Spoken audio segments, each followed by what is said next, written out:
The Man in Lower 10 by Mary Roberts Rinehart. Recording by Marianne. Chapter 1. I Go to Pittsburg. McKnight is gradually taking over the criminal end of the business. I never liked it, and since the strange case of the Man in Lower 10, I have been a bit squeamish. Given a case like that, where you can build up a network of clues that absolutely incriminate three entirely different people, only one of whom can be guilty, and your faith in circumstantial evidence dies of overcrowding. I never see a shivering, white-faced wretch in the prisoner's dock that I do not hark back with shuddering horror to the strange events on the Pullman car Ontario, between Washington and Pittsburg, on the night of September 9th last.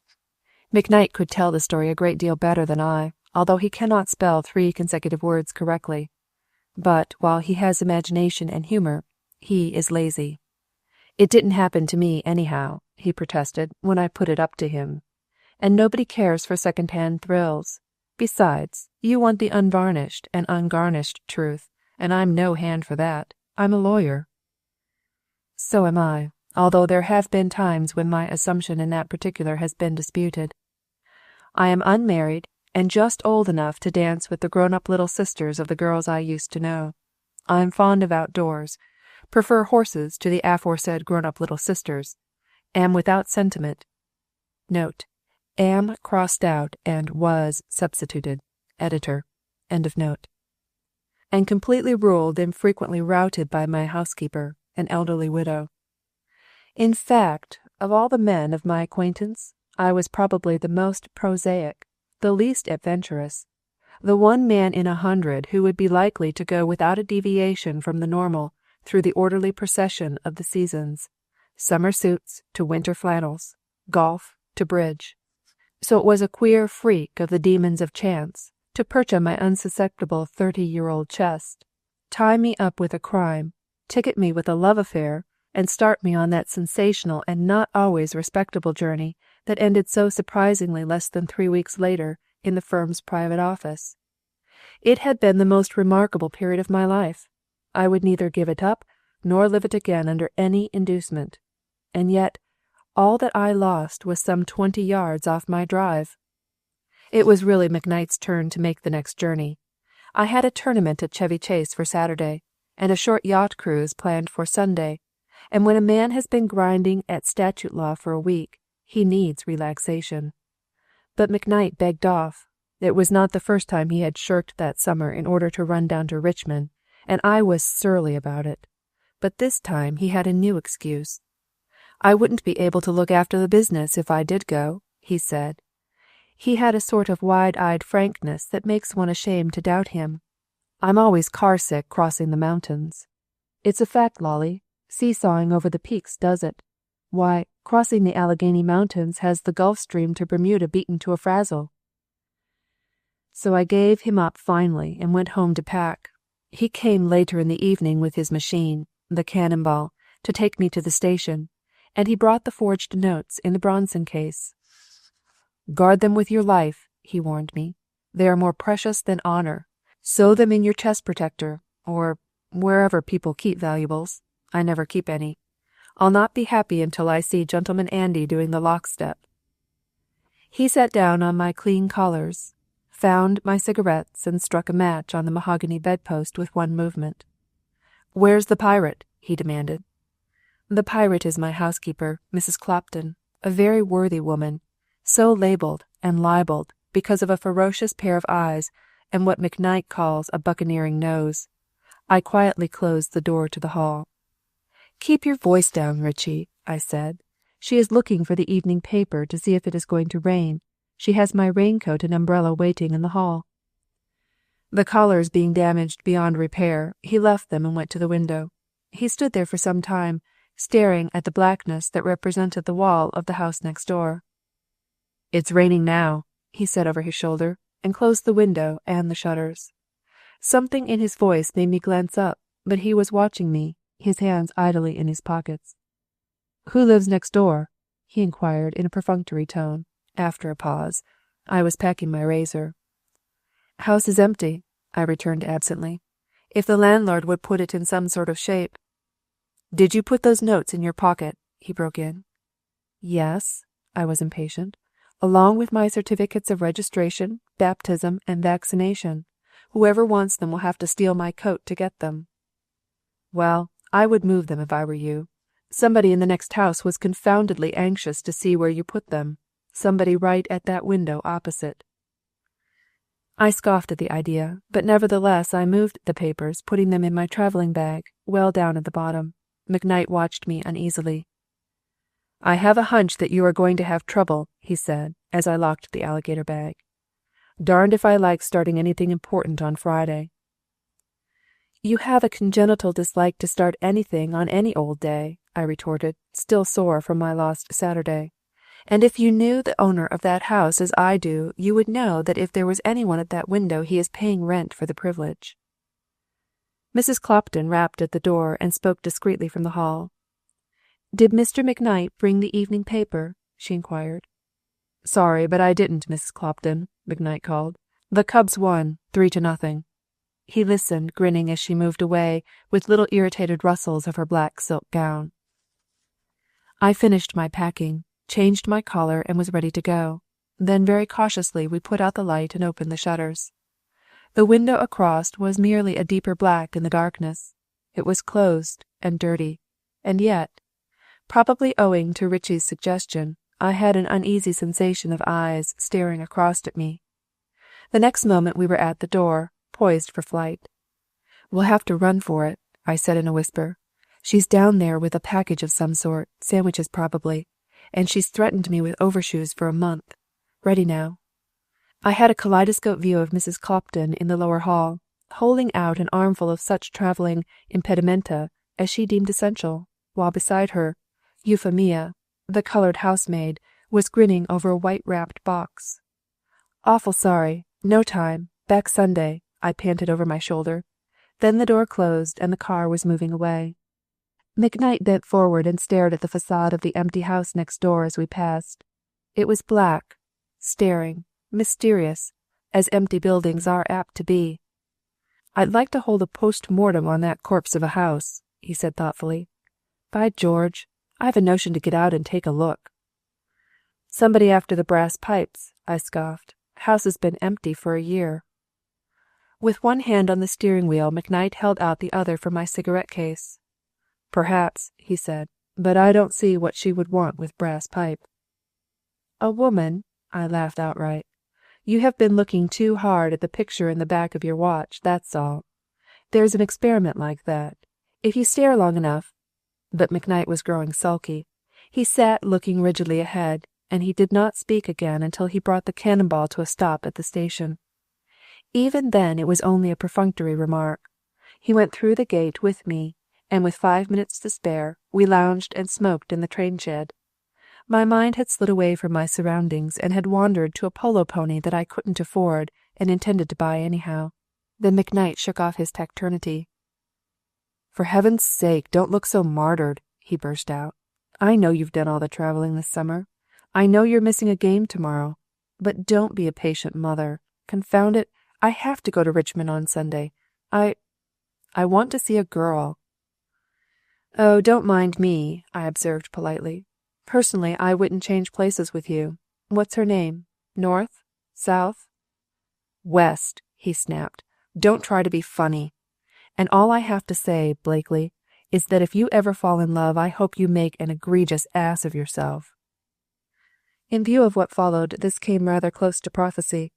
The trip west was without incident. I played bridge with a furniture dealer from Grand Rapids, a sales agent for a Pittsburg iron firm, and a young professor from an Eastern college. I won 3 rubbers out of 4, finished what cigarettes McKnight had left me, and went to bed about 1 o'clock.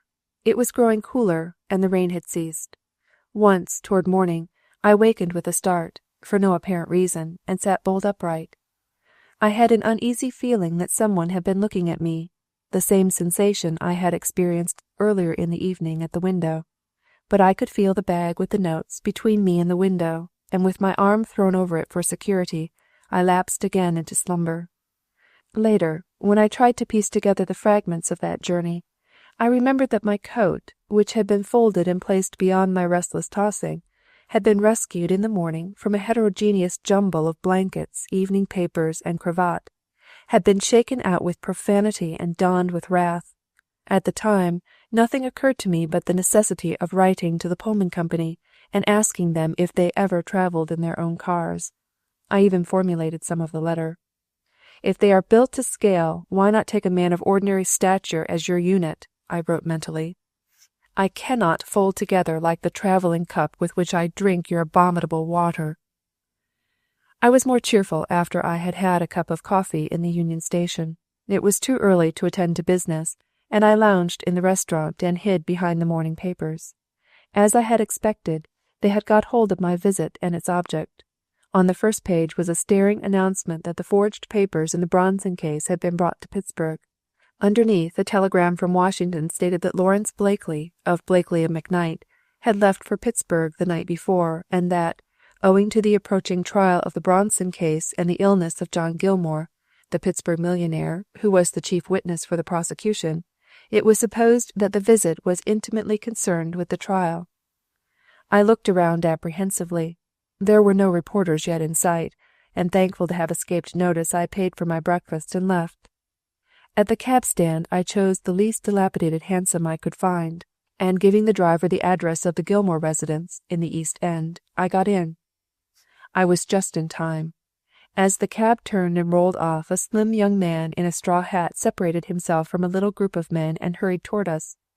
"Hey, wait a minute there," he called, breaking into a trot. But the cabby did not hear, or perhaps did not care to.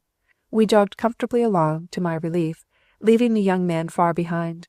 I avoid reporters on principle, having learned long ago that I am an easy mark for a clever interviewer. It was perhaps 9 o'clock when I left the station. Our way was along the boulevard, which hugged the side of one of the city's great hills. Far below, to the left, lay the railroad tracks and the 70x7 looming stacks of the mills. The white mist of the river, the greys and blacks of the smoke blended into a half-revealing haze, dotted here and there with fire. It was unlovely, tremendous. Whistler might have painted it with its pathos, its majesty, but he would have missed what made it infinitely suggestive. The rattle and roar of iron on iron, the rumble of wheels, the throbbing beat, against the ears, of fire and heat and brawn, welding prosperity. Something of this I voiced to the grim old millionaire who was responsible for at least part of it. He was propped up in his bed in his East End home, listening to the market reports read by a nurse, and he smiled a little at my enthusiasm. "I can't see much beauty in it myself," he said, "but it's our badge of prosperity. The full dinner pail here means a nose that looks like a flue. Pittsburg without smoke wouldn't be Pittsburg, any more than New York Prohibition would be New York. Sit down for a few minutes, Mr. Blakely. Now, Miss Gardner, Westinghouse Electric." The nurse resumed her reading in a monotonous voice. She read literally and without understanding, using initials and abbreviations as they came. But the shrewd old man followed her easily. Once, however, he stopped her. "D.O. is ditto," he said gently, "not do." As the nurse droned along, I found myself looking curiously at a photograph in a silver frame on the bedside table. It was the picture of a girl in white, with her hands clasped loosely before her. Against the dark background her figure stood out, slim and young. Perhaps it was the rather grim environment. Possibly it was my mood. But although as a general thing photographs of young girls make no appeal to me, this one did. I found my eyes straying back to it. By a little finesse, I even made out the name written across the corner. Alison. Mr. Gilmore lay back among his pillows and listened to the nurse's listless voice. But he was watching me from under his heavy eyebrows, for when the reading was over and we were alone, he indicated the picture with a gesture. "I keep it there to remind myself that I am an old man," he said. "That is my granddaughter, Alison West." I expressed the customary polite surprise at which, finding me responsive, he told me his age with a chuckle of pride. More surprise, this time genuine. From that we went to what he ate for breakfast and did not eat for luncheon, and then to his reserve power, which at 65 becomes a matter for thought. And so, in a wide circle, back to where we started, the picture. "Father was a rascal," John Gilmore said, picking up the frame. "The happiest day of my life was when I knew he was safely dead in bed and not hanged. If the child had looked like him, well, she doesn't. She's a Gilmore every inch. Supposed to look like me." "Very noticeably," I agreed soberly. I had produced the notes by that time, and replacing the picture, Mr. Gilmore gathered his spectacles from beside it. He went over the 4 notes methodically, examining each carefully and putting it down before he picked up the next. Then he leaned back and took off his glasses. "They're not so bad," he said thoughtfully. "Not so bad, but I never saw them before. That's my unofficial signature. I'm inclined to think," he was speaking partly to himself, "to think that he has got hold of a letter of mine, probably to Alison. Bronson was a friend of her rascalian of a father." I took Mr. Gilmore's deposition and put it into my travelling bag with the forged notes. When I saw them again, almost 3 weeks later, they were unrecognizable, a mass of charred paper on a copper ash tray. In the interval, other and bigger things happened. The Bronson forgery case had shrunk beside the greater and more imminent mystery of the man in Lower 10, and Alison West had come into the story and into my life. Chapter 2. A Torn Telegram. I lunched alone at the Gilmore house and went back to the city at once. The sun had lifted the mists, and a fresh summer wind had cleared away the smoke pall. The boulevard was full of cars flying countryward for the Saturday half-holiday, toward golf and tennis, green fields and babbling girls. I gritted my teeth and thought of McKnight at Richmond, visiting the lady with the geographical name, and then, for the first time, I associated John Gilmore's granddaughter with the West that McKnight had irritably flung at me. I still carried my travelling bag, for McKnight's vision at the window of the empty house had not been without effect. I did not transfer the notes to my pocket, and, if I had, it would not have altered the situation later. Only the other day McKnight put this very thing up to me. "I warned you," he reminded me. "I told you there were queer things coming, and to be on your guard. You ought to have taken your revolver." "It would have been of exactly as much use as a bucket of snow in Africa," I retorted. "If I had never closed my eyes, or if I had kept my finger on the trigger of a 6-shooter, which is novelesque for a revolver, the result would have been the same, and the next time you want a little excitement with every variety of thrill thrown in, I can put you by way of it. You begin by getting the wrong berth in a Pullman car and end—" "Oh, I know how it ends," he finished shortly. "Don't you suppose the whole thing's written on my spinal marrow?" But I am wandering again. That is the difficulty with the unprofessional storyteller. He yaws back and forth and can't keep in the wind. He drops his characters overboard when he hasn't any further use for them and drowns them. He forgets the coffee pot and the frying pan and all the other small essentials, and if he carries a love affair, he mutters a fervent "Allah be praised" when he lands them, drenched with adventures, at the matrimonial dock at the end of the final chapter. I put in a thoroughly unsatisfactory afternoon. Time dragged eternally. I dropped in at a summer vaudeville and bought some ties at a haberdasher's. I was bored but unexpectant. I had no premonition of what was to come. Nothing unusual had ever happened to me. Friends of mine had sometimes sailed the high seas of adventure or skirted the coasts of chance. But all of the shipwrecks had occurred after a woman passenger had been taken on. Ergo, I had always said, no women. I repeated it to myself that evening almost savagely, when I found my thoughts straying back to the picture of John Gilmore's granddaughter. I even argued as I ate my solitary dinner at a downtown restaurant. "Haven't you troubles enough," I reflected, "without looking for more? Hasn't bad news gone lame with a matinee race booked for the next week? Otherwise, aren't you comfortable? Isn't your house in order? Do you want to sell a pony in order to have the library done over in Mission, or the drawing room in gold? Do you want somebody to count the empty cigarette boxes lying around every morning?" Lay it to the long idle afternoon, to the new environment, to anything you like, but I began to think that perhaps I did. I was confoundedly lonely. For the first time in my life its even course began to waver. The needle registered warning marks on the matrimonial seismograph, lines vague enough, but lines. My alligator bag lay at my feet, still locked. While I waited for my coffee, I leaned back and surveyed the people incuriously. There were the usual couples intent on each other. My new state of mind made me regard them with tolerance. But at the next table, where a man and woman dined together, a different atmosphere prevailed. My attention was first caught by the woman's face. She had been speaking earnestly across the table, her profile turned to me.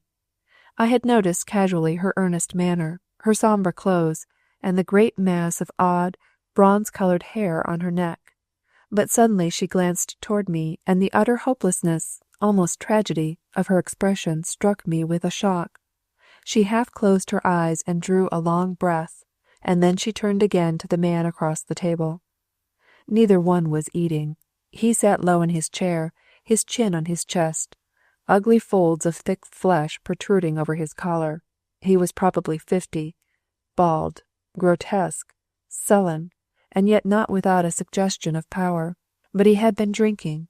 As I looked, he raised an unsteady hand and summoned a waiter with a wine list. The young woman bent across the table and spoke again quickly. She had unconsciously raised her voice. Not beautiful. In her earnestness and stress, she rather interested me. I had an idle inclination to advise the waiter to remove the bottled temptation from the table. I wonder what would have happened if I had. Suppose Harrington had not been intoxicated when he entered the Pullman car Ontario that night. For they were about to make a journey, I gathered, and the young woman wished to go alone. I drank 3 cups of coffee, which accounted for my wakefulness later, and shamelessly watched the tableau before me. The woman's protest evidently went for nothing. Across the table the man grunted monosyllabic replies and grew more and more lowering and sullen. Once, during a brief, unexpected pianissimo in the music, her voice came to me sharply. "If I could only see him in time," she was saying. "Oh, it's terrible." In spite of my interest, I would have forgotten the whole incident at once, erased it from my mind as one does the inessentials and clutterings of memory, had I not met them again, later that evening, in the Pennsylvania station. The situation between them had not visibly altered. The same dogged determination showed in the man's face, but the young woman, daughter or wife, I wondered, had drawn down her veil, and I could only suspect what white misery lay beneath. I bought my berth after waiting in a line of some 8 or 10 people. When, step by step, I had almost reached the window, a tall woman whom I had not noticed before spoke to me from my elbow. She had a ticket and money in her hand. "Will you try to get me a lower when you buy yours?" she asked. "I have travelled for 3 nights in uppers." I consented, of course. Beyond that I hardly noticed the woman. I had a vague impression of height and a certain amount of stateliness, but the crowd was pushing behind me, and someone was standing on my foot.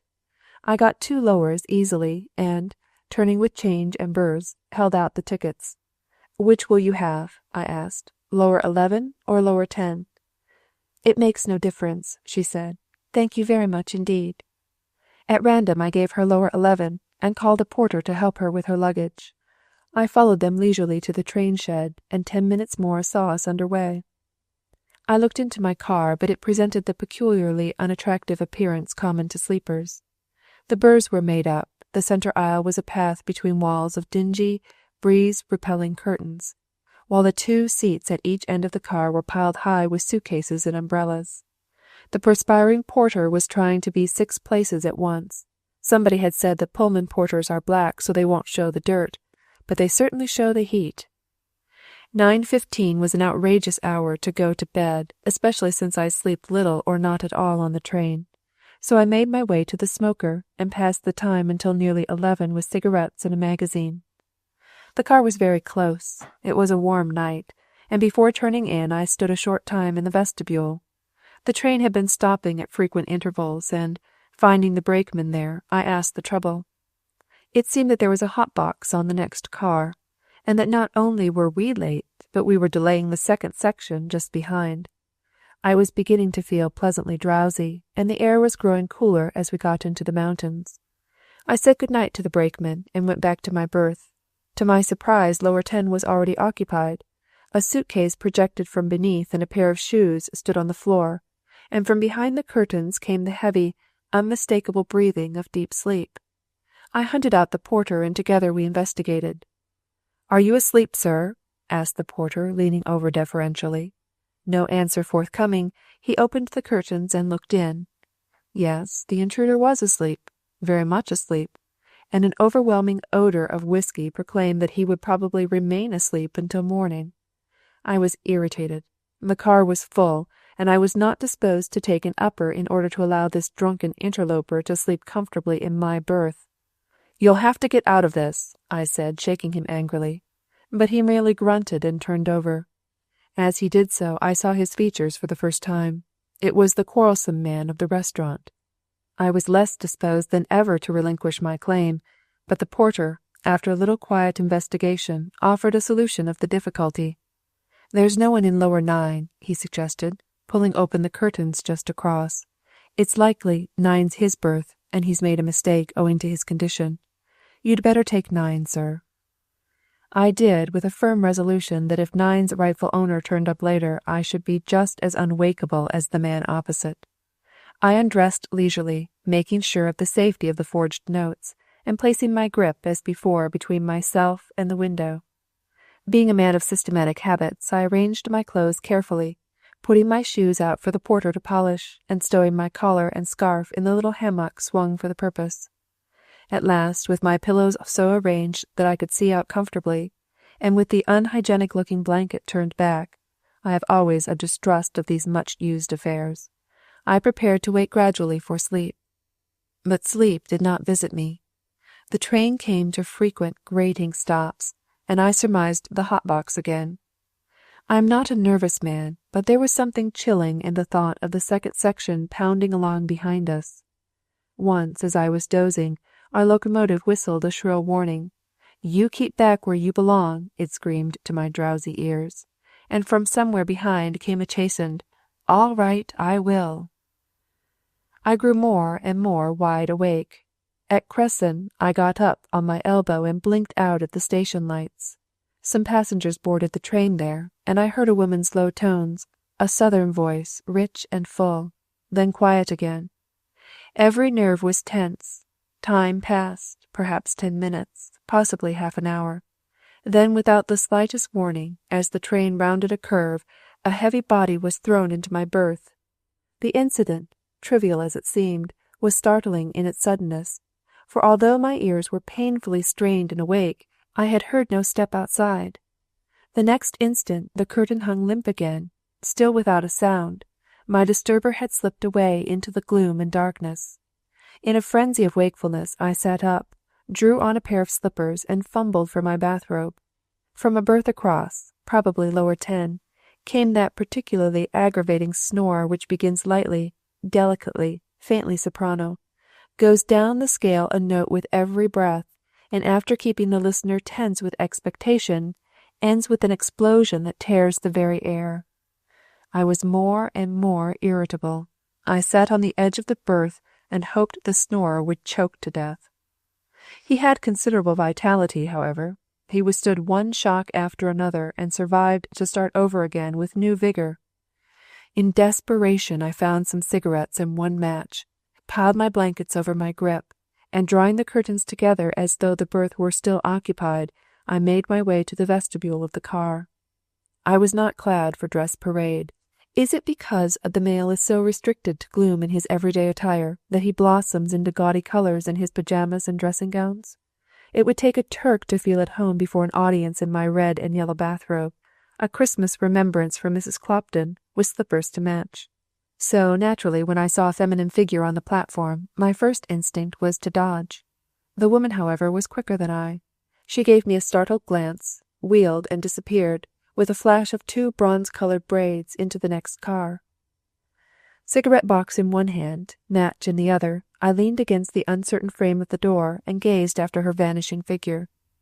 The mountain air flapped my bathrobe around my bare ankles. My one match burned to the end and went out, and still I stared, for I had seen on her expressive face a haunting look that was horror, nothing less. Heaven knows I am not psychological. Emotions have to be written large before I can read them. But a woman in trouble always appeals to me, and this woman was more than that. She was in deadly fear.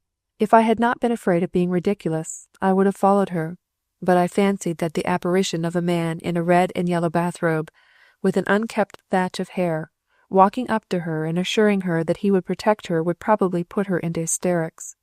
I had done that once before, when burglars had tried to break into the house, and had startled the parlour maid into bed for a week. So I tried to assure myself that I had imagined the lady's distress, or caused it, perhaps, and to dismiss her from my mind. Perhaps she was merely anxious about the unpleasant gentleman of the restaurant.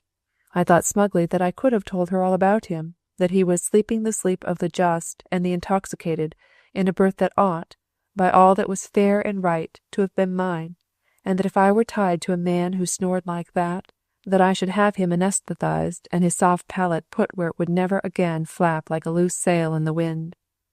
We passed Harrisburg as I stood there. It was starlight, and the great crests of the Alleghanies had given way to low hills.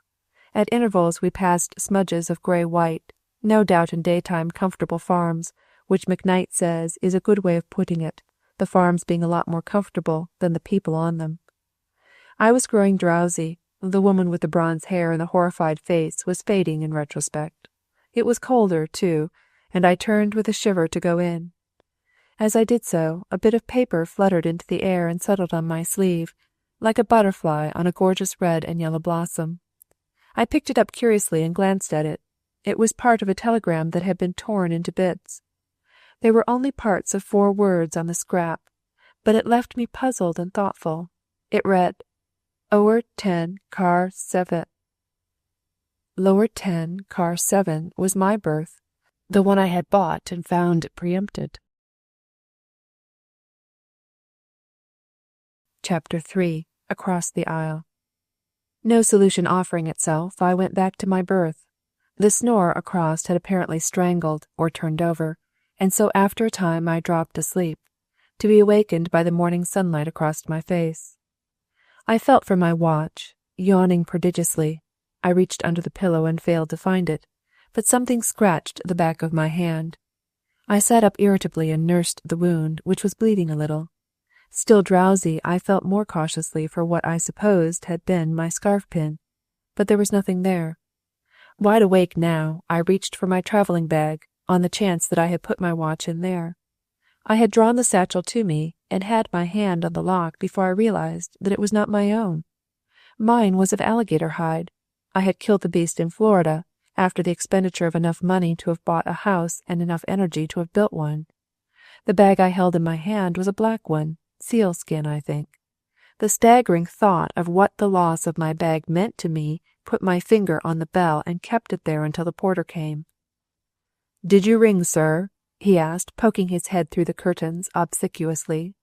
McKnight objects that nobody can poke his head through a curtain and be obsequious, but Pullman porters can and do. "No," I snapped. "It rang itself. What in thunder do you mean by exchanging my valise for this one? You'll have to find it if you waken the entire car to do it. There are important papers in that grip." "Porter," called a feminine voice from an upper berth near by. "Porter, am I to dangle here all day?" "Let her dangle," I said savagely. "You find that bag of mine." The porter frowned. Then he looked at me with injured dignity. "I brought in your overcoat, sir. You carried your own valise." The fellow was right. In an excess of caution I had refused to relinquish my alligator bag, and had turned over my other traps to the porter. It was clear enough then. I was simply a victim of the usual sleeping-car robbery. I was in a lather of perspiration by that time. The lady down the car was still dangling and talking about it. Still nearer, a feminine voice was giving quick orders in French, presumably to a maid. The porter was on his knees, looking under the berth. "Not there, sir," he said, dusting his knees. He was visibly more cheerful, having been absolved of responsibility. "Reckon it was taken while you was wanderin' around the car last night." "I'll give you $50 if you find it," I said. $100. Reach up my shoes and I'll—" I stopped abruptly. My eyes were fixed in stupefied amazement on a coat that hung from a hook at the foot of my berth. From the coat they travelled, dazed, to the soft-bosomed shirt beside it, and from there to the collar and cravat in the net hammock across the windows. $100. the porter repeated, showing his teeth, but I caught him by the arm and pointed to the foot of the berth. What color is that coat? I asked unsteadily. Gray, sir. His tone was one of gentle reproof. And the trousers? He reached over and held up one creased leg. Gray, too, he grinned. Gray. I could not believe even his corroboration of my own eyes. But my clothes were blue. The porter was amused. He dived under the curtains and brought up a pair of shoes. Your shoes, sir, he said with a flourish. Reckon you've been dreamin', sir. Now, there are two things I always avoid in my dress, possibly an idiosyncrasy of my bachelor existence. These taboo articles are red neckties and tan shoes. And not only were the shoes the porter lifted from the floor of a gorgeous shade of yellow, but the scarf which was run through the turned-over collar was a gaudy red. It took a full minute for the real import of things to penetrate my dazed intelligence. Then I gave a vindictive kick at the offending ensemble. They're not mine, any of them, I snarled. They are some other fellow's. I'll sit here until I take root before I put them on. They're nice-looking clothes, the porter put in, eyeing the red necktie with appreciation. Ain't everybody would have left you anything. Call the conductor, I said shortly. Then a possible explanation occurred to me. Oh, porter, what's the number of this berth? 7, sir. If you can't wear those shoes. 7. In my relief I almost shouted it. Why then, it's simple enough. I'm in the wrong berth, that's all. My berth is 9. Only, where the deuce is the man who belongs here? Likely in 9, sir. The darky was enjoying himself. You and the other gentleman just got mixed in the night, that's all, sir. It was clear that he thought I had been drinking. I drew a long breath. Of course, that was the explanation. This was number 7's berth. That was his soft hat. This, his umbrella, his coat, his bag. My rage turned to irritation at myself. The porter went to the next berth, and I could hear his softly insinuating voice. Time to get up, sir. Are you awake? Time to get up. There was no response from number 9. I guessed that he had opened the curtains and was looking in. Then he came back. Number 9's empty, he said. Empty? Do you mean my clothes aren't there? I demanded. My valise? Why don't you answer me? You don't give me time, he retorted. There ain't nothing there, but it's been slept in. The disappointment was the greater for my few moments of hope. I sat up in a white fury and put on the clothes that had been left me. Then, still raging, I sat on the edge of the berth and put on the obnoxious tan shoes. The porter, called to his duties, made little excursions back to me, to offer assistance and to chuckle at my discomfiture. He stood by, outwardly decorous, but with little irritating grins of amusement around his mouth, when I finally emerged with the red tie in my hand. Bet the owner of those clothes didn't become them any more than you do, he said as he plied the ubiquitous whisk broom. When I get the owner of these clothes, I retorted grimly, he will need a shroud. Where's the conductor? The conductor was coming, he assured me. Also that there was no bag answering the description of mine on the car. I slammed my way to the dressing room, washed, choked my 15.5 neck into a 15 collar, and was back again in less than 5 minutes. The car, as well as its occupants, was gradually taking on a daylight appearance. I hobbled in, for one of the shoes was abominably tight, and found myself facing a young woman in blue, with an unforgettable face. 3 women already, McKnight says. That's going some, even if you don't count the Gilmore nurse. She stood half-turned toward me, one hand idly drooping, the other steadying her as she gazed out at the flying landscape.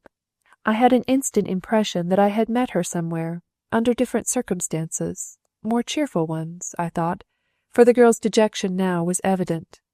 Beside her, sitting down, a small dark woman, considerably older, was talking in a rapid undertone. The girl nodded indifferently now and then. I fancied, although I was not sure, that my appearance brought a startled look to the young woman's face. I sat down and, hands thrust deep into the other man's pockets, stared ruefully at the other man's shoes. The stage was set. In a moment the curtain was going up on the first act of the play.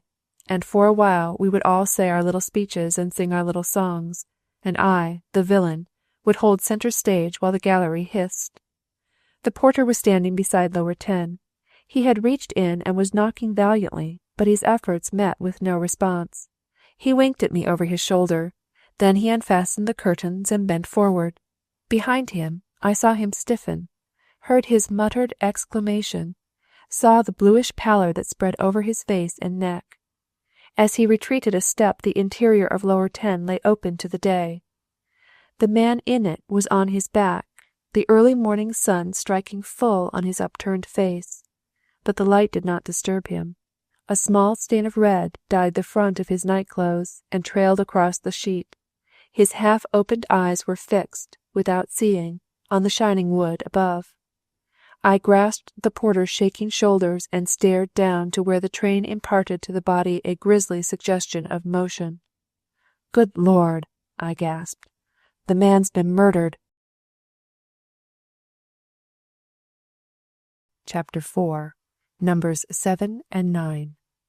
Afterwards, when I tried to recall our discovery of the body in Lower 10, I found that my most vivid impression was not that made by the revelation of the opened curtain.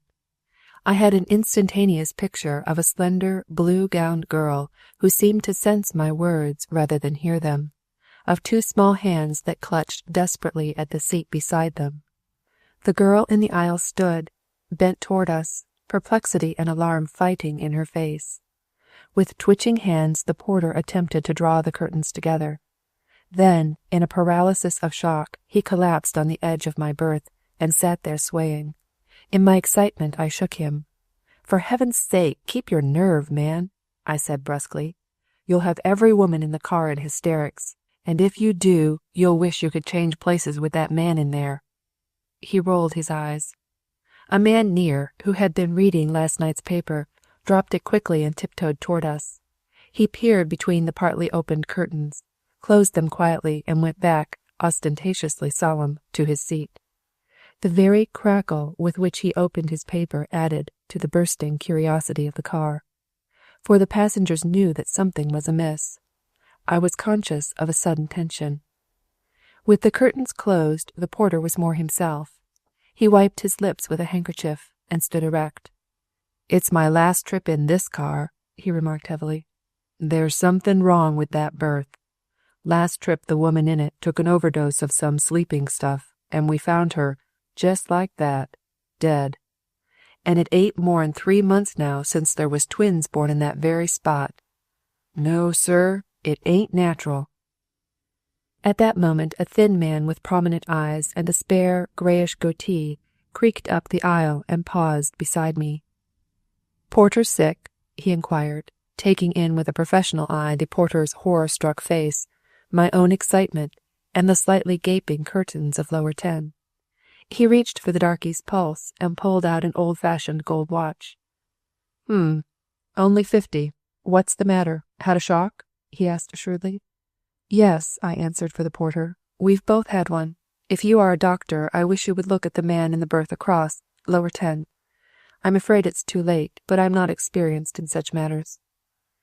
Together we opened the curtains, and the doctor, bending down, gave a comprehensive glance that took in the rolling head, the relaxed jaw, the ugly stain on the sheet. The examination needed only a moment. Death was written in the clear white of the nostrils, the colorless lips, the smoothing away of the sinister lines of the night before. With its new dignity the face was not unhandsome. The gray hair was still plentiful, the features strong and well cut.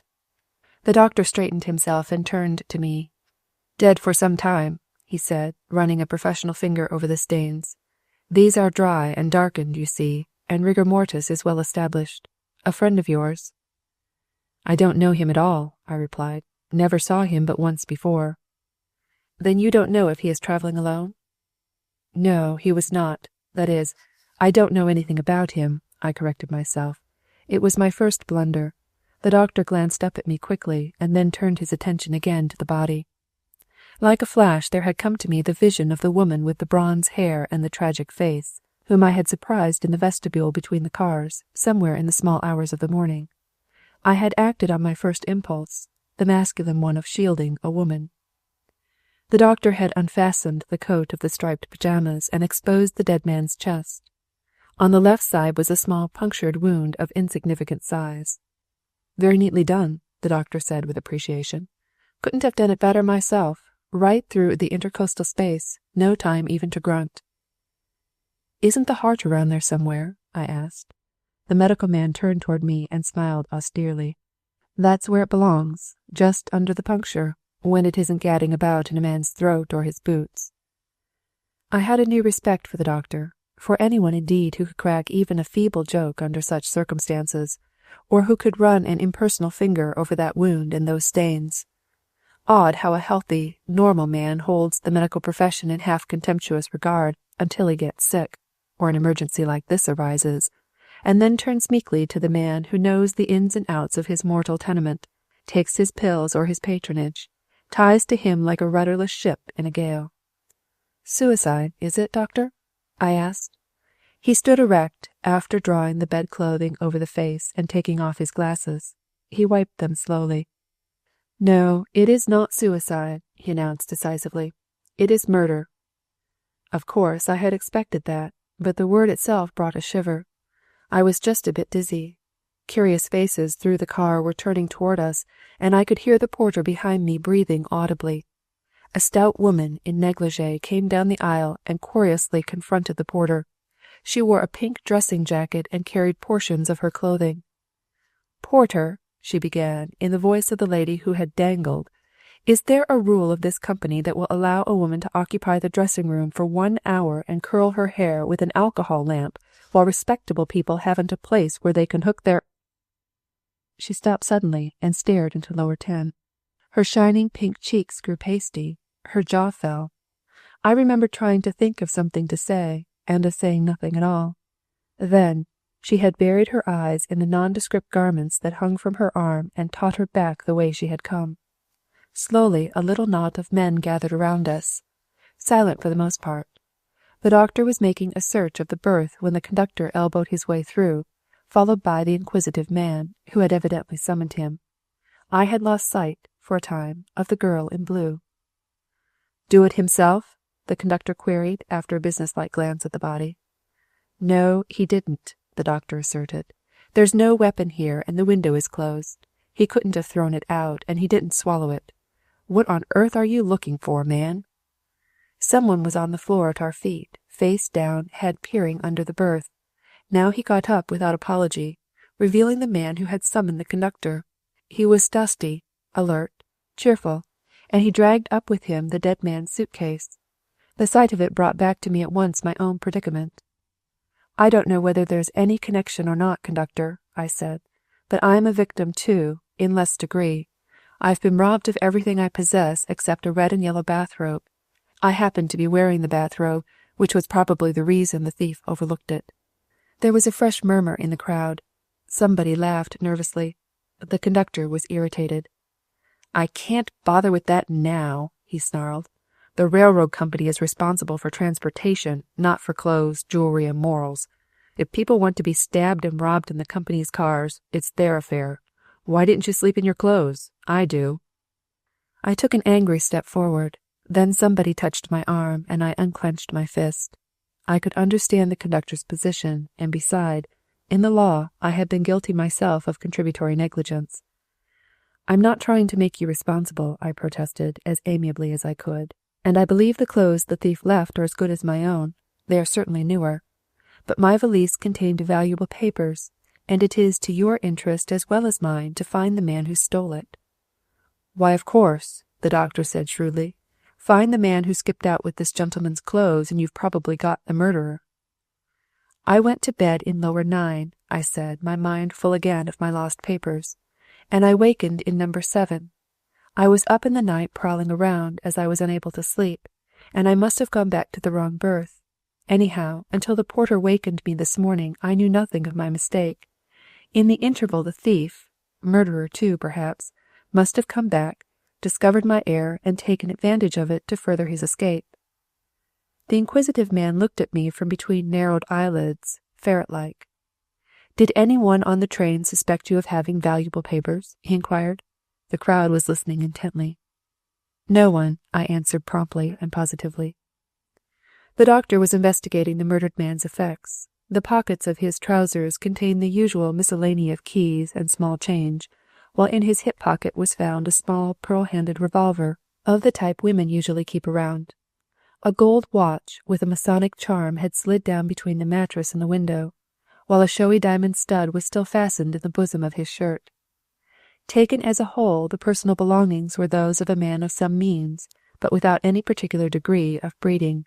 The doctor heaped them together. Either robbery was not the motive, he reflected, or the thief overlooked these things in his hurry. The latter hypothesis seemed the more tenable when, after a thorough search, we found no pocketbook and less than $1 in small change. The suitcase gave no clue.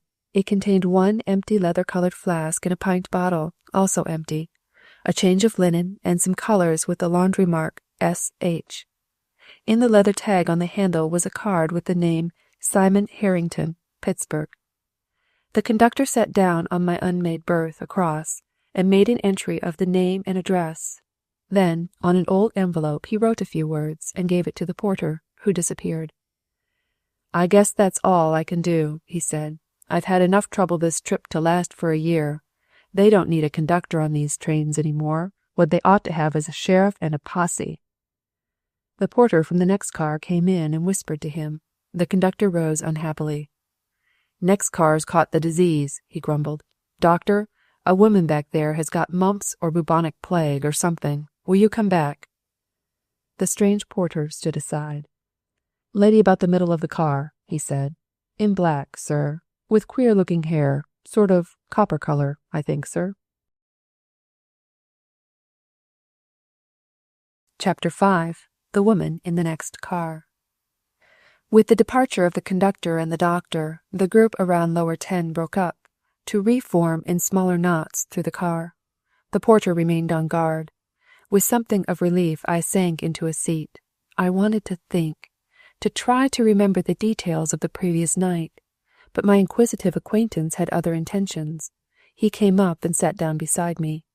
Like the conductor, he had taken notes of the dead man's belongings, his name, address, clothing, and general circumstances of the crime. Now, with his little notebook open before him, he prepared to enjoy the minor sensation of the robbery. "And now for the second victim," he began cheerfully. "What is your name and address, please?" I eyed him with suspicion. "I have lost everything but my name and address," I parried. "What do you want them for? Publication?" "Oh, no, dear no," he said, shocked at my misapprehension.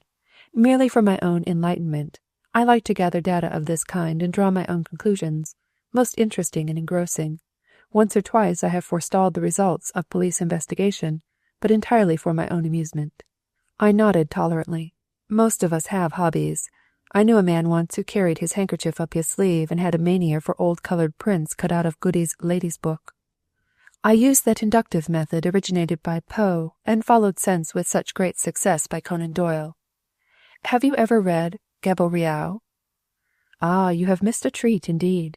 And now, to get down to business, what is the name of our escaped thief and probable murderer? How on earth do I know? I demanded impatiently. He didn't write it in blood anywhere, did he? The little man looked hurt and disappointed. "Do you mean to say," he asked, "that the pockets of those clothes are entirely empty?" The pockets! In the excitement, I had forgotten entirely the sealskin grip, which the porter now sat at my feet, and I had not investigated the pockets at all. With the inquisitive man's pencil taking note of everything that I found, I emptied them on the opposite seat. Upper left-hand waistcoat, 2 lead pencils and a fountain pen. Lower right waistcoat, matchbox and a small stamp book. Right-hand pocket coat, pair of gray suede gloves, new, size 7.5. Left-hand pocket, gunmetal cigarette case studded with pearls, half full of Egyptian cigarettes.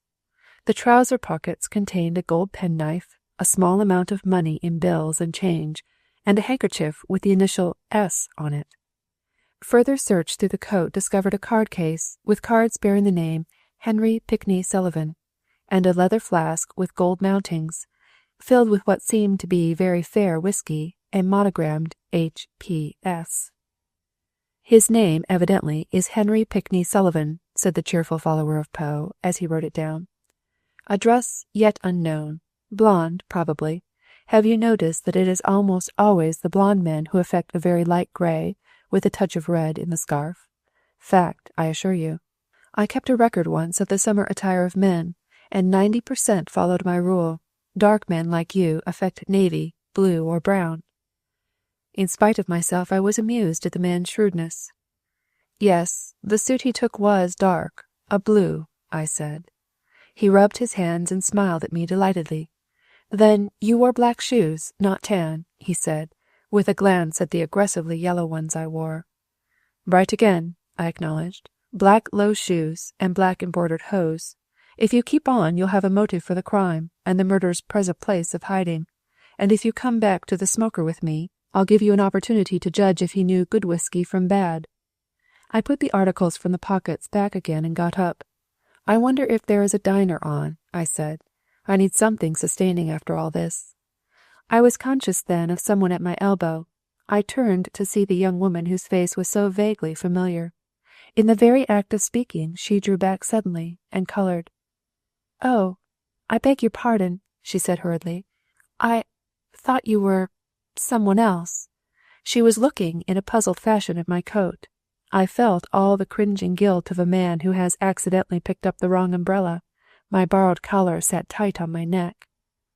"I'm sorry," I said idiotically. "I'm sorry, but I'm not."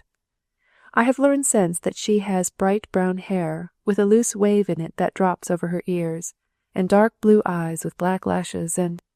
But what does it matter? One enjoys a picture as a whole, not as the sum of its parts. She saw the flask then, and her errand came back to her. "One of the ladies at the end of the car has fainted," she explained. "I thought perhaps a stimulant." I picked up the flask at once and followed my guide down the aisle. 2 or 3 women were working over the woman who had fainted. They had opened her collar and taken out her hairpins, whatever good that might do. The stout woman was vigorously rubbing her wrists, with the idea, no doubt, of working up her pulse. The unconscious woman was the one for whom I had secured lower 11 at the station. I poured a little liqueur in a bungling masculine fashion between her lips as she leaned back with closed eyes. She choked, coughed, and rallied somewhat. "Poor thing," said the stout lady. "As she lies back that way, I could almost think it was my mother. She used to faint so much." "It would make anybody faint," chimed in another. "Murder and robbery in one night, and on one car. I'm thankful I always wear my rings in a bag around my neck, even if they do get under me and keep me awake." The girl in blue was looking at us with wide, startled eyes.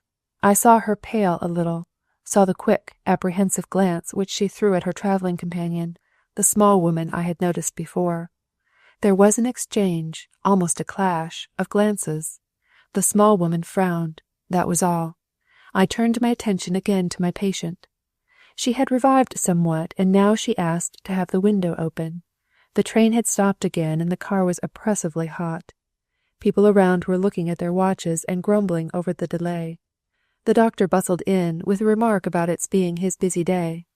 The amateur detective and the porter together mounted guard over lower 10. Outside the heat rose in shimmering waves from the tracks. The very wood of the car was hot to touch. A Camberwell beauty darted through the open door and made its way, in erratic plunges, great wings waving, down the sunny aisle. All around lay the peace of harvested fields, the quiet of the country. Chapter 6. The Girl in Blue. I was growing more and more irritable. The thought of what the loss of the notes meant was fast crowding the murder to the back of my mind. The forced inaction was intolerable. The porter had reported no bag answering the description of mine on the train, but I was disposed to make my own investigation.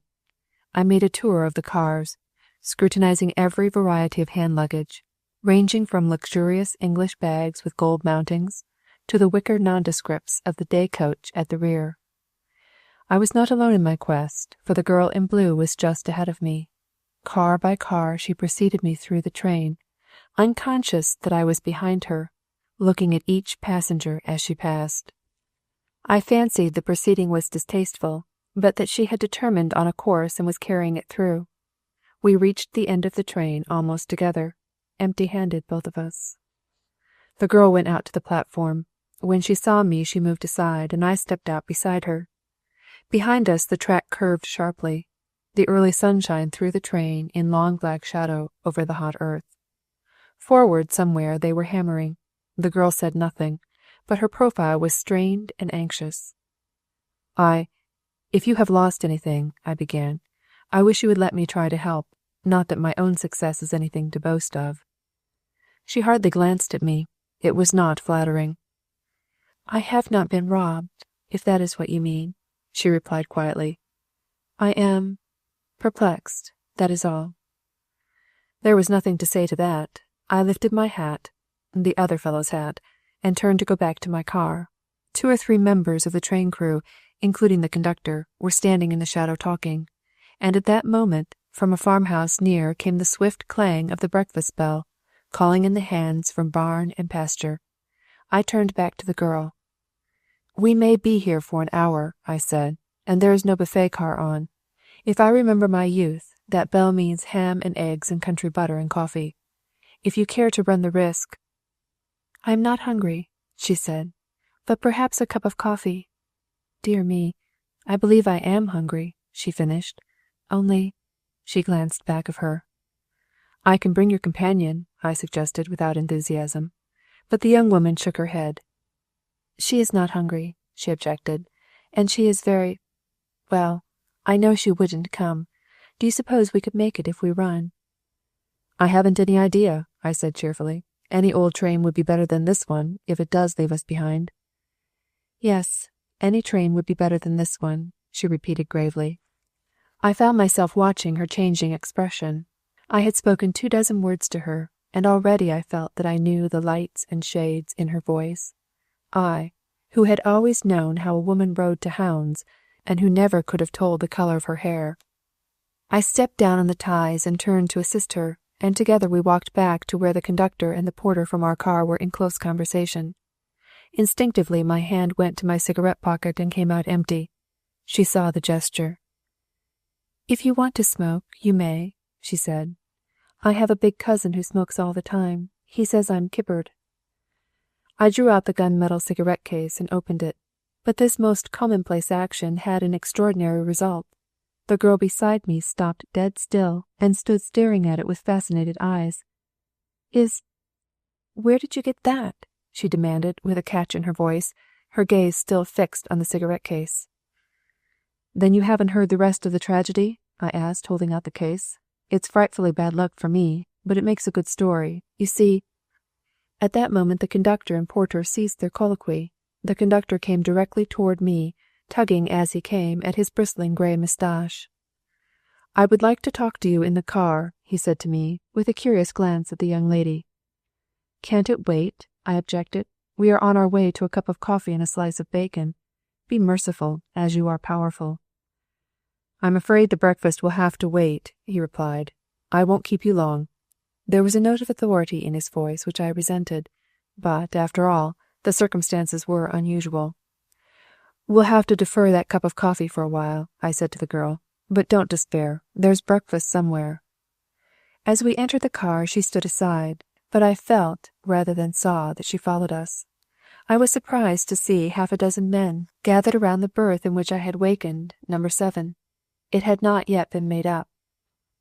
As we passed along the aisle, I was conscious of a new expression on the faces of the passengers. The tall woman who had fainted was searching my face with narrowed eyes, while the stout woman of the kindly heart avoided my gaze and pretended to look out the window. As we pushed our way through the group, I fancied that it closed around me ominously. The conductor said nothing, but led the way without ceremony to the side of the berth. "What's the matter?" I inquired. I was puzzled, but not apprehensive. "Have you some of my things? I'd be thankful even for my shoes. These are confoundedly tight." Nobody spoke, and I fell silent too, for one of the pillows had been turned over, and the underside of the white case was streaked with brownish stains. I think it was a perceptible time before I realized that the stains were blood, and that the faces around were filled with suspicion and distrust. "Why, that looks like blood," I said vacuously. There was an incessant pounding in my ears, and the conductor's voice came from far off. "It is blood," he asserted grimly. I looked around with a dizzy attempt at nonchalance. "Even if it is," I remonstrated, "surely don't suppose for a moment that I know anything about it." The amateur detective elbowed his way in. He had a scrap of transparent paper in his hand and a pencil. "I would like permission to trace the stains," he began eagerly. "Also, to me, if you will kindly jab your finger with a pin, needle, anything." "If you don't keep out of this," the conductor said savagely, "I will do some jabbing myself. As for you, sir," he turned to me. I was absolutely innocent, but I knew that I presented a typical picture of guilt. I was covered with cold sweat, and the pounding in my ears kept up dizzily. "As for you, sir." The irrepressible amateur detective made a quick pounce at the pillow and pushed back the cover. Before our incredulous eyes he drew out a narrow steel dirk, which had been buried to the small cross that served as a head. There was a chorus of voices around, a quick surging forward of the crowd. So that was what had scratched my hand. I buried the wound in my coat pocket.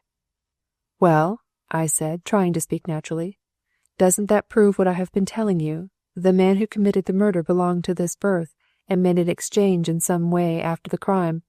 How do you know he didn't change the tag so I would come back to this berth?"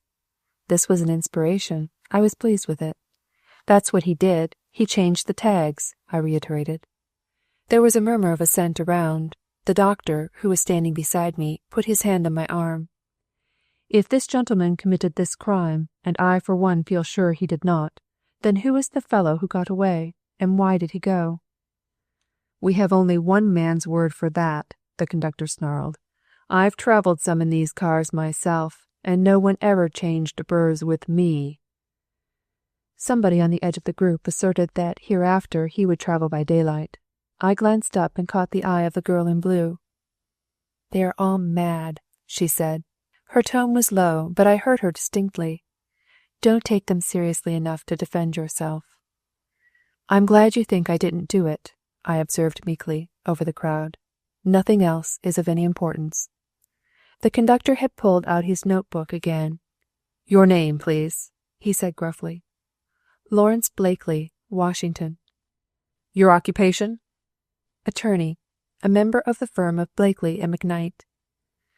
"Mr. Blakely, you say you have occupied the wrong berth and have been robbed. Do you know anything of the man who did it?" "Only from what he left behind," I answered. "These clothes." "They fit you," he said with quick suspicion. "Isn't that rather a coincidence? You are a large man." "Good heavens," I retorted, stung into fury. "Do I look like a man who would wear this kind of necktie? Do you suppose I carry purple and green barred silk handkerchiefs? Would any man in his senses wear a pair of shoes a full size too small?" The conductor was inclined to hedge. "You will have to grant that I am in a peculiar position," he said. "I have only your word as to the exchange of berths, and you understand I am merely doing my duty. Are there any clues in the pockets?" For the second time I emptied them of their contents, which he noted. "Is that all?" he finished. "There was nothing else?" "Nothing." "That's not all, sir," broke in the porter, stepping forward. "There was a small black satchel." "That's so," I exclaimed. "I forgot the bag. I don't even know where it is." The easily swayed crowd looked suspicious again. I've grown so accustomed to reading the faces of a jury, seeing them swing from doubt to belief and back again to doubt, that I instinctively watch expressions. I saw that my forgetfulness had done me harm, that suspicion was roused again. The bag was found a couple of seats away, under somebody's raincoat, another dubious circumstance. Was I hiding it? It was brought to the berth and placed beside the conductor, who opened it at once. It contained the usual travelling impedimenta: change of linen, collars, handkerchiefs, a bronze green scarf, and a safety razor. But the attention of the crowd riveted itself on a flat Russian leather wallet, around which a heavy gum band was wrapped, and which bore in gilt letters the name Simon Harrington. Chapter 7. A Fine Gold Chain. The conductor held it out to me, his face sternly accusing. "Is this another coincidence?" he asked. "Did the man who left you his clothes and the barred silk handkerchief and the tight shoes leave you the spoil of the murder?" The men standing around had drawn off a little, and I saw the absolute futility of any remonstrance. Have you ever seen a fly who, in these hygienic days, finding no cobwebs to entangle him, is caught in a sheet of fly-paper, finds himself more and more mired, and is finally quiet with the sticky stillness of despair? Well, I was the fly. I had seen too much of circumstantial evidence to have any belief that the establishing of my identity would weigh much against the other incriminating details. It meant imprisonment and trial, probably, with all the notoriety and loss of practice they would entail. A man thinks quickly at a time like that. All the probable consequences of the finding of that pocket-book flashed through my mind as I extended my hand to take it. Then I drew my arm back. "I don't want it," I said. "Look inside. Maybe the other man took the money and left the wallet." The conductor opened it, and again there was a curious surging forward of the crowd. To my intense disappointment, the money was still there. I stood blankly miserable while it was counted out. 5 $100 bills, 6 20s, and some 5s and 1s that brought the total to $650. The little man with the notebook insisted on taking the numbers of the notes, to the conductor's annoyance. It was immaterial to me. Small things had lost their power to irritate. I was seeing myself in the prisoner's box, going through all the nerve-wracking routine of a trial for murder. The challenging of the jury, the endless cross-examinations, the alternate hope and fear. I believe I said before that I had no nerves, but for a few minutes that morning I was as near as a man ever comes to hysteria. I folded my arms and gave myself a mental shake. I seemed to be the center of 100 eyes, expressing every shade of doubt and distrust, but I tried not to flinch. Then someone created a diversion. The amateur detective was busy again with the sealskin bag, investigating the make of the safety razor and the manufacturer's name on the bronze-green tie. Now, however, he paused and frowned, as though some pet theory had been upset. Then, from a corner of the bag, he drew out and held up for our inspection some 3 inches of fine gold chain, one end of which was blackened and stained with blood. The conductor held out his hand for it, but the little man was not ready to give it up. He turned to me. "You say no watch was left to you. Was there a piece of chain like that?" "No chain at all," I replied sulkily. "No jewelry of any kind, except plain gold buttons and the shirt I am wearing." "Where are your glasses?" he threw at me suddenly. Instinctively my hand went to my eyes. My glasses had been gone all morning, and I had not even noticed their absence. The little man smiled cynically and held out the chain. "I must ask you to examine this," he insisted. "Isn't it a part of the fine gold chain you wear over your ear?" I didn't want to touch the thing. The stain at the end made me shudder. But with a baker's dozen of suspicious eyes, well, we'll say 14, there were no one-eyed men. I took the fragment in the tips of my fingers and looked at it helplessly. "Very fine chains are much alike," I managed to say. "For all I know, this may be mine, but I don't know how it got into that sealskin bag. I never saw the bag until this morning after daylight." "He admits that he had the bag," somebody said behind me.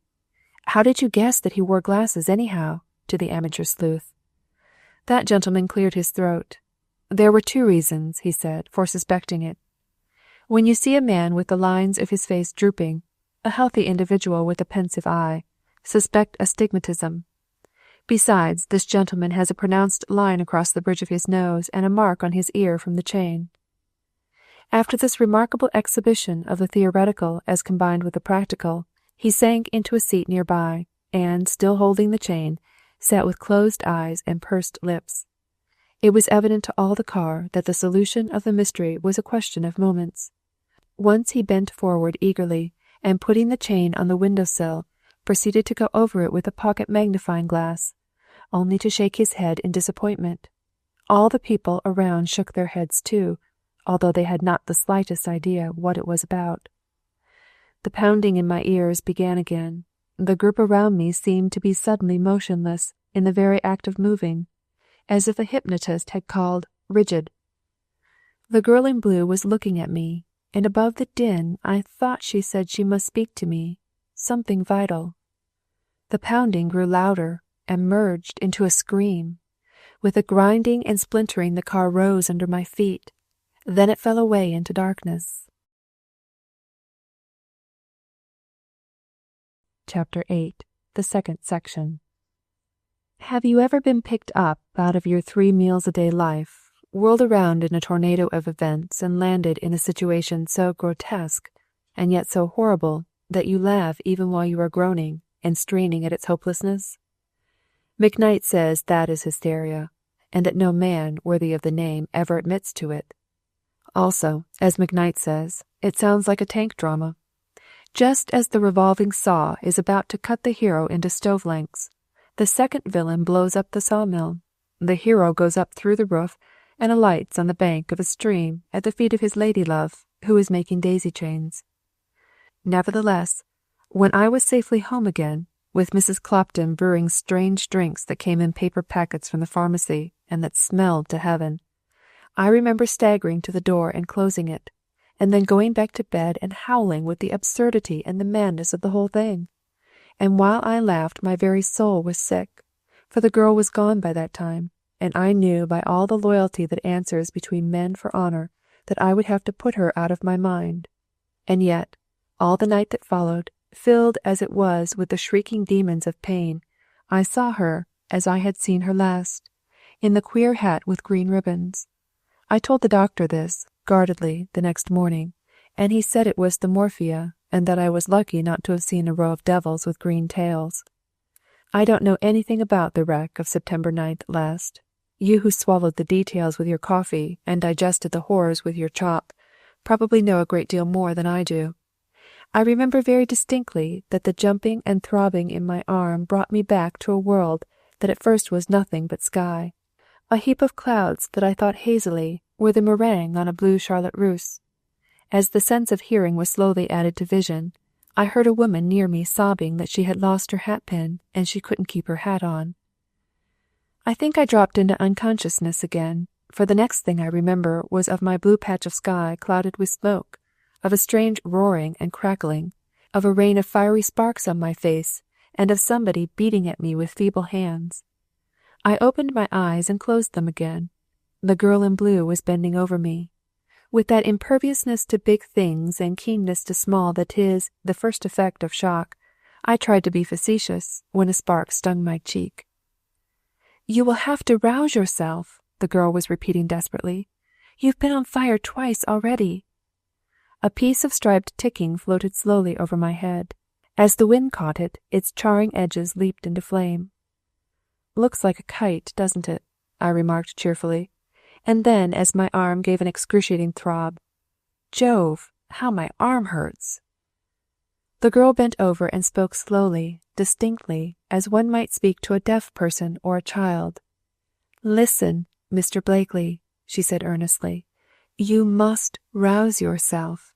There has been a terrible accident. The second section ran into us. The wreck is burning now, and if we don't move, we will catch fire. Do you hear?" Her voice and my arm were bringing me to my senses. "I hear," I said. I'll sit up in a second. Are you hurt?" "No, only bruised. Do you think you can walk?" I drew up one foot after another, gingerly. "They seem to move all right," I remarked dubiously. "Would you mind telling me where the back of my head has gone? I can't help thinking it isn't there." She made a quick examination. "It's pretty badly bumped," she said. "You must have fallen on it." I had got up on my uninjured elbow by that time, but the pain threw me back. "Don't look at the wreck," I entreated her. "It's no sight for a woman. If there's any way to tie up this arm, I might be able to do something. There may be people under those cars." "Then it is too late to help," she replied solemnly. A little shower of feathers, each carrying its fiery lamp, blew over us from some burning pillow. A part of the wreck collapsed with a crash. In a resolute endeavor to play a man's part in the tragedy going on all around, I got to my knees. Then I realized what I had not noticed before. The hand and wrist of the broken left arm were jammed through the handle of the sealskin grip. I gasped and sat down suddenly. "You must not do that," the girl insisted. I noticed now that she kept her back to the wreck, her eyes averted. "The weight of the traveling bag must be agony. Let me support the valise until we get back a few yards. Then you must lie down until we can get it cut off." "Will it have to be cut off?" I asked as calmly as possible. There were red-hot stabs of agony clear to my neck, but we were moving slowly away from the track.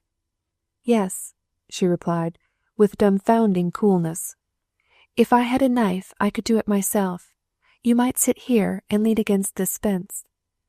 By that time my returning faculties had realized that she was going to cut off the satchel, not the arm. The dizziness was leaving, and I was gradually becoming myself. "If you pull it, it might come," I suggested. "And with that weight gone, I think I will cease to be 5'11" of baby." She tried gently to loosen the handle, but it would not move, and at last, with great drops of cold perspiration over me, I had to give up. "I'm afraid I can't stand it," I said. "But there's a knife somewhere around these clothes, and if I can find it, perhaps you can cut the leather."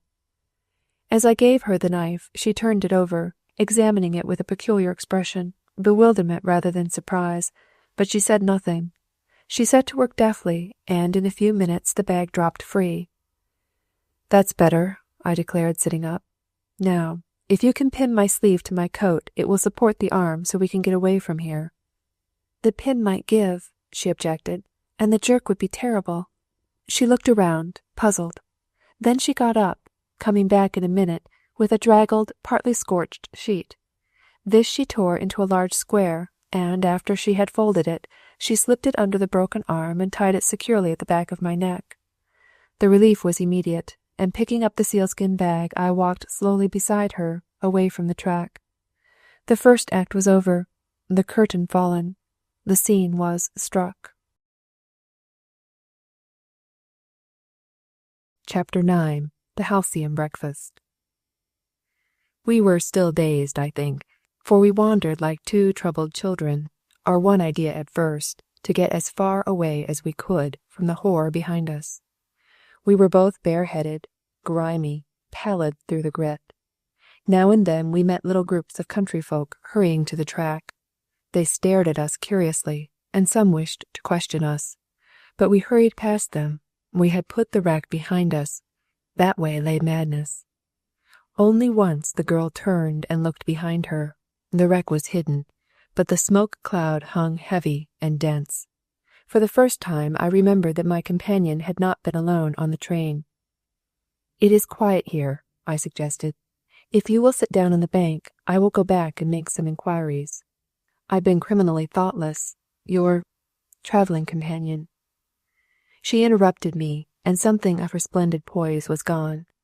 "Please don't go back," she said. "I am afraid it would be of no use, and I don't want to be left alone." Heaven knows I did not want her to be alone. I was more than content to walk along beside her aimlessly for any length of time. Gradually, as she lost the exaltation of the moment, I was gaining my normal condition of mind. I was beginning to realize that I had lacked the morning grace of a shave, that I looked like some lost hope of yesterday, and that my left shoe pinched outrageously. A man does not rise triumphant above such handicaps. The girl, for all her disordered hair and the crumpled linen of her waist, in spite of her missing hat and the small gold bag that hung forlornly from a broken chain, looked exceedingly lovely. "That I won't leave you alone," I said manfully, and we stumbled on together.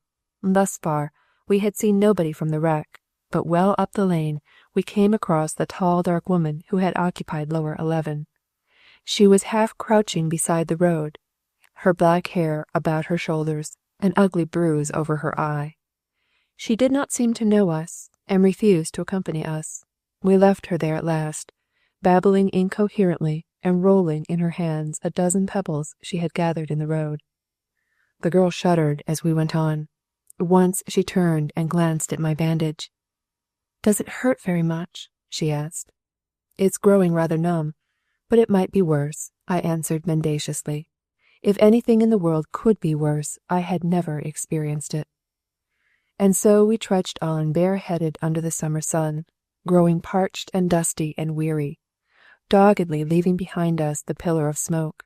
I thought I knew of a trolley line somewhere in the direction we were going, or perhaps we could find a horse and trap to take us into Baltimore. The girl smiled when I suggested it. "We will create a sensation, won't we?" she asked. "Isn't it queer? Or perhaps it's my state of mind, but I keep wishing for a pair of gloves when I haven't even a hat."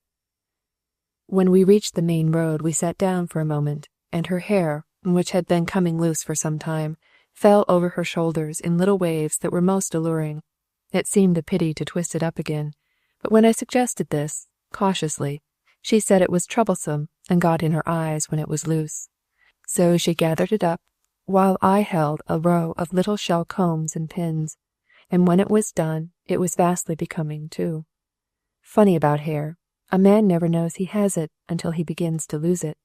But it's different with a girl. Something of the unconventional situation began to dawn on her as she put in the last hairpin and patted some stray locks to place. "I have not told you my name," she said abruptly.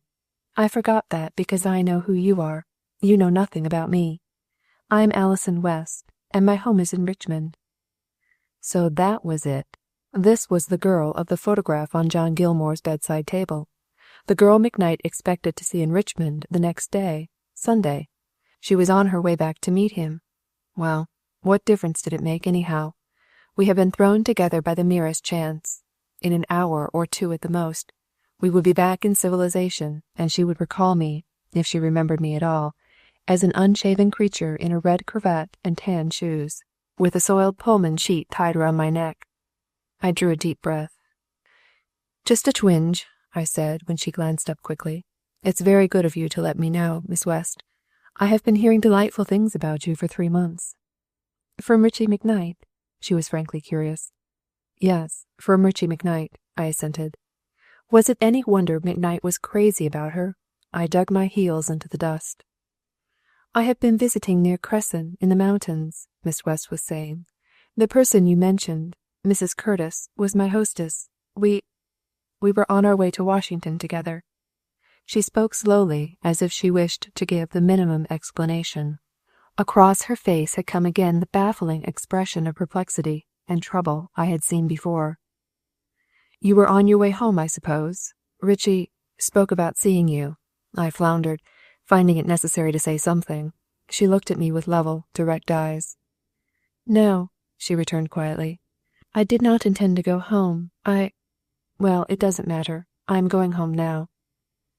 A woman in a calico dress with 2 children, each an exact duplicate of the other, had come quickly down the road. She took in the situation at a glance and was explosively hospitable. "You poor things," she said. "If you'll take the first road to the left over there, and turn in at the second pigsty, you will find breakfast on the table and a coffee pot on the stove, and there's plenty of soap and water, too. Don't say one word. There isn't a soul there to see you." We accepted the invitation, and she hurried on toward the excitement of the railroad. I got up carefully and helped Miss West to her feet. "At the second pigsty to the left," I repeated. "We will find the breakfast I promised you 7 eternities ago. Forward to the pigsty." We said very little for the remainder of that walk. I had almost reached the limits of endurance. With every step the broken ends of the bone grated together.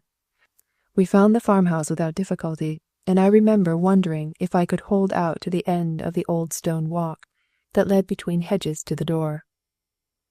"Allah be praised," I said with all the voice I could muster. "Behold the coffee pot!"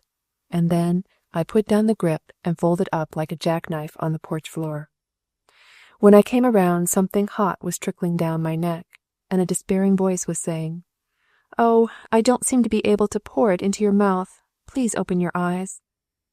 "But I don't want it in my eyes," I replied dreamily. "I haven't any idea what came over me. It was the shoes, I think. The left one is a red-hot torture." I was sitting by that time and looking across into her face.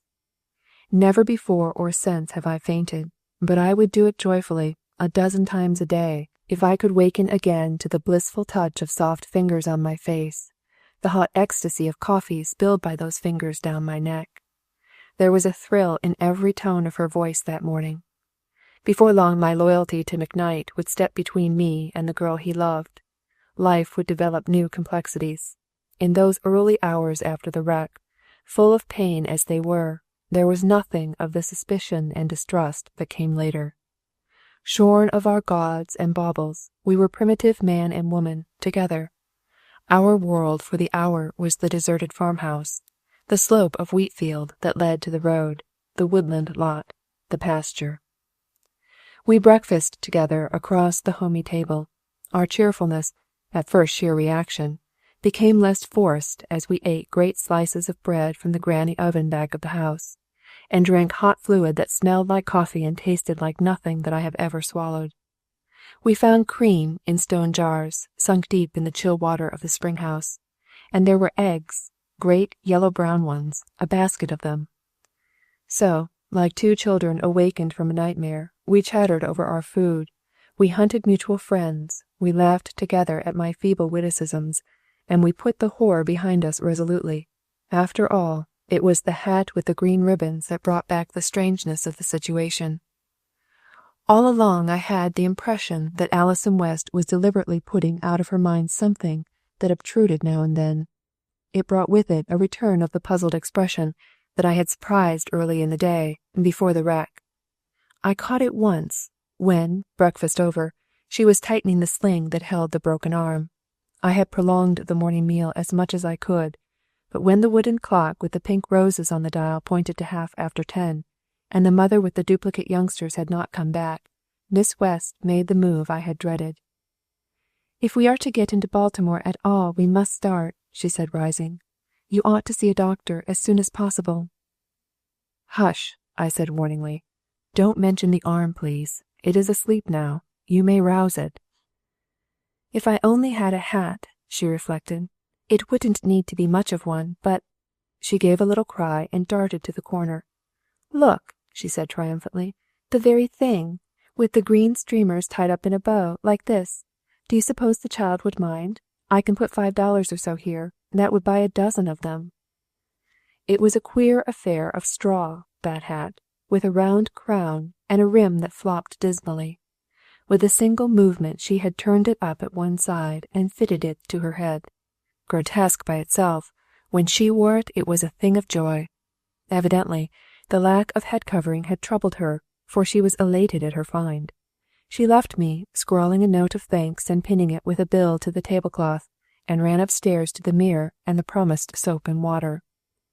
I did not see her when she came down. I had discovered a bench with a tin basin outside the kitchen door, and was washing in a helpless one-sided way. I felt, rather than saw, that she was standing in the doorway, and I made a final plunge into the basin. "How is it possible for a man with only a right hand to wash his left ear?" I asked from the roller towel. I was distinctly uncomfortable. Men are more rigorous creatures of convention than women, whether they admit it or not. There is so much soap on me still that if I laugh I will blow bubbles. Washing with rainwater and homemade soap is like motoring on a slippery road. I only struck the high places. Then, having achieved a brilliant polish with the towel, I looked at the girl. She was leaning against the frame of the door, her face perfectly colorless, her breath coming in slow, difficult respirations.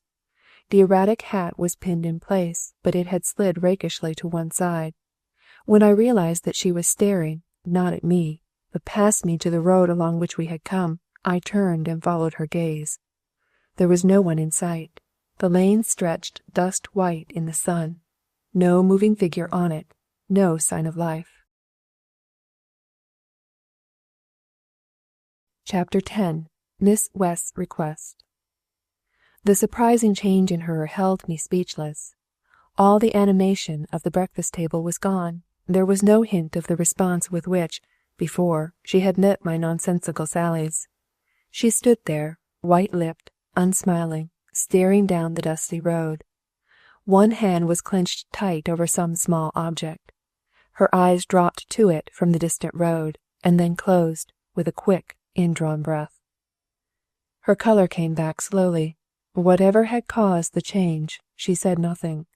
She was anxious to leave at once, almost impatient over my deliberate masculine way of getting my things together.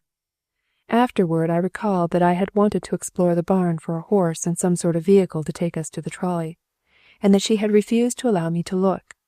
I remembered many things later that might have helped me, and did not. At the time, I was only completely bewildered.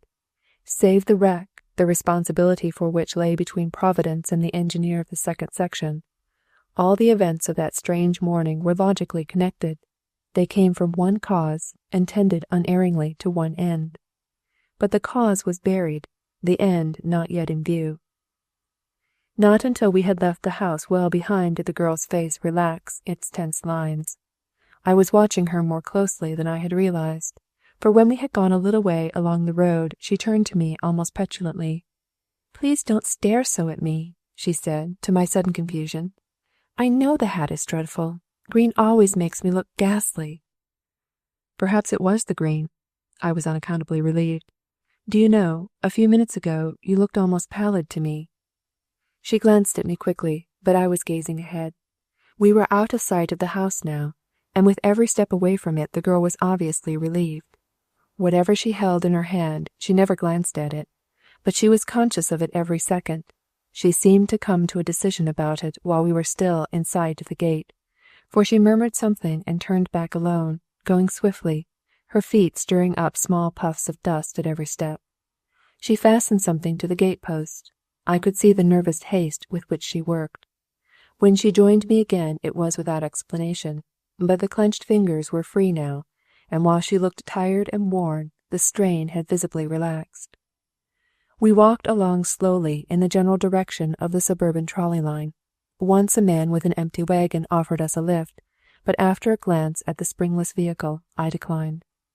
"The ends of the bone think they are castanets as it is," I explained, "but the young lady, however, declined, and we went on together. Once, when the trolley line was in sight, she got a pebble in her low shoe, and we sat down under a tree until she found the cause of the trouble. I don't know what I should have done without you," I blundered. "Moral support and all that. Do you know, my first conscious thought after the wreck was of relief that you had not been hurt?" She was sitting beside me, where a big chestnut tree shaded the road, and I surprised a look of misery on her face that certainly my words had not been meant to produce. "And my first thought," she said slowly, "was regret that I hadn't been obliterated, blown out like a candle. Please don't look at me like that. I am only talking." But her lips were trembling, and because the little shams of society are forgotten at times like this, I leaned over and patted her hand lightly where it rested on the grass beside me. "You must not say those things," I expostulated. "Perhaps, after all, your friends—" "I had no friends on the train." Her voice was hard again, her tone final. She drew her hand from under mine, not quickly, but decisively. A car was in sight, coming toward us. The steel finger of civilization, of propriety, of visiting cards and formal introductions was beckoning us in. Miss West put on her shoe. We said little on the car. The few passengers stared at us frankly and discussed the wreck, emphasizing its horrors. The girl did not seem to hear. Once she turned to me with the quick, unexpected movement that was one of her charms. "I do not wish my mother to know I was in the accident," she said. "Will you please not tell Richie about having met me?" I gave my promise, of course.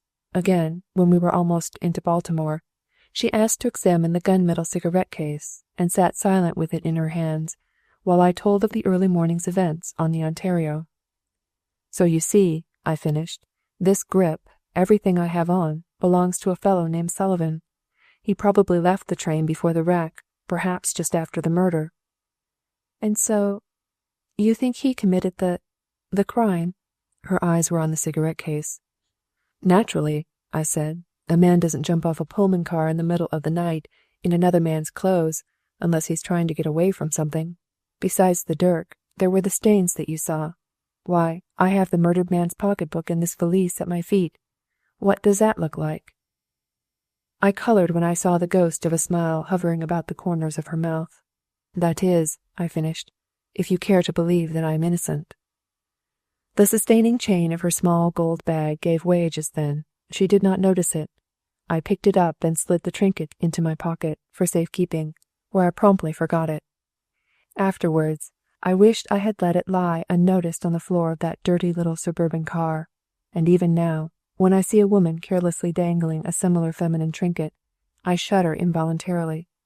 There comes back to me the memory of a girl's puzzled eyes under the brim of a flopping hat, the haunting suspicion of the sleepless nights that followed. Just then, I was determined that my companion should not stray back to the wreck, and to that end I was determinedly fastidious. "Do you know that it is Sunday?" she asked suddenly, "and that we are actually ragged?" "Never mind that," I retorted. "All Baltimore is divided on Sunday into 3 parts. Those who rise up and go to church, those who rise up and read the newspapers, and those who don't rise up. The first are somewhere between the creed and the sermon, and we need not worry about the others." "You treat me like a child," she said almost pettishly. "Don't try so hard to be cheerful. It is almost ghastly." After that I subsided like a pricked balloon, and the remainder of the ride was made in silence. The information that she would go to friends in the city was a shock. It meant an earlier separation than I had planned for. But my arm was beginning again. In putting her into the cab, I struck it and gritted my teeth with the pain. It was probably for that reason that I forgot the gold bag. She leaned forward and held out her hand. "I may not have another chance to thank you," she said, "and I think I would better not try, anyhow. I cannot tell you how grateful I am." I muttered something about the gratitude being mine. Owing to the knock, I was seeing 2 calves, and 2 girls were holding out 2 hands. "Remember," they were both saying, "you have never met me, Mr. Blakely, and if you ever hear anything about me that is not pleasant, I want you to think the best you can of me. Will you?" The 2 girls were one now, with little flashes of white light playing all around. I'm afraid that I shall think too well for my own good," I said unsteadily, and the cab drove on. Chapter 11. The name was Sullivan. I had my arm done up temporarily in Baltimore and took the next train home. I was pretty far gone when I stumbled out of a cab almost into the scandalized arms of Mrs. Clopton. In 15 minutes I was in bed, with that good woman piling on blankets and blistering me in unprotected places with hot water bottles. And in an hour I had had a whiff of chloroform, and Dr. Williams had set the broken bone. I dropped asleep then, waking in the late twilight to a realization that I was at home again, without the papers that meant conviction for Andy Bronson, with a charge of murder hanging over my head, and with something more than an impression of the girl my best friend was in love with, a girl, moreover, who was almost as great an enigma as the crime itself. "And I'm no hand at guessing riddles," I groaned half aloud. Mrs. Clopton came over promptly and put a cold cloth on my forehead. "Euphemia," she said to someone outside the door, "telephone the doctor that he is still rambling, but that he has switched from green ribbons to riddles." "There's nothing the matter with me, Mrs. Clopton," I rebelled. "I was only thinking out loud. Confound that cloth! It's trickling all over me." I gave it a fling, and heard it land with a soggy thud on the floor. "Thinking out loud is delirium," Mrs. Clopton said imperturbably. "A fresh cloth, Euphemia." This time she held it on with a firm pressure that I was too weak to resist. I expostulated feebly that I was drowning, which she also laid to my mental exaltation, and then I finally dropped into a damp sleep, and it was probably midnight when I roused again. I had been dreaming of the wreck, and it was inexpressibly comforting to feel the stability of my bed and to realize the equal stability of Mrs. Clopton, who sat, fully attired, by the nightlight, reading Science and Health. "Does that book say anything about opening the windows on a hot night?" I suggested when I had got my bearings. She put it down immediately and came over to me. If there is one time when Mrs. Clopton is chastened, and it is the only time, it is when she reads Science and Health. "I don't like to open the shutters, Mr. Laurels," she explained. "Not since the night you were away." But pressed further, she refused to explain. "The doctor said you were not to be excited," she persisted. "Here's your beef tea." "Not a drop until you tell me," I said firmly. Besides, you know very well there's nothing the matter with me. This arm of mine is only a false belief." I sat up gingerly. "Now, why don't you open that window?" Mrs. Clopton succumbed. "Because there are queer goings-on in that house next door," she said. "If you will take the beef tea, Mr. Laurels, I will tell you." The queer goings-on, however, proved to be slightly disappointing. It seemed that after I left on Friday night, a light was seen flitting fitfully through the empty house next door. Euphemia had seen it first and called Mrs. Clopton. Together they had watched it breathlessly until it disappeared on the lower floor. "You should have been a writer of ghost stories," I said, giving my pillows a thump. "And so it was flitting fitfully." "That's what it was doing," she reiterated. "Flitting fitfully. Flitting fitfully. How you do throw one out, Mr. Laurels. And what's more, it came again." "Oh, come now, Mrs. Clopton," I objected. "Ghosts are like lightning. They never strike twice in the same night. That's only worth half a cup of beef tea." "You may ask Euphemia," she retorted with dignity. "Not more than an hour after, there was a light there again. We saw it through the chinks in the shutters. Only, this time it began at the lower floor and climbed." "You oughtn't to tell ghost stories at night," came McKnight's voice from the doorway. "Really, Mrs. Clopton, I'm amazed at you, you old duffer. I've got you to thank for the worst day of my life." Mrs. Clopton gulped. Then, realizing that old duffer was meant for me, she took her empty cup and went out muttering. "The pirate's crazy about me, isn't she?" McKnight said to the closing door. Then he swung round and held out his hand. "By Jove," he said, "I've been laying you out all day. Lilies on the doorbell, black gloves, everything. If you had had the sense of a mosquito in a snowstorm, you would have telephoned me." I never even thought of it. I was filled with remorse. "Upon my word, Rich, I hadn't an idea beyond getting away from that place. If you had seen what I saw—" McKnight stopped me. "Seen it? Why, you lunatic, I've been digging for you all day in the ruins. I've lunched and dined on horrors. Give me something to rinse them down, Lolly." He had fished the keys of the cellaret from its hiding-place in my shoe-bag, and was mixing himself what he called a Bernard Shaw, a foundation of brandy and soda with a little of everything else in sight to give it snap. Now that I saw him clearly, he looked weary and grimy. I hated to tell him what I knew he was waiting to hear, but there was no use wading in by inches. I ducked and got it over. "The notes are gone, Rich," I said as quietly as I could. In spite of himself, his face fell. Of course I expected it," he said, "but Mrs. Clopton said over the telephone that you had brought home a grip, and I hoped— Well, Lord knows we ought not to complain. You're here, damaged, but here." He lifted his glass. "Happy days, old man." "If you will give me that black bottle and a teaspoon, I'll drink that Antarctica, or whatever the stuff is. Rich, the notes were gone before the wreck." He wheeled and stared at me, the bottle in his hand. "Lost, strayed, or stolen?" he queried, with forced lightness. "Stolen, although I believe the theft was incidental to something else." Mrs. Clopton came in at that moment, with an eggnog in her hand. She glanced at the clock, and, without addressing anyone in particular, she intimated that it was time for self-respecting folks to be at home in bed. McKnight, who could never resist a fling at her back, spoke to me in a stage whisper. "Is she talking still, or again?" he asked, just before the door closed. There was a second's indecision with the knob. Then, judging discretion the better part, Mrs. Clopton went away. "Now then," McKnight said, settling himself in a chair beside the bed. "Spit it out.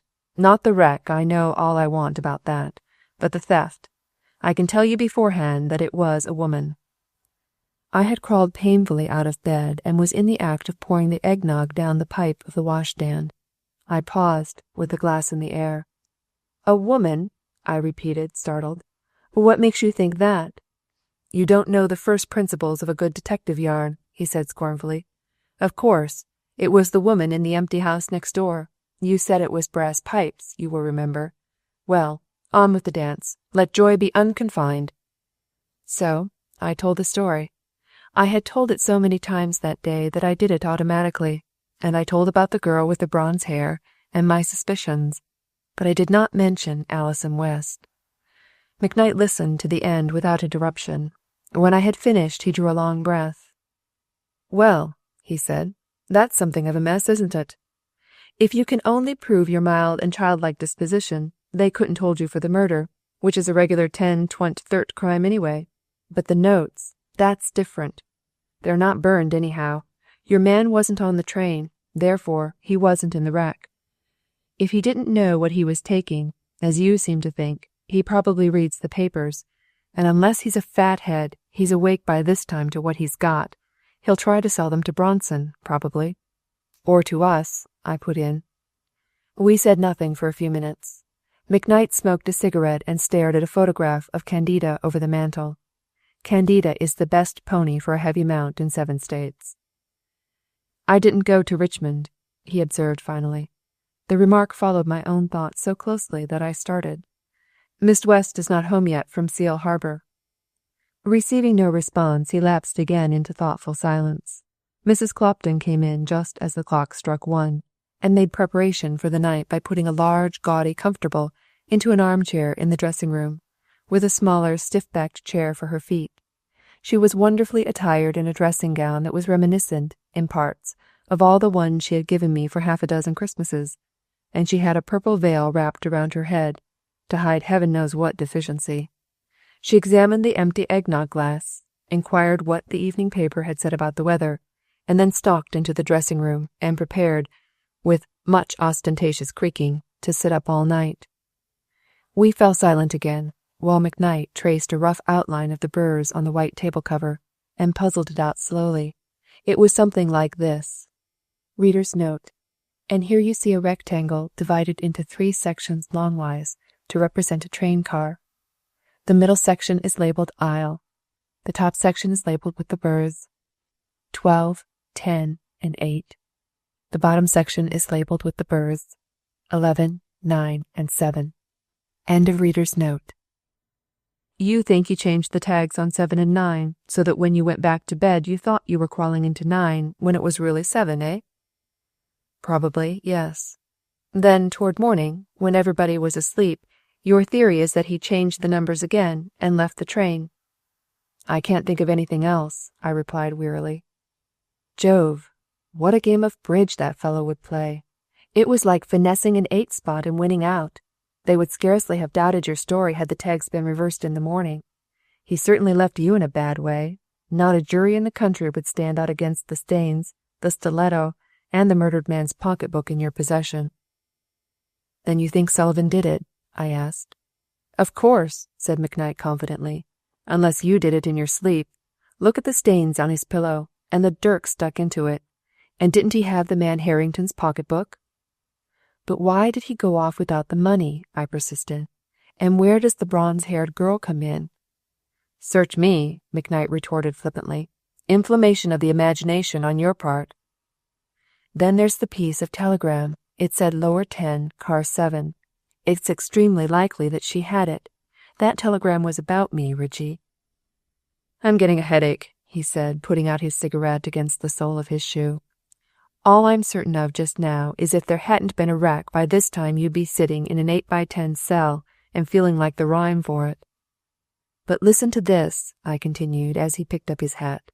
This fellow Sullivan is a fugitive, and he's a lot more likely to make advances to Bronson than to us. We could have the case continued, release Bronson on bail, and set a watch on him.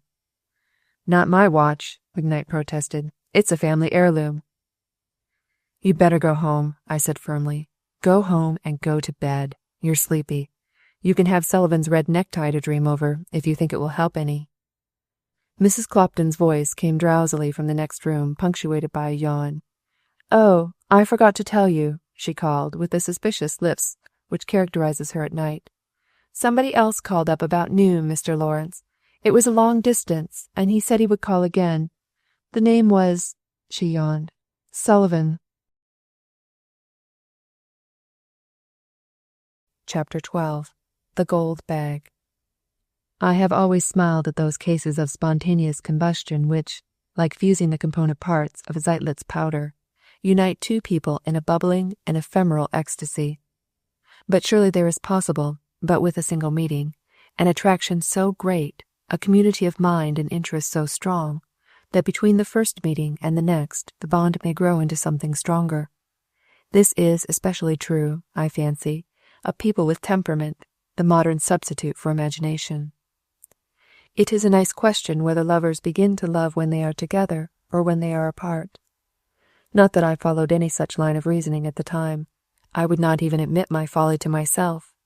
But during the restless hours of that first night after the accident, when my back ached with lying on it, and any other position was torture, I found my thoughts constantly going back to Alison West. I dropped into a doze, to dream of touching her fingers again to comfort her, and awoke to find that I had patted a teaspoonful of medicine out of Mrs. Clopton's indignant hand. What was it McKnight had said about making an egregious ass of myself? And that brought me back to Richie, and I fancy I groaned. There's no use expatiating on the friendship between two men who have gone together through college, have quarrelled and made up, fussed together over politics and debated creeds for years. Men don't need to be told, and women cannot understand. Nevertheless, I groaned. If it had been anyone but Rich. Some things were mine, however, and I would hold them. The Halcyon breakfast, the queer hat, the pebble in her small shoe, the gold bag with the broken chain. The bag? Why, it was in my pocket at that moment. I got up painfully and found my coat. Yes, there was the purse, bulging with an opulent suggestion of wealth inside. I went back to bed again, somewhat dizzy, between effort and the touch of the trinket so lately hers. I held it up by its broken chain and gloated over it. By careful attention to orders, I ought to be out in a day or so. Then I could return it to her. I really ought to do that. It was valuable, and I wouldn't care to trust it to the mail. I could run down to Richmond and see her once. There was no disloyalty to Rich in that. I had no intention of opening the bag. I put it under my pillow, which was my reason for refusing to have the linen slips changed, to Mrs. Clopton's dismay. And sometime during the morning, when I lay under a virgin field of white, ornamented with strange flowers, my cigarettes hidden beyond discovery, and Science and Health on a table by my elbow, as if by the merest accident I slid my hand under my pillow and touched it reverently. McKnight came in about 11. I heard his car at the curb, followed almost immediately by his slam at the front door, and his usual clamor on the stairs. He had a bottle under his arm, rightly surmising that I had been forbidden stimulant, and a large box of cigarettes in his pocket, suspecting my deprivation. "Well," he said cheerfully, "how did you sleep after keeping me up half the night?" I slid my hand around. The purse was well covered.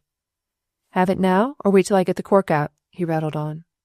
"I don't want anything," I protested. "I wish you wouldn't be so darned cheerful, Richie." He stopped whistling to stare at me. "I am saddest when I sing," he quoted unctuously. "It's pure reaction, Lolly. Yesterday the sky was low. I was digging for my best friend. Today he lies before me, his peevish self. Yesterday I thought the notes were burned. Today I look forward to a good cross-country chase, and with luck we will draw." His voice changed suddenly. "Yesterday she was in Seal Harbor. Today she is here." "Here in Washington?" I asked, as naturally as I could. "Yes, going to stay a week or two." "Oh, I had a little hen, and she had a wooden leg, and nearly every morning she used to lay an egg." "Will you stop that racket, Rich? It's the real thing this time, I suppose." "She's the best little chicken that we have on the farm, and another little drink won't do us any harm," he finished, twisting out the corkscrew. Then he came over and sat down on the bed. "Well," he said judiciously, "since you drag it from me, I think perhaps it is. You're such a confirmed woman-hater that I hardly knew how you would take it." "Nothing of the sort," I denied testily, "because a man reaches the age of 30 without making maudlin love to everything." "I've taken to long country rides," he went on reflectively without listening to me, "and yesterday I ran over a sheep, nearly went into the ditch. But there's a Providence that watches over fools and lovers, and just now I know darned well that I'm one, and I have a sneaking idea I'm both." "You are both," I said with disgust. "If you can be rational for one moment, I wish you would tell me why that man Sullivan called me over the telephone yesterday morning." "Probably hadn't yet discovered the Bronson notes, providing you hold to your theory that the theft was incidental to the murder. May have wanted his own clothes again, or to thank you for yours. Search me, I can't think of anything else." The doctor came in just then. As I said before, I think a lot of my doctor, when I am ill. He is a young man, with an air of breezy self-confidence and good humour. He looked directly past the bottle, which is a very valuable accomplishment, and shook hands with McKnight until I could put the cigarettes under the bedclothes. He had interdicted tobacco. Then he sat down beside the bed and felt around the bandages with hands as gentle as a baby's. "Pretty good shape," he said. "How did you sleep?" "Oh, occasionally," I replied. "I would like to sit up, doctor." "Nonsense. Take a rest while you have an excuse for it. I wish to thunder I could stay in bed for a day or two. I was up all night." "Have a drink," McKnight said, pushing over the bottle. "Twins," the doctor grinned. "Have 2 drinks." But the medical man refused. "I wouldn't even wear a champagne-colored necktie during business hours," he explained. "By the way, I had another case from your accident, Mr. Blakely, late yesterday afternoon. Under the tongue, please." He stuck a thermometer in my mouth. I had a sudden terrible vision of the amateur detective coming to light. Notebook, cheerful impertinence, and incriminating data. "A small man?" I demanded. "Gray hair?" "Keep your mouth closed," the doctor said peremptorily. "No, a woman with a fractured skull. Beautiful case. Van Kirk was up to his eyes and sent for me. Hemorrhage, right-sided paralysis, irregular pupils, all the trimmings. Worked for 2 hours." "Did she recover?" McKnight put in. He was examining the doctor with new awe. "She lifted her right arm before I left," the doctor finished cheerfully. "So the operation was a success, even if she should die." "Good heavens," McKnight broke in. "And I thought you were just an ordinary mortal like the rest of us. Let me touch you for luck. Was she pretty?" "Yes, and young. Had a wealth of bronze-colored hair. Upon my soul, I hated to cut it." McKnight and I exchanged glances. "Do you know her name, doctor?" I asked. "No. The nurses said her clothing came from a Pittsburg tailor." "She's not conscious, I suppose?" "No, she may be. Tomorrow, or in a week." He looked at the thermometer, murmured something about liquid diet, avoiding my eye. Mrs. Clopton was broiling a chop at the time, and took his departure, humming cheerfully as he went downstairs. McKnight looked after him wistfully. "Jove, I wish I had his constitution," he exclaimed. "Neither nerves nor heart. What a chauffeur he would make." But I was serious. "I have an idea," I said grimly, "that this small matter of the murder is going to come up again, and that your uncle will be in the deuce of a fix if it does. If that woman is going to die, somebody ought to be around to take her deposition. She knows a lot, if she didn't do it herself. I wish you would go down to the telephone and get the hospital. Find out her name and if she is conscious." McKnight went under protest. "I haven't much time," he said, looking at his watch. "I'm to meet Miss West and Alison at 1. I want you to know them, Lolly. You would like the mother." "Why not the daughter?" I inquired. I touched the little gold bag under my pillow. "Well," he said judiciously, "you've always declared against the immaturity and romantic nonsense of very young women." "I never said anything of the sort," I retorted furiously. "There is more satisfaction to be had out of a good saddle horse," he quoted me. "More excitement out of a polo pony, and as for the eternal matrimonial chase, give me instead a good stubble, a fox, some decent dogs, and a hunter, and I'll show you the real joys of the chase."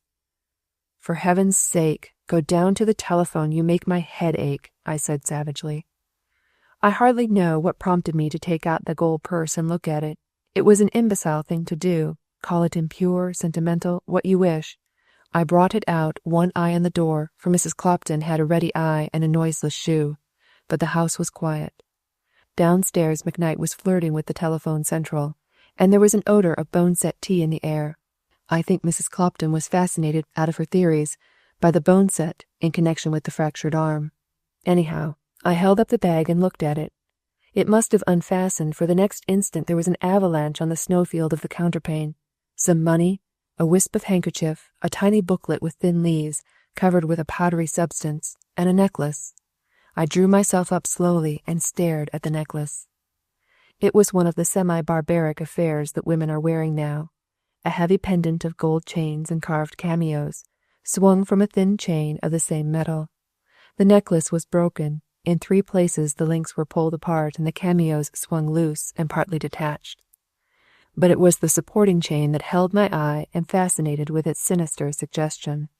3 inches of it had been snapped off, and as well as I knew anything on earth, I knew that the bit of chain that the amateur detective had found, bloodstain and all, belonged just there.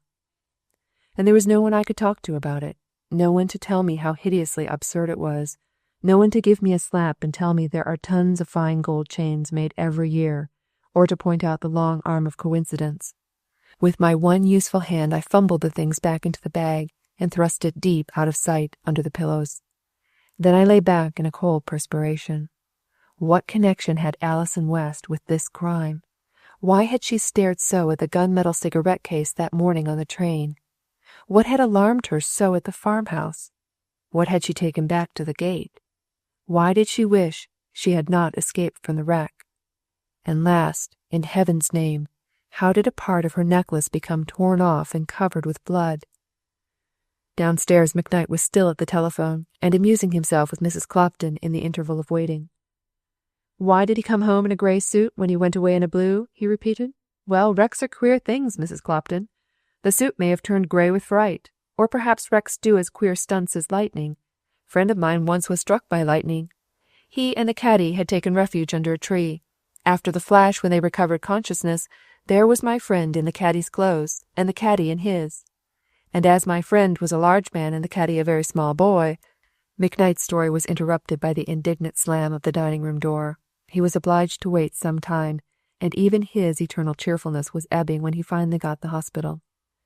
"Is Dr. Van Kirk there?" he asked. "Not there? Well, can you tell me how the patient is, whom Dr. Williams from Washington operated on last night?" "Well, I'm glad of that. Is she conscious?" "Do you happen to know her name?" "Yes, I'll hold the line." There was a long pause, then McKnight's voice. "Hello? Yes? Thank you very much. Good-bye." He came upstairs, 2 steps at a time.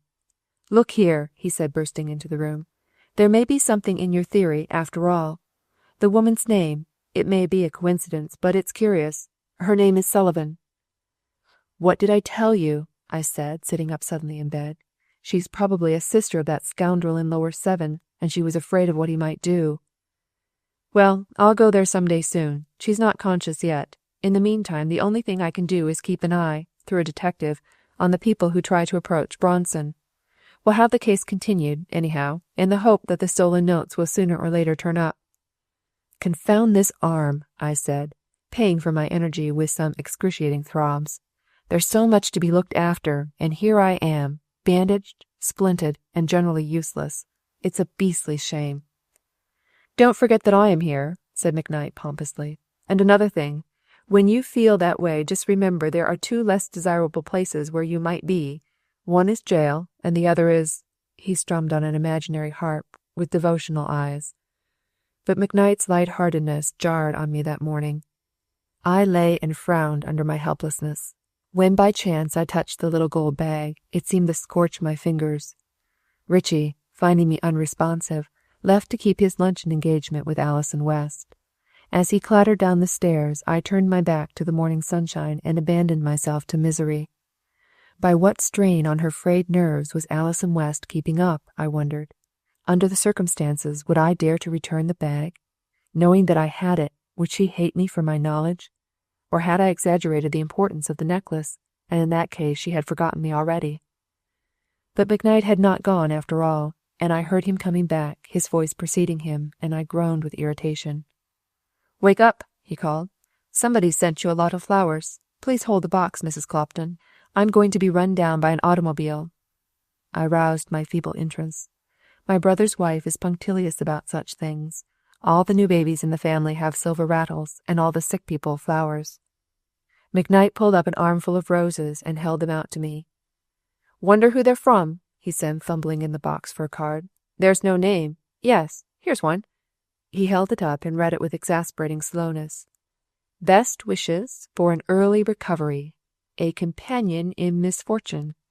"Well, what do you know about that?" he exclaimed. "There's something you didn't tell me, Lolly." "It was hardly worth mentioning," I said mendaciously, with my heart beating until I could hear it. She had not forgotten after all. McKnight took a bud and fastened it in his buttonhole. I am afraid I was not especially pleasant about it. They were her roses, and anyhow they were meant for me. Richie left very soon, with an irritating final grin at the box. "Good-bye, Sir Woman-Hater," he jeered at me from the door. So he wore one of the roses she had sent me to luncheon with her, and I lay back among my pillows and tried to remember that it was his game anyhow, and that I wasn't even drawing cards.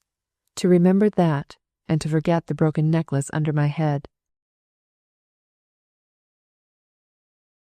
Chapter 13. Faded Roses. I was in the house for a week. Much of that time I spent in composing and destroying letters of thanks to Miss West, and in growling at the doctor. McKnight dropped in daily, but he was less cheerful than usual. Now and then I caught him eyeing me as if he had something to say, but whatever it was, he kept it to himself. Once during the week he went to Baltimore and saw the woman in the hospital there. From the description I had little difficulty in recognizing the young woman who had been with the murdered man in Pittsburg, but she was still unconscious. An elderly aunt had appeared, a gaunt person in black, who sat around like a buzzard on a fence, according to McKnight, and wept, in a mixed figure, into a damp handkerchief. On the last day of my imprisonment, he stopped in to thrash out a case that was coming up in court the next day, and to play a game of double solitaire with me. "Who won the ball game?" I asked. "We were licked. Ask me something pleasant. Oh, by the way, Bronson's out today." "I'm glad I'm not on his bond," I said pessimistically. "He'll clear out." "Not he," McKnight pounced on my ace. "He's no fool. Don't you suppose he knows you took the notes to Pittsburg? The papers were full of it. And he knows you escaped with your life and a broken arm from the wreck. What do we do next? The Commonwealth continues the case. A deaf man on a dark night would know those notes are missing." "Don't play so fast," I remonstrated. "I have only one arm to your two. Who is trailing Bronson? Did you try to get Johnson?" I asked for him, but he had some work on hand. The murder's evidently a dead issue, I reflected. No, I'm not joking. The wreck destroyed all the evidence, but I'm firmly convinced those notes will be offered, either to us or to Bronson very soon. Johnson's a blackguard, but he's a good detective. He could make his fortune as a game dog. What's he doing?" McKnight put down his cards and, rising, went to the window. As he held the curtain back, his customary grin looked a little forced. "To tell you the truth, Lolly," he said, "for the last 2 days he's been watching a well-known Washington attorney named Lawrence Blakely. He's across the street now." It took a moment for me to grasp what he meant. "Why, it's ridiculous," I asserted. "What would they trail me for? Go over and tell Johnson to get out of there, or I'll pot at him with my revolver." "You can tell him that yourself." McKnight paused and bent forward. "Hello, here's a visitor, a little man with a string halt." "I won't see him," I said firmly. "I've been bothered enough with reporters." We listened together to Mrs. Clopton's expostulating tones in the lower hall, and the creak of the boards as she came heavily up the stairs. She had a piece of paper in her hand torn from a pocket account book, and on it was the name, Mr. Wilson Budd Hotchkiss, Important Business. "Oh, well, show him up," I said resignedly. "You'd better put those cards away, Richie. I fancy it's the rector of the church around the corner." But when the door opened to admit a curiously alert little man, adjusting his glasses with nervous fingers, my face must have shown my dismay. It was the amateur detective of the Ontario. I shook hands without enthusiasm. He was the one survivor of the wrecked car who could do me any amount of harm. There was no hope that he had forgotten any of the incriminating details. In fact, he held them in his hand, the very notebook which contained them. His manner was restrained, but it was evident he was highly excited. I introduced him to McKnight, who has the imagination I lack, and who placed him at once, mentally. "I only learned yesterday that you had been, saved," he said rapidly. "Terrible accident. Unspeakable. Dream about it all night and think about it all day. Broken arm?" "No, he just wears the splint to be different from other people," McKnight drawled lazily. I glared at him. There was nothing to be gained by antagonizing the little man. "Yes, a fractured humerus, which isn't as funny as it sounds." Humorous. Pretty good," he cackled. "I must say you keep up your spirits pretty well, considering everything." "You seem to have escaped injury," I parried. He was fumbling for something in his pockets. "Yes, I escaped," he replied abstractedly. "Remarkable thing, too. I haven't a doubt I would have broken my neck, but I landed on— you'll never guess what. I landed head first on the very pillow which was under inspection at the time of the wreck. You remember, don't you? Where did I put that package?" He found it finally and opened it on a table, displaying with some theatricalism a rectangular piece of muslin and a similar patch of striped ticking. "You recognize it," he said. "The stains, you see, and the hole made by the dirk. I tried to bring away the entire pillow, but they thought I was stealing it and made me give it up." Richie touched the pieces gingerly. "By George," he said, "and you carry that around in your pocket? What if you should mistake it for your handkerchief?" But Mr. Hotchkiss was not listening. He stood bent somewhat forward, leaning over the table, and fixed me with his ferret-like eyes. "Have you seen the evening papers, Mr. Blakely?" he inquired. I glanced to where they lay unopened and shook my head. "Then I have a disagreeable task," he said with evident relish. "Of course, you had considered the matter of the man Harrington's death closed, after the wreck. I did myself. As far as I was concerned, I meant to let it remain so. There were no other survivors, at least none that I knew of, and in spite of circumstances, there were a number of points in your favor." "Thank you," I put in with a sarcasm that was lost on him. "I verified your identity, for instance, as soon as I recovered from the shock. Also, I found on inquiring of your tailor that you invariably wore dark clothing." McKnight came forward threateningly. "Who are you, anyhow?" he demanded. "And how is this any business of yours?" Mr. Hotchkiss was entirely unruffled. "I have a minor position here," he said, reaching for a visiting card. "I am a very small patch on the seat of government, sir." McKnight muttered something about certain offensive designs against the said patch, and retired grumblingly to the window. Our visitor was opening the paper with a tremendous expenditure of energy. "Here it is. Listen," he read rapidly aloud. "The Pittsburg police have sent to Baltimore 2 detectives who are looking up the survivors of the ill-fated Washington flyer. It has transpired that Simon Harrington, the Wood Street merchant of that city, was not killed in the wreck, but was murdered in his berth the night preceding the accident. Shortly before the collision, John Flanders, the conductor of the flyer, sent this telegram to the chief of police: Body of Simon Harrington found stabbed in his berth, Lower 10, Ontario, at 6:30 this morning. John Flanders, conductor. It is hoped that the survivors of the wrecked car Ontario will be found, to tell what they know of the discovery of the crime. Mr. John Gilmore, head of the steel company for which Mr. Harrington was purchasing agent, has signified his intention of sifting the matter to the bottom. So you see," Hotchkiss continued, "there's trouble brewing. You and I are the only survivors of that unfortunate car." I did not contradict him, but I knew of 2 others at least, Alison West and the woman we had left beside the road that morning, babbling incoherently, her black hair tumbling over her white face. "Unless we can find the man who occupied Lower 7, I suggested. "I have already tried and failed. To find him would not clear you, of course, unless we could establish some connection between him and the murdered man. It is the only thing I see, however. I've learned this much," Hotchkiss concluded. "Lower 7 was reserved from Cresson." Cresson, where Alison West and Mrs. Curtis had taken the train. McKnight came forward and suddenly held out his hand. "Mr. Hotchkiss," he said, I'm sorry if I have been offensive. I thought when you came in that, like the Irishman and the government, you were forninst us. If you will put those cheerful relics out of sight somewhere, I should be glad to have you dine with me at the Incubator," his name for his bachelor apartment. "Compared with Johnson, you are the great original protoplasm." The strength of this was lost on Hotchkiss, but the invitation was clear. They went out together, and from my window I watched them get into McKnight's car. It was raining, and at the corner the cannonball skidded. Across the street, my detective, Johnson, looked after them with his crooked smile. As he turned up his collar, he saw me and lifted his hat. I left the window and sat down in the growing dusk. So the occupant of Lower 7 had got on the car at Cresson, probably with Alison West and her companion. There was someone she cared about enough to shield. I went irritably to the door and summoned Mrs. Clopton.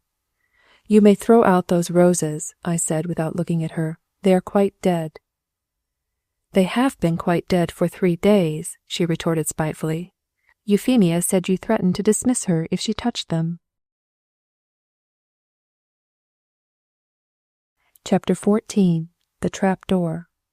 By Sunday evening, a week after the wreck, my forced inaction had goaded me to frenzy. The very sight of Johnson across the street or lurking, always within sight of the house, kept me constantly exasperated. It was on that day that things began to come to a focus, a burning glass of events that seemed to center on me. I dined alone that evening in no cheerful frame of mind. There had been a polo game the day before, and I had lent a pony, which is always a bad thing to do, and she had wrenched her shoulder, besides helping to lose the game. There was no one in town. The temperature was 90 and climbing, and my left hand persistently cramped under its bandage. Mrs. Clopton herself saw me served, my bread buttered and cut in tidbits, my meat ready for my fork. She hovered around me maternally, obviously trying to cheer me. "The paper says still warmer," she ventured. "The thermometer is 92 now." "And this coffee is 250, I said, putting down my cup. "Where is Euphemia? I haven't seen her around, or heard a dish smash all day."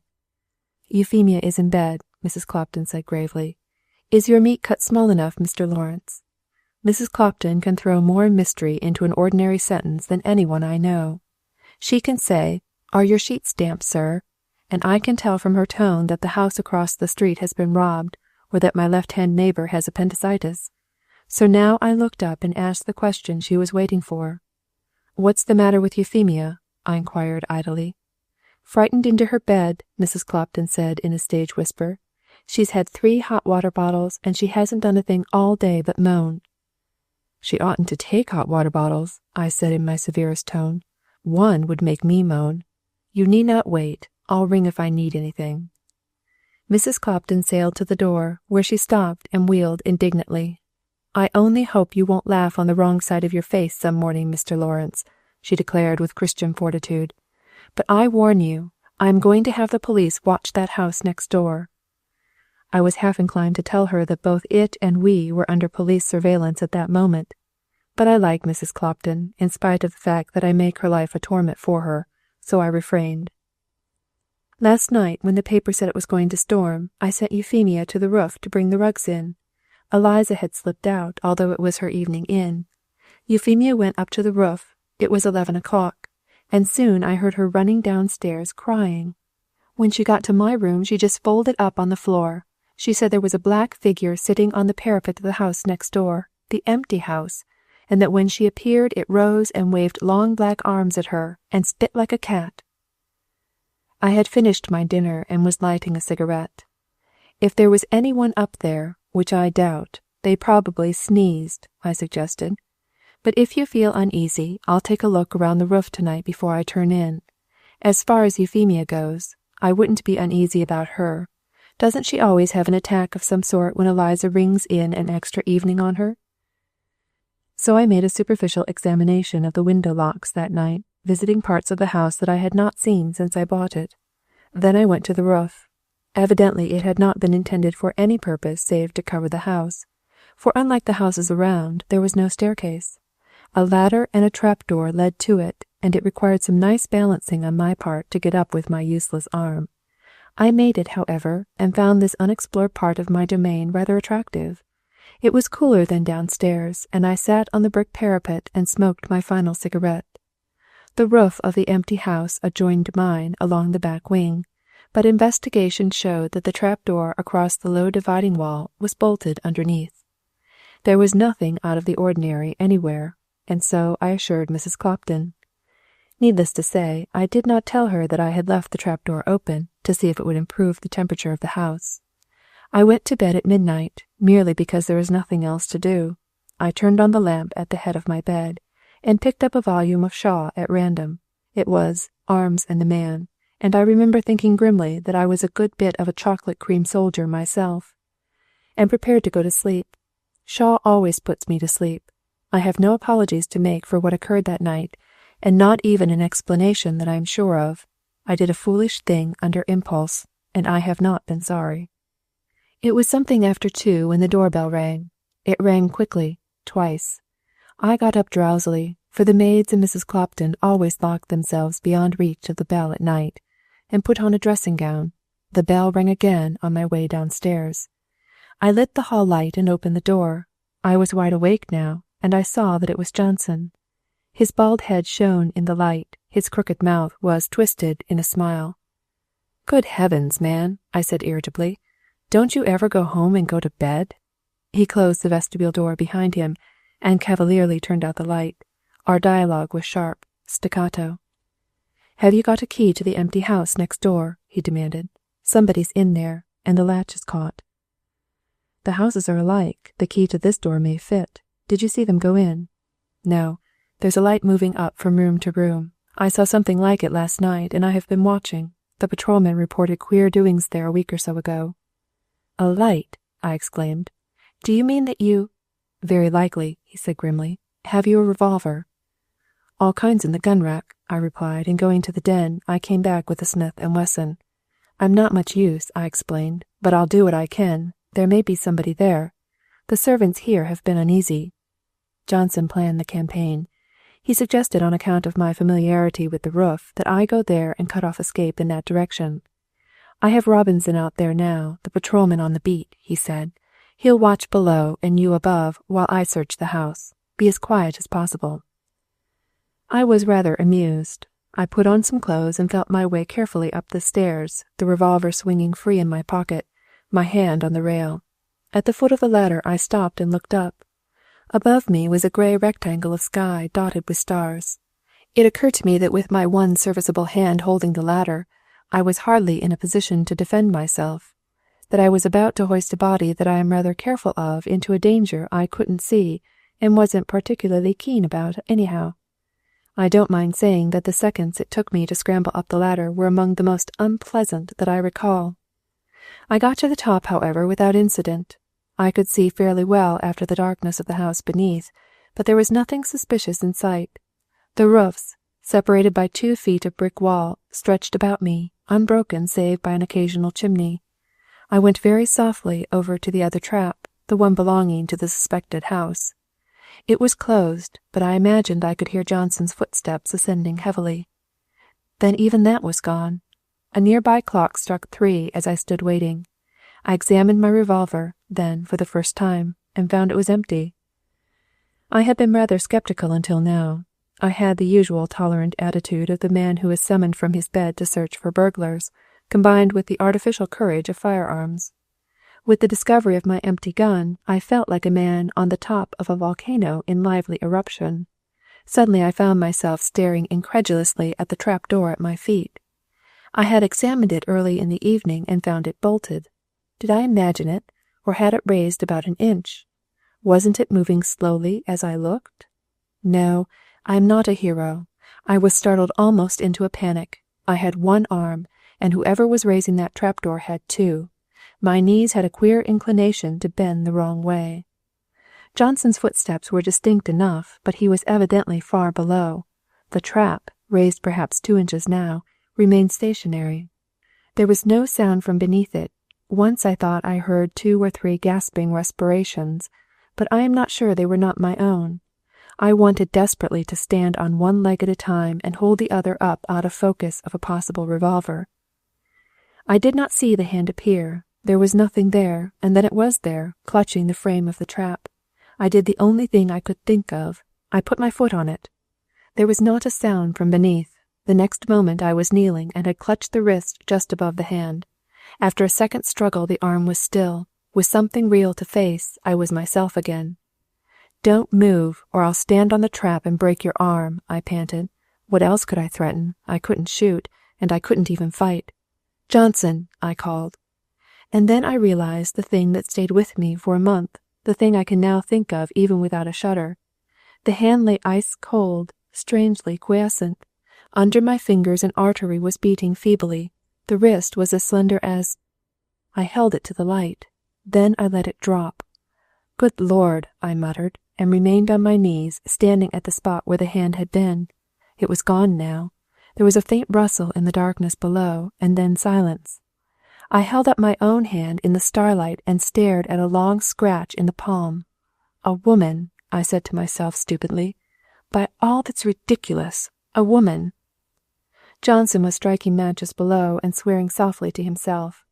"How the devil do you get to the roof?" he called. "I think I've broken my nose." He found the ladder after a short search and stood at the bottom, looking up at me. "Well, I suppose you haven't seen him?" he inquired. "There are enough darned cubby-holes in this house to hide a patrol wagon load of thieves." He lighted a fresh match. "Hello, here's another door."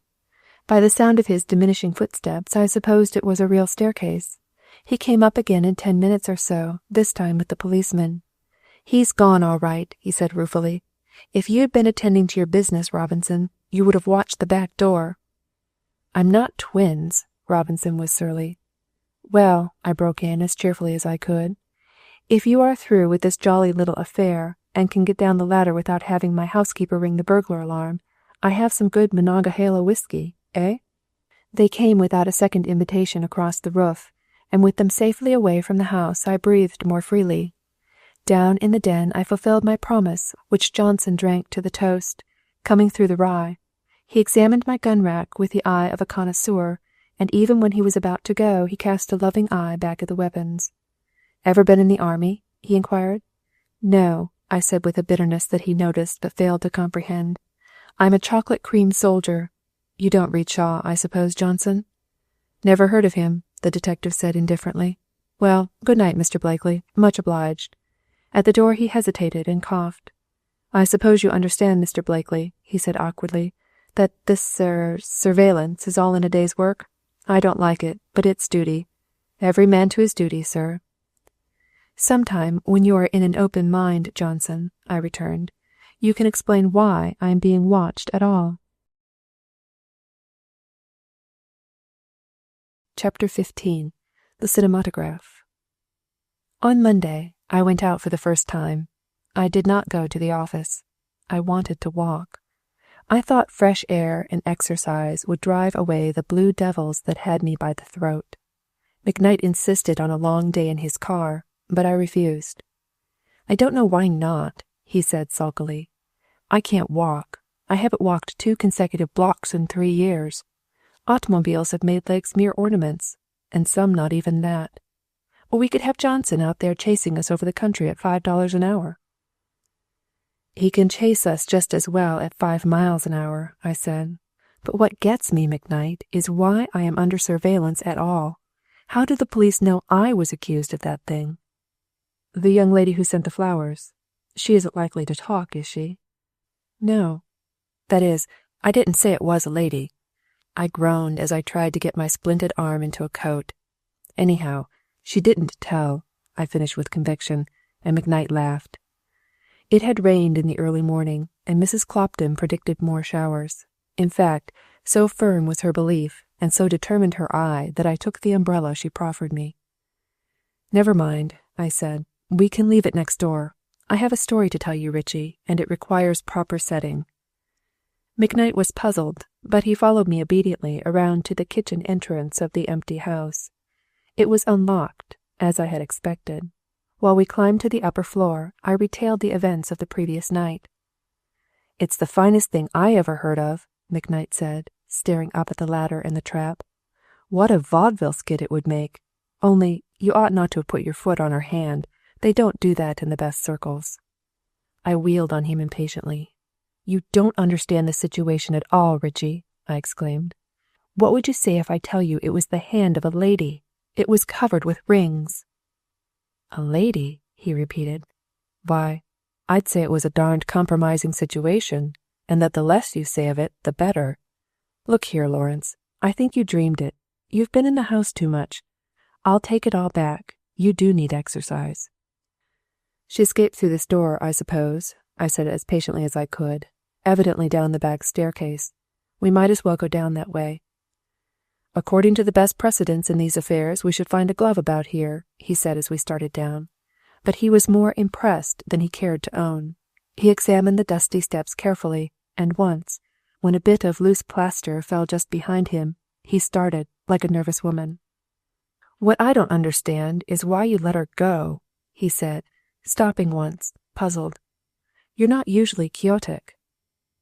"When we get out into the country, Richie," I replied gravely, "I'm going to tell you another story, and if you don't tell me I'm a fool and a craven on the strength of it, you are no friend of mine."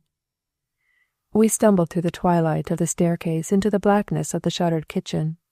The house had the mouldy smell of closed buildings. Even on that warm September morning it was damp and chilly. As we stepped into the sunshine, McKnight gave a shiver. "Now that we're out," he said, "I don't mind telling you that I have been there before. Do you remember the night you left, and the face at the window?" "When you speak of it, yes." "Well, I was curious about that thing," he went on, as we started up the street, "and I went back. The street door was unlocked, and I examined every room. I was Mrs. Clopton's ghost that carried a light and clum." "Did you find anything?" "Only a clean place rubbed on the window opposite your dressing room. Splendid view of an untidy interior. If that house is ever occupied, you better put stained glass in that window of yours." As we turned the corner, I glanced back. Half a block between us, Johnson was moving our way slowly. When he saw me, he stopped and proceeded with great deliberation to light a cigar. By hurrying, however, he caught the car that we took and stood unobtrusively on the rear platform. He looked fagged and absent-mindedly paid our fares, to McKnight's delight. "We will give him a run for his money," he declared as the car moved countryward. "Conductor, let us off at the muddiest lane you can find." At 1:00, after a 6-mile ramble, we entered a small country hotel. We had seen nothing of Johnson for a half-hour. At that time he was a quarter of a mile behind us and losing rapidly. Before we had finished our luncheon, he staggered into the inn.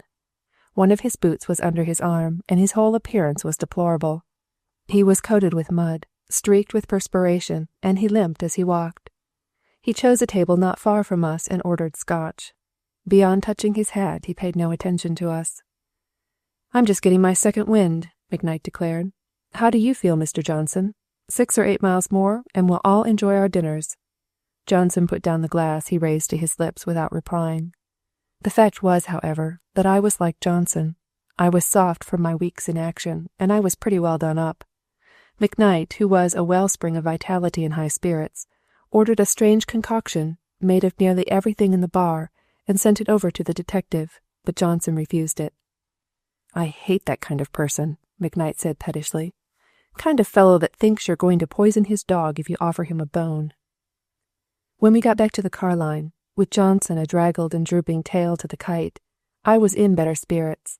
I had told McKnight the story of the 3 hours just after the wreck. I had not named the girl, of course. She had my promise of secrecy. But I told him everything else. It was a relief to have a fresh mind on it. I had puzzled so much over the incident at the farmhouse and the necklace in the gold bag that I had lost perspective. He had been interested, but inclined to be amused, until I came to the broken chain. Then he had whistled softly. "But there are tons of fine gold chains made every year," he said. "Why in the world do you think that the smeary piece came from that necklace?" I had looked around. Johnson was far behind, scraping the mud off his feet with a piece of stick. "I have the short end of the chain in the sealskin bag," I reminded him. "When I couldn't sleep this morning, I thought I would settle it, one way or the other. It was hell to go along the way I had been doing. And there's no doubt about it, Rich. It's the same chain." We walked along in silence until we caught the car back to town. "Well," he said finally, "you know the girl, of course, and I don't.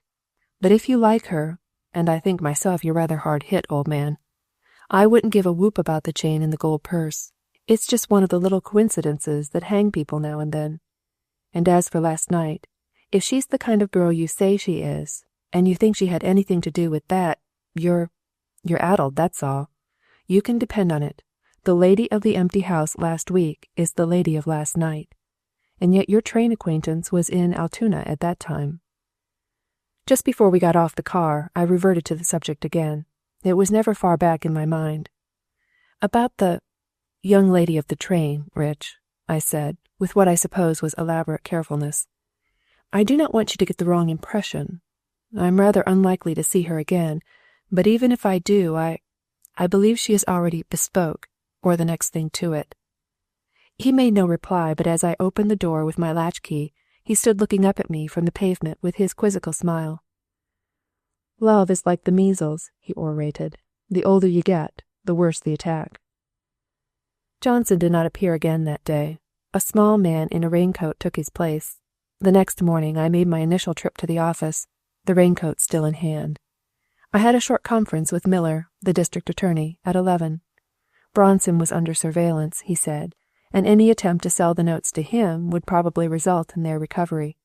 In the meantime, as I knew, the Commonwealth had continued the case, in hope of such contingency. At noon, I left the office and took a veterinarian to see Candida, the injured pony. By 1 o'clock my first day's duties were performed, and a long Sahara of hot afternoons stretched ahead. McKnight, always glad to escape from the grind, suggested a vaudeville, and in sheer ennui I consented. I could neither ride, drive, nor golf, and my own company bored me to distraction. "Coolest place in town these days," he declared. "Electric fans, breezy songs, airy costumes, and there's Johnson just behind, the coldest proposition in Washington." He gravely bought 3 tickets and presented the detective with one. Then we went in. Having lived a normal, busy life, the theater in the afternoon is about on par with ice cream for breakfast. Up on the stage, a very stout woman in short pink skirts, with a smile that McKnight declared looked like a slash in a roll of butter, was singing nasally, with a laborious kick at the end of each verse. Johnson, 2 rows ahead, went to sleep. McKnight prodded me with his elbow. "Look at the first box to the right," he said in a stage whisper. "I want you to come over at the end of this act." It was the first time I had seen her since I put her in the cab in Baltimore. Outwardly, I presume, I was calm, for no one turned to stare at me, but every atom of me cried out at the sight of her. She was leaning, bent forward, lips slightly parted, gazing raptly at the Japanese conjurer who had replaced what McKnight disrespectfully called the columns of Hercules. Compared with the draggled lady of the farmhouse, she was radiant. For that first moment there was nothing but joy at the sight of her. McKnight's touch on my arm brought me back to reality.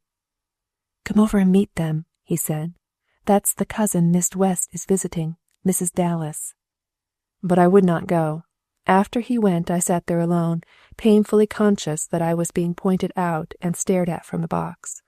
The abominable Japanese gave way to yet more atrocious performing dogs. "How many offers of marriage will the young lady in the box have?" The dog stopped sagely at none, and then pulled out a card that said 8. Wild shouts of glee by the audience. "The fools," I muttered.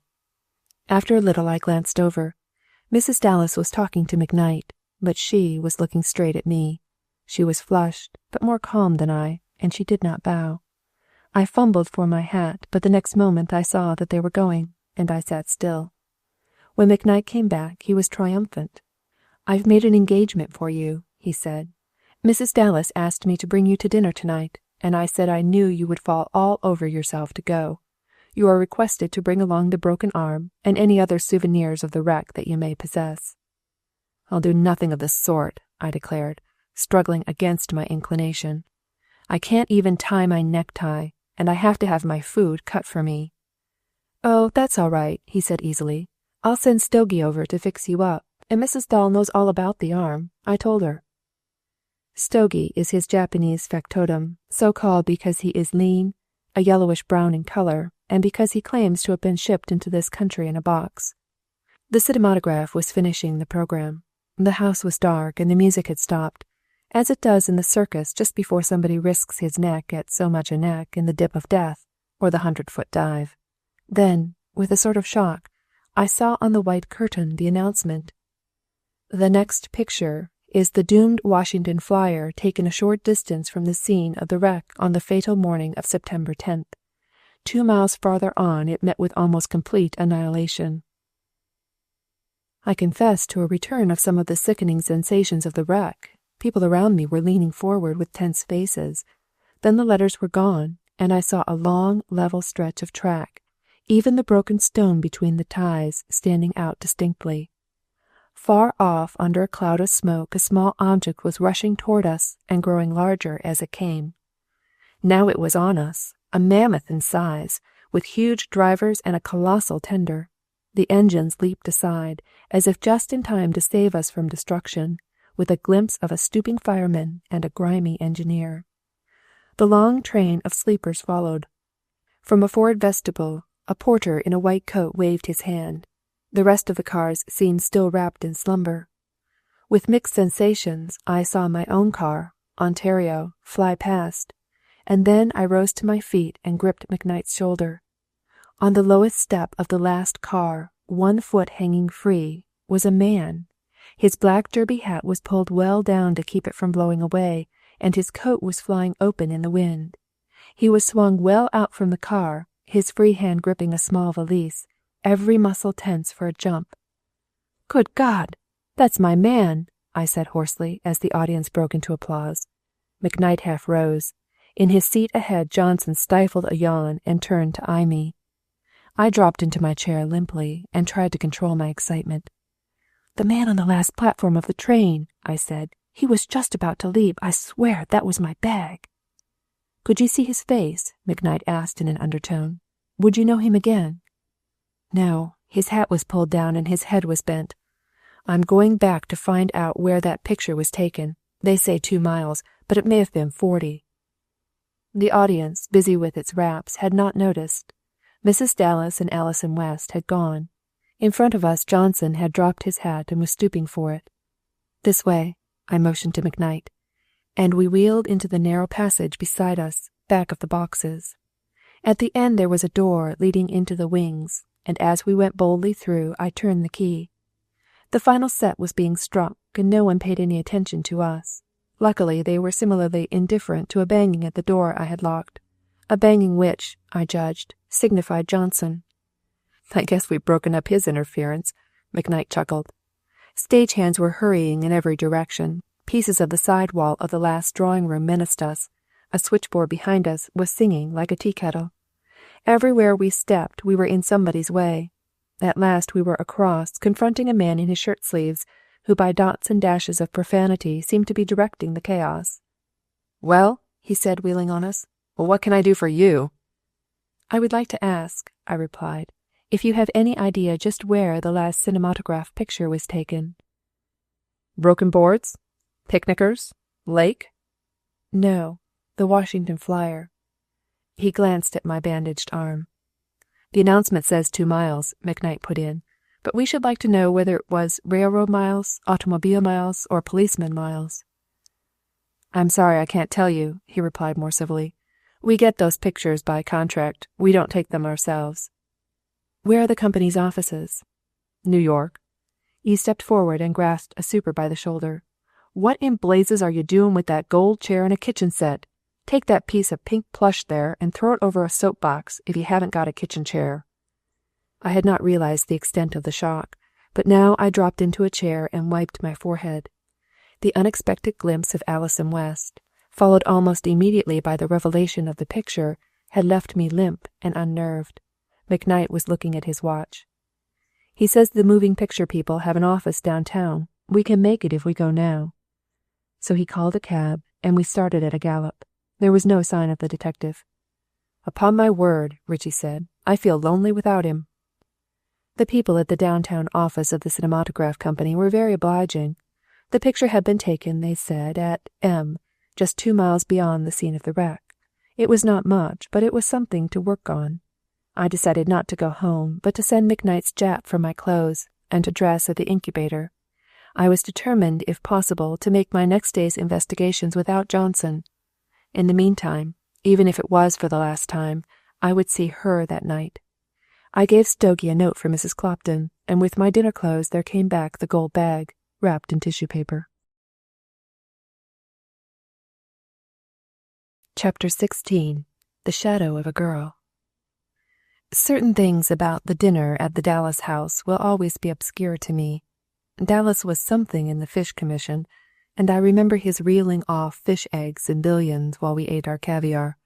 He had some particular stunt he had been urging the government to for years, something about forbidding the establishment of mills and factories on riverbanks. It seems they kill the fish, either the smoke or the noise or something they pour into the water. Mrs. Dallas was there, I think. Of course, I suppose she must have been. And there was a woman in yellow. I took her in to dinner, and I remember she loosened my clams for me so I could get them.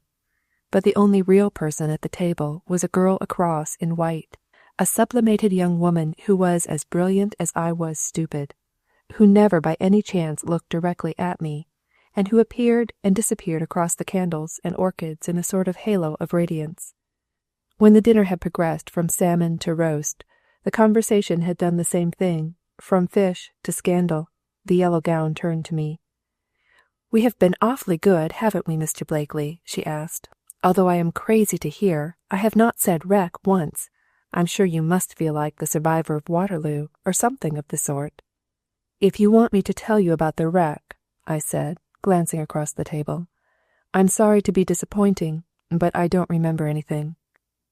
"You are fortunate to be able to forget it." It was the first word Miss West had spoken directly to me, and it went to my head. "There's some things I have not forgotten," I said over the candles. "I recall coming to myself some time after, and that a girl, a beautiful girl—" "Ah," said the lady in yellow, leaning forward breathlessly. Miss West was staring at me coldly, but, once started, I had to stumble on. "That a girl was trying to rouse me, and that she told me I had been on fire twice already." A shudder went around the table. "But surely that isn't the end of the story," Mrs. Dallas put in aggrievedly. "Why, that's the most tantalizing thing I ever heard." "I'm afraid that's all," I said. "She went her way, and I went mine.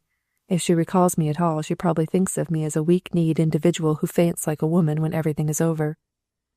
"What did I tell you?" Mrs. Dallas asserted triumphantly. "He fainted, did you hear? When everything was over. He hadn't begun to tell it." I would have given a lot by that time if I had not mentioned the girl, but McKnight took it up and carried it on. "Blakely is a regular geyser," he said. "He never spouts until he reaches the boiling point. And by that same token, although he hasn't said much about the lady of the wreck, I think he is crazy about her. In fact, I am sure of it. He thinks he has locked his secret in the caves of his soul, but I call you to witness that he has it nailed to his face. Look at him." I squirmed miserably and tried to avoid the startled eyes of the girl across the table. I wanted to choke McKnight and murder the rest of the party. "It isn't fair," I said as coolly as I could. "I have my fingers crossed, and you are 5 against 1.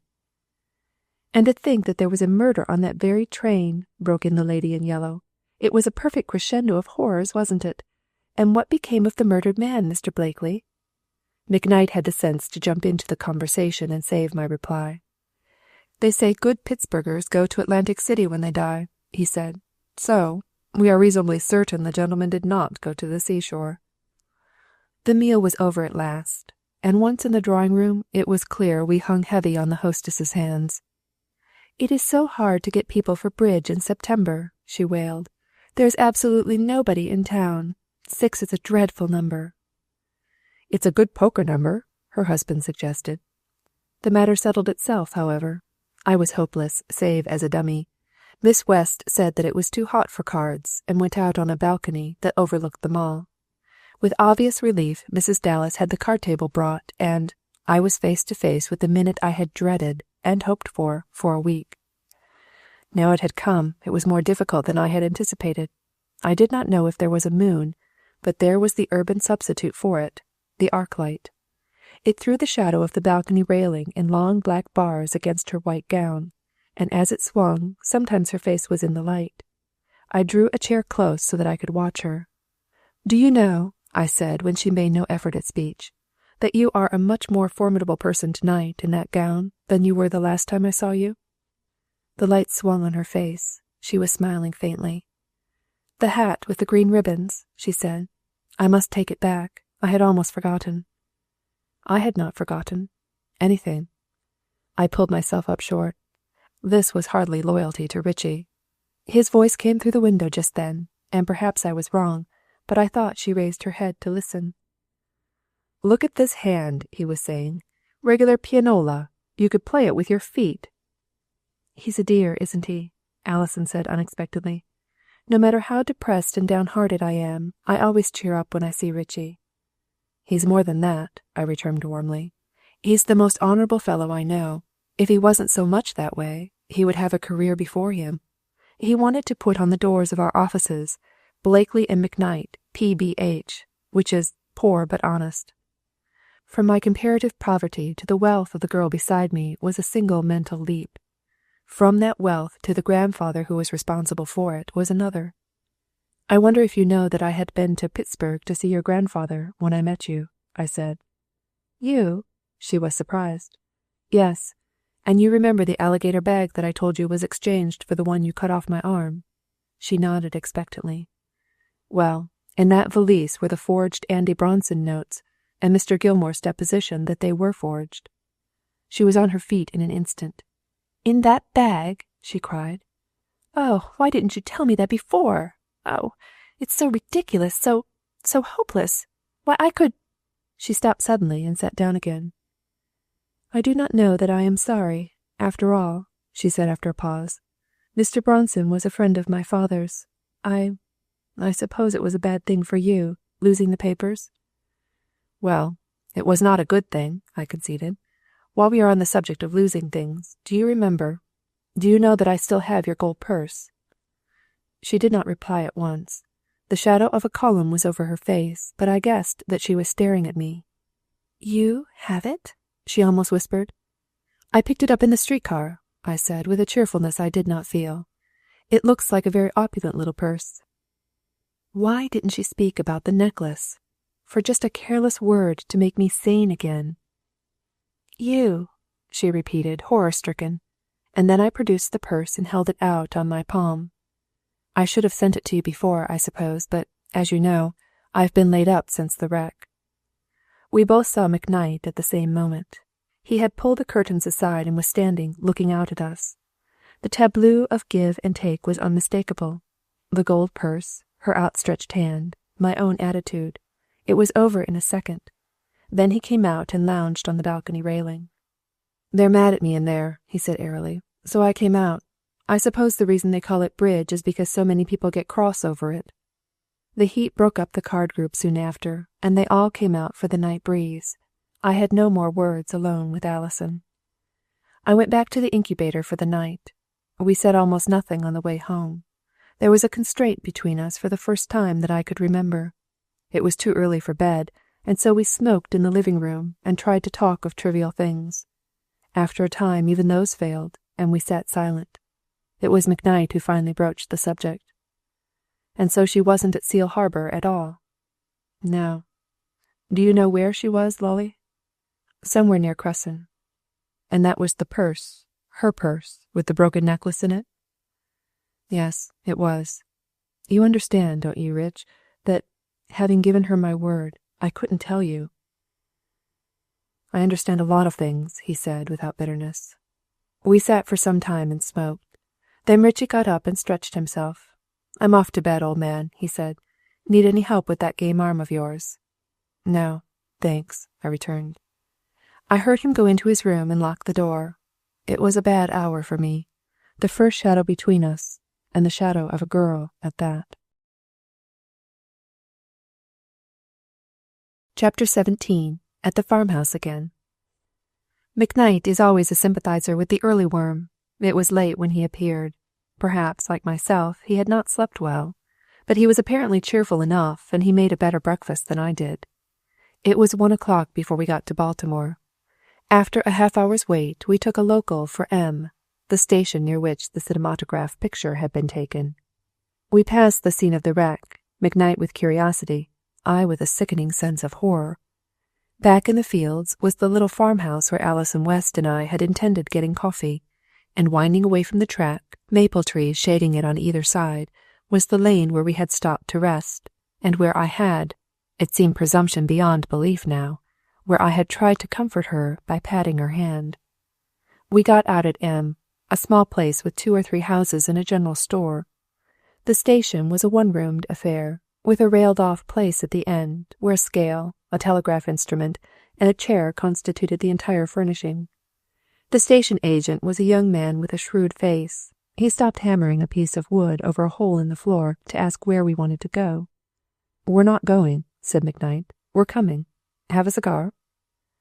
The agent took it with an inquiring glance, first at it and then at us. We want to ask you a few questions, began McKnight, perching himself on the railing and kicking the chair forward for me. Or rather, this gentleman does. Wait a minute, said the agent, glancing through the window. There's a hen in that crate choking herself to death. He was back in a minute and took up his position near a sawdust-filled box that did duty as a cuspidor. "Now, fire away," he said. "In the first place," I began, "do you remember the day the Washington Flyer was wrecked below here?" "Do I?" he said. "Did Jonah remember the whale?" "Were you on the platform here when the first section passed?" "I was." "Do you recall seeing a man hanging to the platform of the last car?" "There was no one hanging there when she passed here," he said with conviction. "I watched her out of sight." "Did you see anything that morning of a man about my size, carrying a small grip and wearing dark clothes and a derby hat?" I asked eagerly. McKnight was trying to look unconcerned, but I was frankly anxious. It was clear that the man had jumped somewhere in the mile of track just beyond. "Well, yes, I did." The agent cleared his throat. "When the smash came, the operator at MX sent word along the wire, both ways. I got it here, and I was pretty near crazy, though I knew it wasn't any fault of mine. I was standing on the track looking down, for I couldn't leave the office, when a young fellow with light hair limped up to me and asked me what that smoke was over there. 'That's what's left of the Washington Flyer,' I said, 'and I guess there's souls going up in that smoke.' 'Do you mean the first section?' he said, getting kind of greenish-yellow. 'That's what I mean,' I said. 'Split to kindling wood because Rafferty, on the second section, didn't want to be late.' He put his hand out in front of him, and the satchel fell with a bang. 'My God,' he said, and dropped right on the track in a heap. I got him into the station, and he came around, but he kept on groaning something awful. He'd sprained his ankle, and when he got a little better I drove him over in Carter's milk wagon to the Carter place, and I reckon he stayed there a spell." "That's all, is it?" I asked. "That's all. Or, no, there's something else. About noon that day, one of the Carter twins came down with a note from him asking me to send a long-distance message to someone in Washington." "To whom?" I asked eagerly. I reckon I forgot the name, but the message was that this fellow, Sullivan was his name, was at M, and if the man had escaped from the wreck, he would come to see him. "He wouldn't have sent that message to me," I said to McKnight, rather crestfallen. "He'd have every object in keeping out of my way." "There might be reasons," McKnight observed judiciously. "He might not have found the papers then." "Was the name Blakely?" I asked. "It might have been. I can't say. But the man wasn't there, and there was a lot of noise. I couldn't hear well. Then in half an hour down came the other twin to say the gentleman was taking on awful and didn't want the message sent." "He's gone, of course?" "Yes.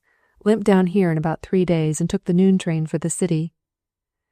It seemed a certainty now that our man, having hurt himself somewhat in his jump, had stayed quietly in the farmhouse until he was able to travel. But to be positive, we decided to visit the Carter place. I gave the station agent a $5 bill, which he rolled up with a couple of others and stuck in his pocket. I turned as we got to a bend in the road, and he was looking curiously after us. It was not until we had climbed the hill and turned onto the road to the Carter place that I realized where we were going.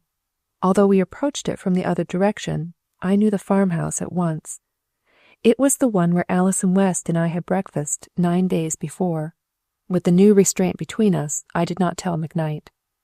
I wondered afterward if he had suspected it. I saw him looking hard at the gatepost which had figured in one of our mysteries, but he asked no questions. Afterward he grew almost taciturn, for him, and let me do most of the talking.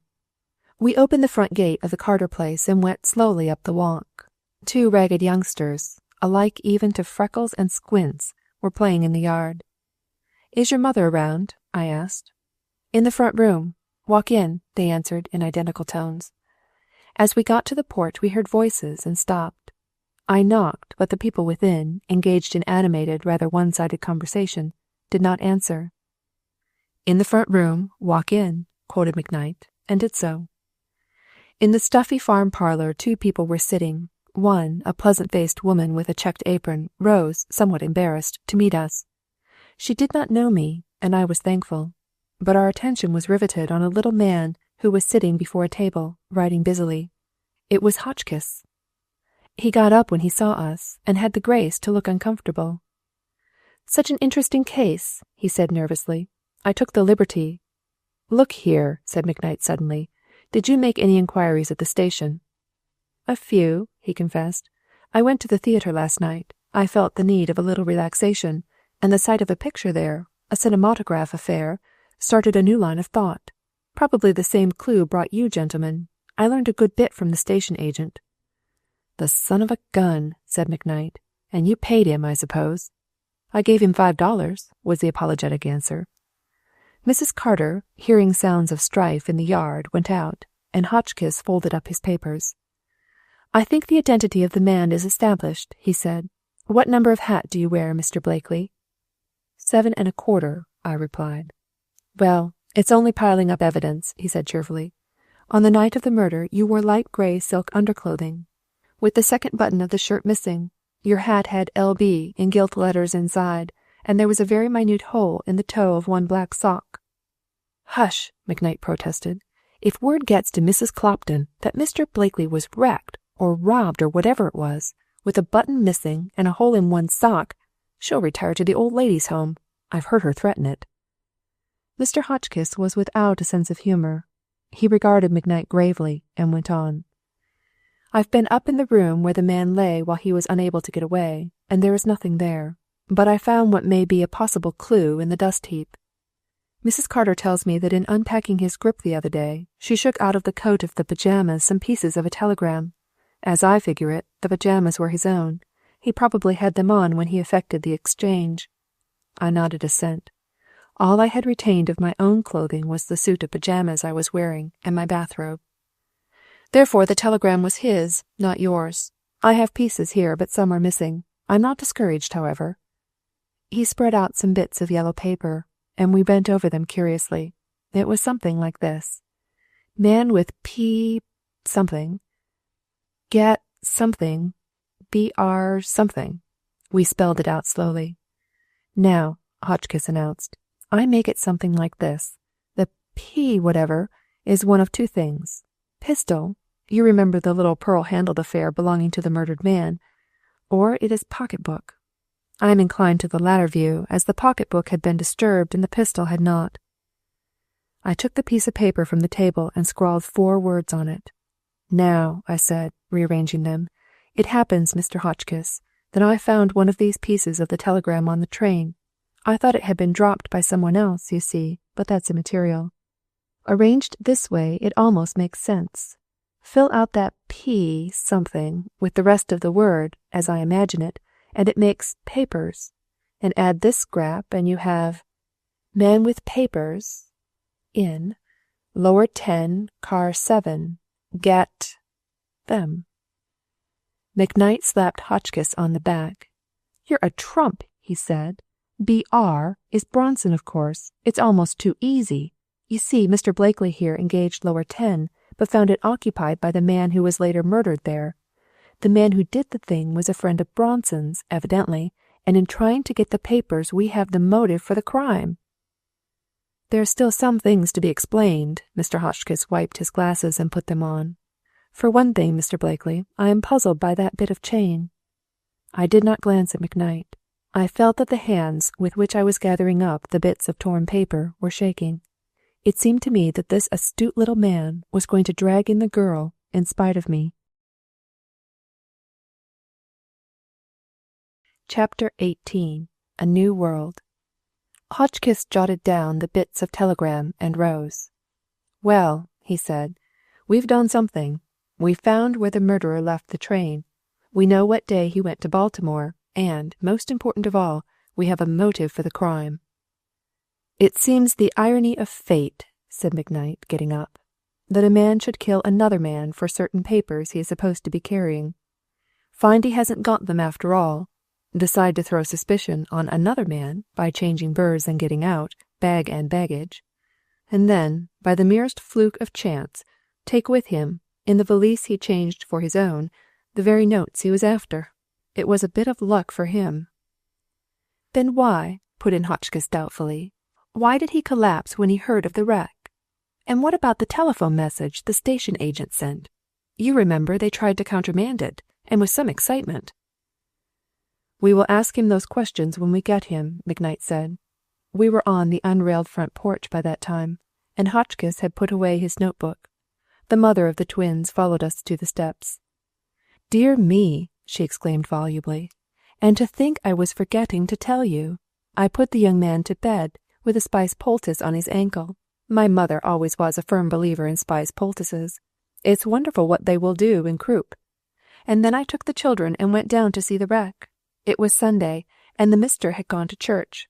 Hasn't missed a day since he took the pledge 9 years ago. And on the way I met 2 people, a man and a woman. They looked half dead, so I sent them right here for breakfast and some soap and water. I always say soap is better than liquor after a shock. Hotchkiss was listening absently. McKnight was whistling under his breath, staring down across the field to where a break in the woods showed half a dozen telegraph poles, the line of the railroad. It must have been 12 o'clock when we got back. I wanted the children to see everything, because it isn't likely they'll ever see another wreck like that. Rows of— About 12 o'clock, I broke in. And what then? The young man upstairs was awake, she went on, and hammering at his door like all possessed, and it was locked on the outside. She paused to enjoy her sensation. I would like to see that lock, Hotchkiss said promptly, but for some reason the woman demurred. I will bring the key down, she said, and disappeared. When she returned, she held out an ordinary door key of the cheapest variety.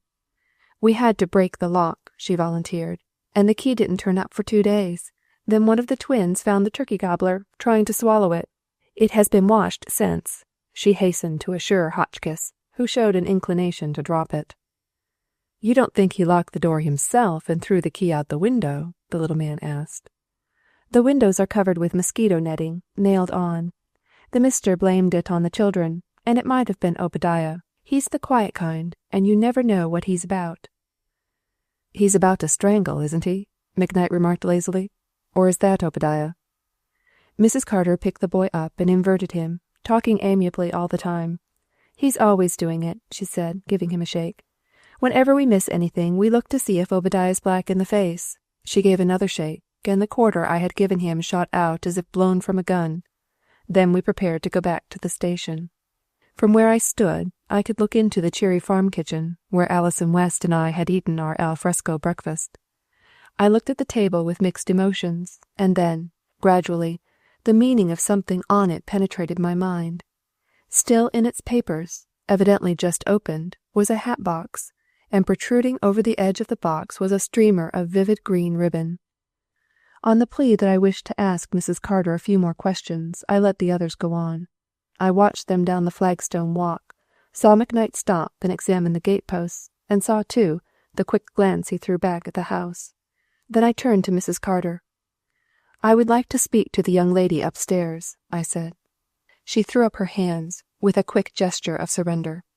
I've done all I could, she exclaimed. She won't like it very well, but she's in the room over the parlor. I went eagerly up the ladder-like stairs to the rag-carpeted hall. 2 doors were open, showing interiors of 4 poster beds and high bureaus. The door of the room over the parlor was almost closed. I hesitated in the hallway. After all, what right had I to intrude on her? But she settled my difficulty by throwing open the door and facing me. I beg your pardon, Miss West, I stammered. It has just occurred to me that I am unpardonably rude. I saw the hat downstairs, and I guessed. The hat, she said. I might have known. Does Richie know I am here? I don't think so. I turned to go down the stairs again. Then I halted. The fact is, I said, in an attempt at justification, I'm in rather a mess these days, and I'm apt to do irresponsible things. It's not impossible that I shall be arrested, in a day or so, for the murder of Simon Harrington. She drew in her breath sharply. Murder? She echoed. Then they have found you after all.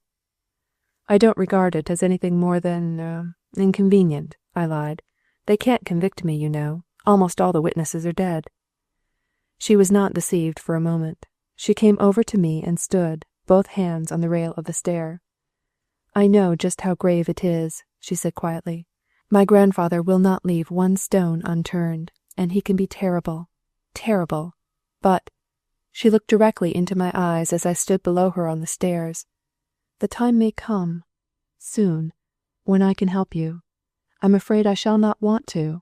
I'm a dreadful coward, Mr. Blakely, but I will. She tried to smile. I wish you would let me help you, I said unsteadily. Let us make it a bargain. Each helped the other. The girl shook her head with a sad little smile. "I am only as unhappy as I deserve to be," she said, and when I protested and took a step toward her, she retreated, with her hands out before her. "Why don't you ask me all the questions you are thinking?" she demanded, with a catch in her voice. "Oh, I know them. Or are you afraid to ask?" I looked at her, at the lines around her eyes, at the drawn look about her mouth. Then I held out my hand. "Afraid," I said, as she gave me hers. "There is nothing in God's green earth that I am afraid of, save of trouble for you. To ask questions would be to imply a lack of faith. I ask you nothing. Some day, perhaps, you will come to me yourself and let me help you." The next moment I was out in the golden sunshine. The birds were singing carols of joy. I walked dizzily through rainbow-colored clouds, past the twins, cherubs now, swinging on the gate. It was a new world into which I stepped from the Carter farmhouse that morning, for I had kissed her. Chapter 19. At the Table Next. McKnight and Hotchkiss were sauntering slowly down the road as I caught up with them. As usual, the little man was busy with some abstruse mental problem. "The idea is this," he was saying, his brows knitted in thought. "If a left-handed man, standing in the position of the man in the picture, should jump from a car, would he be likely to sprain his right ankle? When a right-handed man prepares for a leap of that kind, my theory is that he would hold on with his right hand and alight at the proper time on his right foot. Of course, I imagine, although I don't know," interrupted McKnight, "that a man either ambidextrous or one-armed, jumping from the Washington Flyer, would be more likely to land on his head." "Anyhow," I interposed, "what difference does it make whether Sullivan used one hand or the other? One pair of handcuffs will put both hands out of commission." As usual, when one of his pet theories was attacked, Hotchkiss looked aggrieved. "My dear sir," he expostulated, "don't you understand what bearing this has on the case? How was the murdered man lying when he was found?" "On his back," I said promptly, "head toward the engine." "Very well," he retorted, "and what then? Your heart lies under your fifth intercostal space, and to reach it a right-handed blow would have struck either down or directly in. But, gentlemen, the point of entrance for the stiletto was below the heart, striking up. As Harrington lay with his head toward the engine, a person in the aisle must have used the left hand." McKnight's eyes sought mine, and he winked at me solemnly as I unostentatiously transferred the hat I was carrying to my right hand. Long training has largely counterbalanced heredity in my case, but I still pitch ball, play tennis, and carve with my left hand. But Hotchkiss was too busy with his theories to notice me. We were only just in time for our train back to Baltimore, but McKnight took advantage of a second's delay to shake the station agent warmly by the hand. "I want to express my admiration for you," he said beamingly. "Ability of your order is thrown away here. You should have been a city policeman, my friend." The agent looked a trifle uncertain. "The young lady was the one who told me to keep still," he said. McKnight glanced at me, gave the agent's hand a final shake, and climbed on board. But I knew perfectly well that he had guessed the reason for my delay. He was very silent on the way home. Hotchkiss, too, had little to say.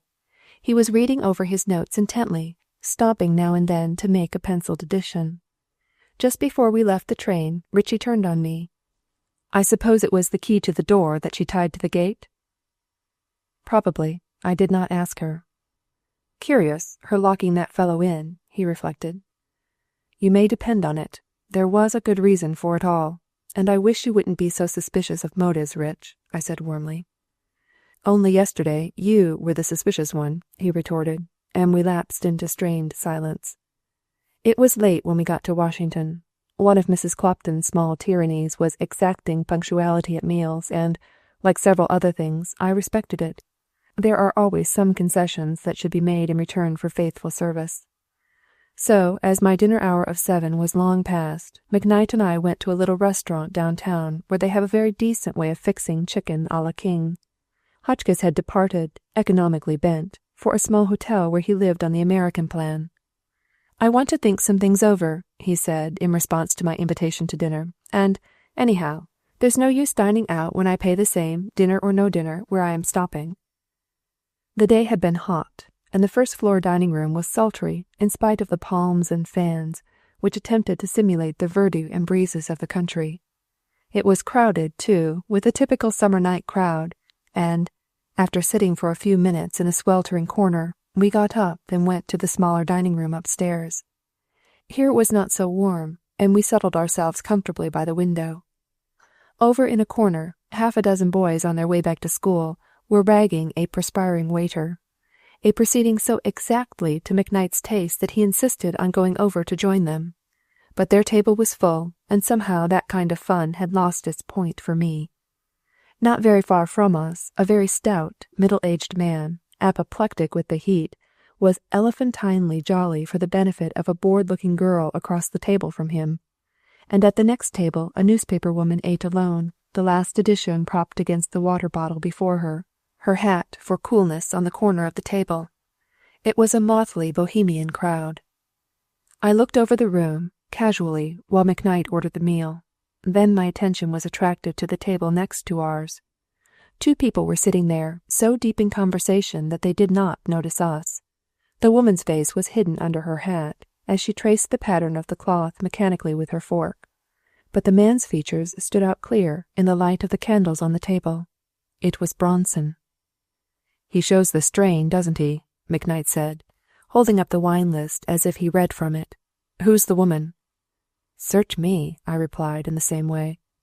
When the chicken came, I still found myself gazing now and then at the abstracted couple near me. Evidently the subject of conversation was unpleasant.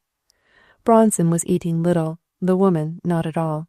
Finally he got up, pushed his chair back noisily, thrust a bill at the waiter, and stalked out. The woman sat still for a moment. Then, with an apparent resolution to make the best of it, she began slowly to eat the meal before her. But the quarrel had taken away her appetite, for the mixture in our chafing dish was hardly ready to serve before she pushed her chair back a little and looked around the room. I caught my first glimpse of her face then, and I confess it startled me. It was the tall, stately woman of the Ontario, the woman I had last seen cowering beside the road, rolling pebbles in her hand, blood streaming from a cut over her eye. I could see the scar now, a little affair, about an inch long, gleaming red through its layers of powder. And then, quite unexpectedly, she turned and looked directly at me. After a minute's uncertainty, she bowed, letting her eyes rest on mine with a calmly insolent stare. She glanced at McKnight for a moment, then back at me. When she looked away again, I breathed easier. "Who is it?" asked McKnight under his breath. "Ontario." I formed it with my lips rather than said it. McKnight's eyebrows went up, and he looked with increased interest at the black-gowned figure. I ate little after that. The situation was rather bad for me, I began to see. Here was a woman who could, if she wished and had any motive for so doing, put me in jail under a capital charge. A word from her to the police, and polite surveillance would become active interference. Then, too, she could say that she had seen me, just after the wreck, with a young woman from the murdered man's car, and thus probably bring Alison West into the case. It is not surprising, then, that I ate little. The woman across seemed in no hurry to go. She loitered over a demitasse, and that finished, sat with her elbow on the table, her chin in her hand, looking darkly at the changing groups in the room. The fun at the table where the college boys sat began to grow a little noisy. The fat man, now a purplish shade, ambled away behind his slim companion. The newspaper woman pinned on her businesslike hat and stalked out. Still, the woman at the next table waited. It was a relief when the meal was over. We got our hats and were about to leave the room, when a waiter touched me on the arm. "I beg your pardon, sir," he said, "but the lady at the table near the window, the lady in black, sir, would like to speak to you." I looked down between the rows of tables to where the woman sat alone, her chin still resting on her hand, her black eyes still insolently staring, this time at me. "I'll have to go," I said to McKnight hurriedly. "She knows all about that affair, and she'd be a bad enemy." "I don't like her lamps," McKnight observed after a glance at her. "Better jolly her a little. Goodbye." Chapter 20. The Notes and a Bargain. I went back slowly to where the woman sat alone. She smiled rather oddly as I drew near, and pointed to the chair Bronson had vacated. "Sit down, Mr. Blakely," she said. "I am going to take a few minutes of your valuable time." "Certainly." I sat down opposite her and glanced at a cuckoo clock on the wall. "I am sorry, but I have only a few minutes. If you—" She laughed a little, not very pleasantly, and opening a small black fan covered with spangles, waved it slowly. "The fact is," she said, "I think we are about to make a bargain." "A bargain?" I asked incredulously. "You have a second advantage of me. You know my name." I paused suggestively, and she took the cue. "I am Mrs. Conway," she said, and flicked the crumb off the table with an over-manicured finger. The name was scarcely a surprise. I had already surmised that this might be the woman whom rumour credited as being Bronson's common-law wife. Rumour, I remembered, had said other things even less pleasant, things which had been brought out at Bronson's arrest for forgery. "We met last under less fortunate circumstances," she was saying. "I have been fit for nothing since that terrible day. And you had a broken arm, I think." "I still have it," I said, with a lame attempt at jocularity. "But to have escaped it all was a miracle. We have much indeed to be thankful for." "I suppose we have," she said carelessly, "although sometimes I doubt it." She was looking sombrely toward the door through which her late companion had made his exit.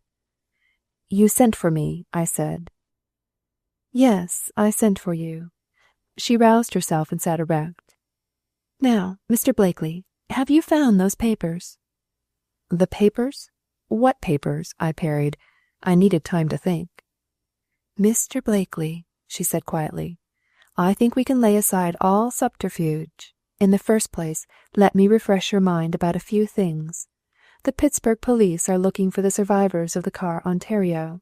There are 3 that I know of. Yourself, the young woman with whom you left the scene of the wreck, and myself. The wreck, you will admit, was a fortunate one for you." I nodded without speaking. "At the time of the collision you were in rather a hole," she went on, looking at me with a disagreeable smile. "You were, if I remember, accused of a rather atrocious crime. There was a lot of corroborative evidence, was there not? I seem to remember a dirk and the murdered man's pocketbook in your possession, and a few other things that were, well, rather unpleasant." I was thrown a bit off my guard. "You remember also," I said quickly, "that a man disappeared from the car, taking my clothes, papers, and everything." "I remember that you said so." Her tone was quietly insulting, and I bit my lip at having been caught. It was no time to make a defense. "You have missed one calculation," I said coldly, "and that is the discovery of the man who left the train." "You have found him?" She bent forward, and again I regretted my hasty speech. "I knew it. I said so." "We are going to find him," I asserted with a confidence I did not feel. "We can produce at any time proof that a man left the flyer a few miles beyond the wreck, and we can find him, I am positive." "But you have not found him yet." She was clearly disappointed. "Well, so be it. Now, for our bargain. You will admit that I am no fool." I made no such admission, and she smiled mockingly. "How flattering you are," she said. "Very well. Now for the premises. You take to Pittsburg 4 notes held by the Mechanics' National Bank, to have Mr. Gilmore, who is ill, declare his endorsement of them forged. On the journey back to Pittsburg 2 things happen to you. You lose your clothing, your valise, and your papers, including the notes, and you are accused of murder. In fact, Mr. Blakely, the circumstances were most singular, and the evidence, well, almost conclusive." I was completely at her mercy, but I gnawed my lip with irritation. "Now for the bargain." She leaned over and lowered her voice. "A fair exchange, you know. The minute you put those 4 notes in my hand, that minute the blow to my head has caused complete forgetfulness as to the events of that awful morning. I am the only witness, and I will be silent. Do you understand? They will call off their dogs." My head was buzzing with the strangeness of the idea. "But," I said, striving to gain time, "I haven't the notes. I can't give you what I haven't got." "You have had the case continued," she said sharply. "You expect to find them. Another thing," she added slowly, watching my face. "If you don't get them soon, Bronson will have them. They have been offered to him already, but at a prohibitive price." "But," I said, bewildered, "what is your object in coming to me, if Bronson will get them anyhow?" She shut her fan with a click, and her face was not particularly pleasant to look at. "You are dense," she said insolently. "I want those papers, for myself, not for Andy Bronson." "Then the idea is," I said, ignoring her tone, "that you think you have me in a hole, and that if I find those papers and give them to you, you will let me out. As I understand it, our friend Bronson, under those circumstances, will also be in a hole." She nodded. "The notes would be of no use to you for a limited length of time," I went on, watching her narrowly. "If they are not turned over to the state's attorney within a reasonable time, there will have to be a nolle pros. That is, the case will simply be dropped for lack of evidence." "A week would answer, I think," she said slowly. "You will do it, then?" I laughed, although I was not especially cheerful. "No, I'll not do it.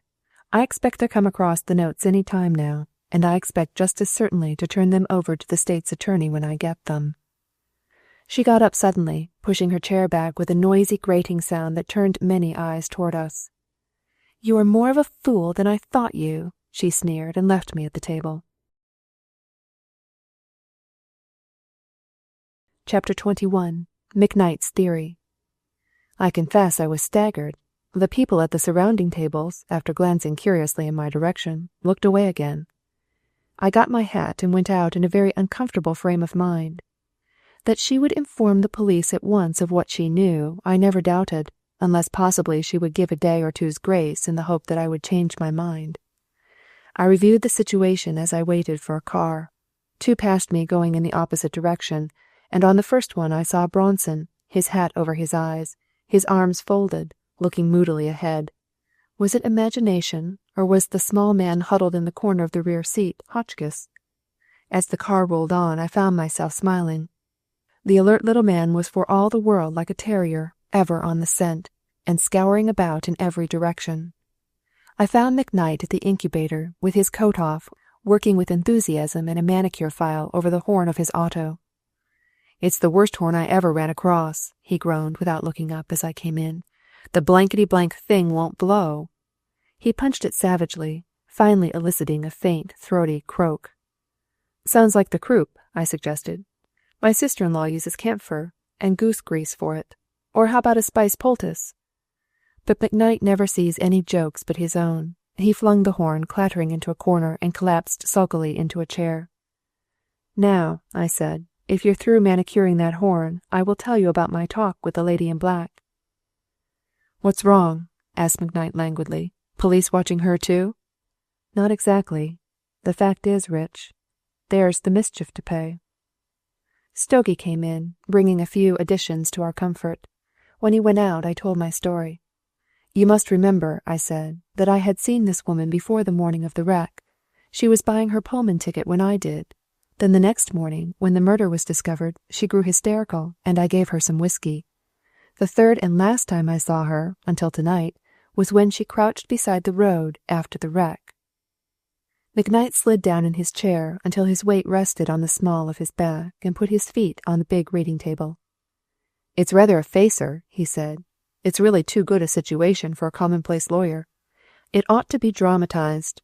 You can't agree, of course, and by refusing you run the chance of jail, at least, and of having Alison brought into publicity, which is out of the question. You say she was at the Pullman window when you were?" "Yes, I bought her ticket for her, gave her lower 11. "And you took 10? "Lower 10. McKnight straightened up and looked at me. "Then she thought you were in lower 10. "I suppose she did, if she thought at all." "But listen, man," McKnight was growing excited. "What do you figure out of this? The Conway woman knows you have taken the notes to Pittsburg. The probabilities are that she follows you there on the chance of an opportunity to get them, either for Bronson or herself. Nothing doing during the trip over, or during the day in Pittsburg. But she learns the number of your berth as you buy it at the Pullman ticket office in Pittsburg, and she thinks she sees her chance. No one could have foreseen that that drunken fellow would have crawled into your berth. Now I figure it out this way. She wanted those notes desperately, does still, not for Bronson, but to hold over his head for some purpose. In the night, when everything is quiet, she slips behind the curtains of lower 10, where the man's breathing shows he's asleep. Didn't you say he snored? He did, I affirmed. But I tell you, now keep still and listen. She gropes cautiously around in the darkness, finally discovering the wallet under the pillow. Can't you see it yourself? He was leaning forward, excitedly, and I could almost see the gruesome tragedy he was depicting. She draws out the wallet. Then perhaps she remembers the alligator bag, and on the possibility that the notes are there, instead of in the pocketbook, she gropes around for it. Suddenly, the man awakes and clutches at the nearest object, perhaps her neck chain, which breaks. She drops the pocketbook and tries to escape, but he has caught her right hand. It is all in silence. The man is still stupidly drunk, but he holds her in a tight grip. Then the tragedy. She must get away. In a minute the car will be aroused. Such a woman, on such an errand, does not go without some sort of a weapon, in this case a dagger, which, unlike a revolver, is noiseless. With a quick thrust, she's a big woman and a bold one, she strikes. Possibly Hotchkiss is right about the left-handed blow. Harrington may have held her right hand, or perhaps she held the dirk in her left as she groped with her right. Then, as the man falls back and his grasp relaxes, she straightens and attempts to get away. The swaying of the car throws her almost into your berth, and, trembling with terror, she crouches behind the curtains of lower 10 until everything is still. Then she goes noiselessly back to her berth. I nodded. It seems to fit partly, at least, I said. In the morning, when she found that the crime had been not only fruitless, but that she had searched the wrong berth and killed the wrong man, when she saw me emerge, unhurt, just as she was bracing herself for the discovery of my dead body, then she went into hysterics. You remember, I gave her some whiskey. It really seems a tenable theory, but, like the Sullivan theory, there are one or two things that don't agree with the rest. For one thing, how did the remainder of that chain get into Alison West's possession? She may have picked it up on the floor. We'll admit that, I said, and I'm sure I hope so. Then how did the murdered man's pocketbook get into the sealskin bag? And the dirk? How account for that? And the bloodstains? Now what's the use, asked McKnight aggrievedly, of my building up beautiful theories for you to pull down? We'll take it to Hotchkiss. Maybe he can tell from the bloodstains if the murderer's fingernails were square or pointed. Hotchkiss is no fool, I said warmly. Under all his theories there's a good hard layer of common sense.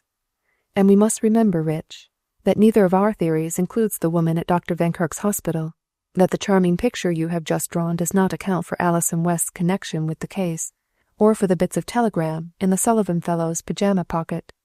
You are like the man who put the clock together. You've got half the works left over. Oh, go home, said McKnight disgustedly. I'm no Edgar Allan Poe. What's the use of coming here and asking me things if you're so particular? With one of his quick changes of mood, he picked up his guitar. Listen to this, he said. It is a Hawaiian song about a fat lady, oh ignorant one, and how she fell off her mule. But for all the lightness of the words, the voice that followed me down the stairs was anything but cheery. There was a Kanaka in Baloo did dwell, who had for his daughter a monstrous fat girl, he sang in his clear tenor voice. I paused on the lower floor and listened. He had stopped singing as abruptly as he had begun. Chapter 22. At the Boarding House. I had not been home for 36 hours, since the morning of the preceding day. Johnson was not in sight, and I let myself in quietly with my latchkey. It was almost midnight, and I had hardly settled myself in the library when the bell rang, and I was surprised to find Hotchkiss, much out of breath, in the vestibule. "Why, come in, Mr. Hotchkiss," I said. "I thought you were going home to go to bed." So I was. He dropped into a chair beside my reading lamp and mopped his face. "And here it is almost midnight, and I'm wider awake than ever. I've seen Sullivan, Mr. Blakely." "You have?" "I have," he said impressively.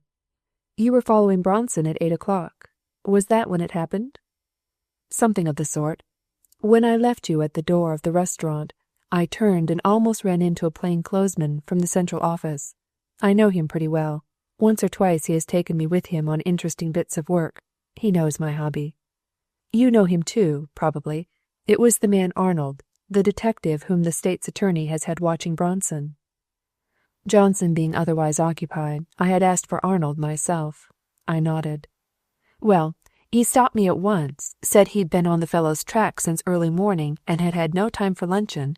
Bronson, it seemed, isn't eating much these days. I at once jotted down the fact because it argued that he was being bothered by the man with the notes. It might point to other things, I suggested. Indigestion, you know. Hotchkiss ignored me. Well, Arnold had some reason for thinking that Bronson would try to give him the slip that night, so he asked me to stay around the private entrance there while he ran across the street and got something to eat. It seemed a fair presumption that, as he had gone there with a lady, they would dine leisurely, and Arnold would have plenty of time to get back. What about your own dinner? I asked curiously. Sir, he said pompously, I have given you a wrong estimate of Wilson Budd Hotchkiss if you think that a question of dinner would even obtrude itself on his mind at such a time as this.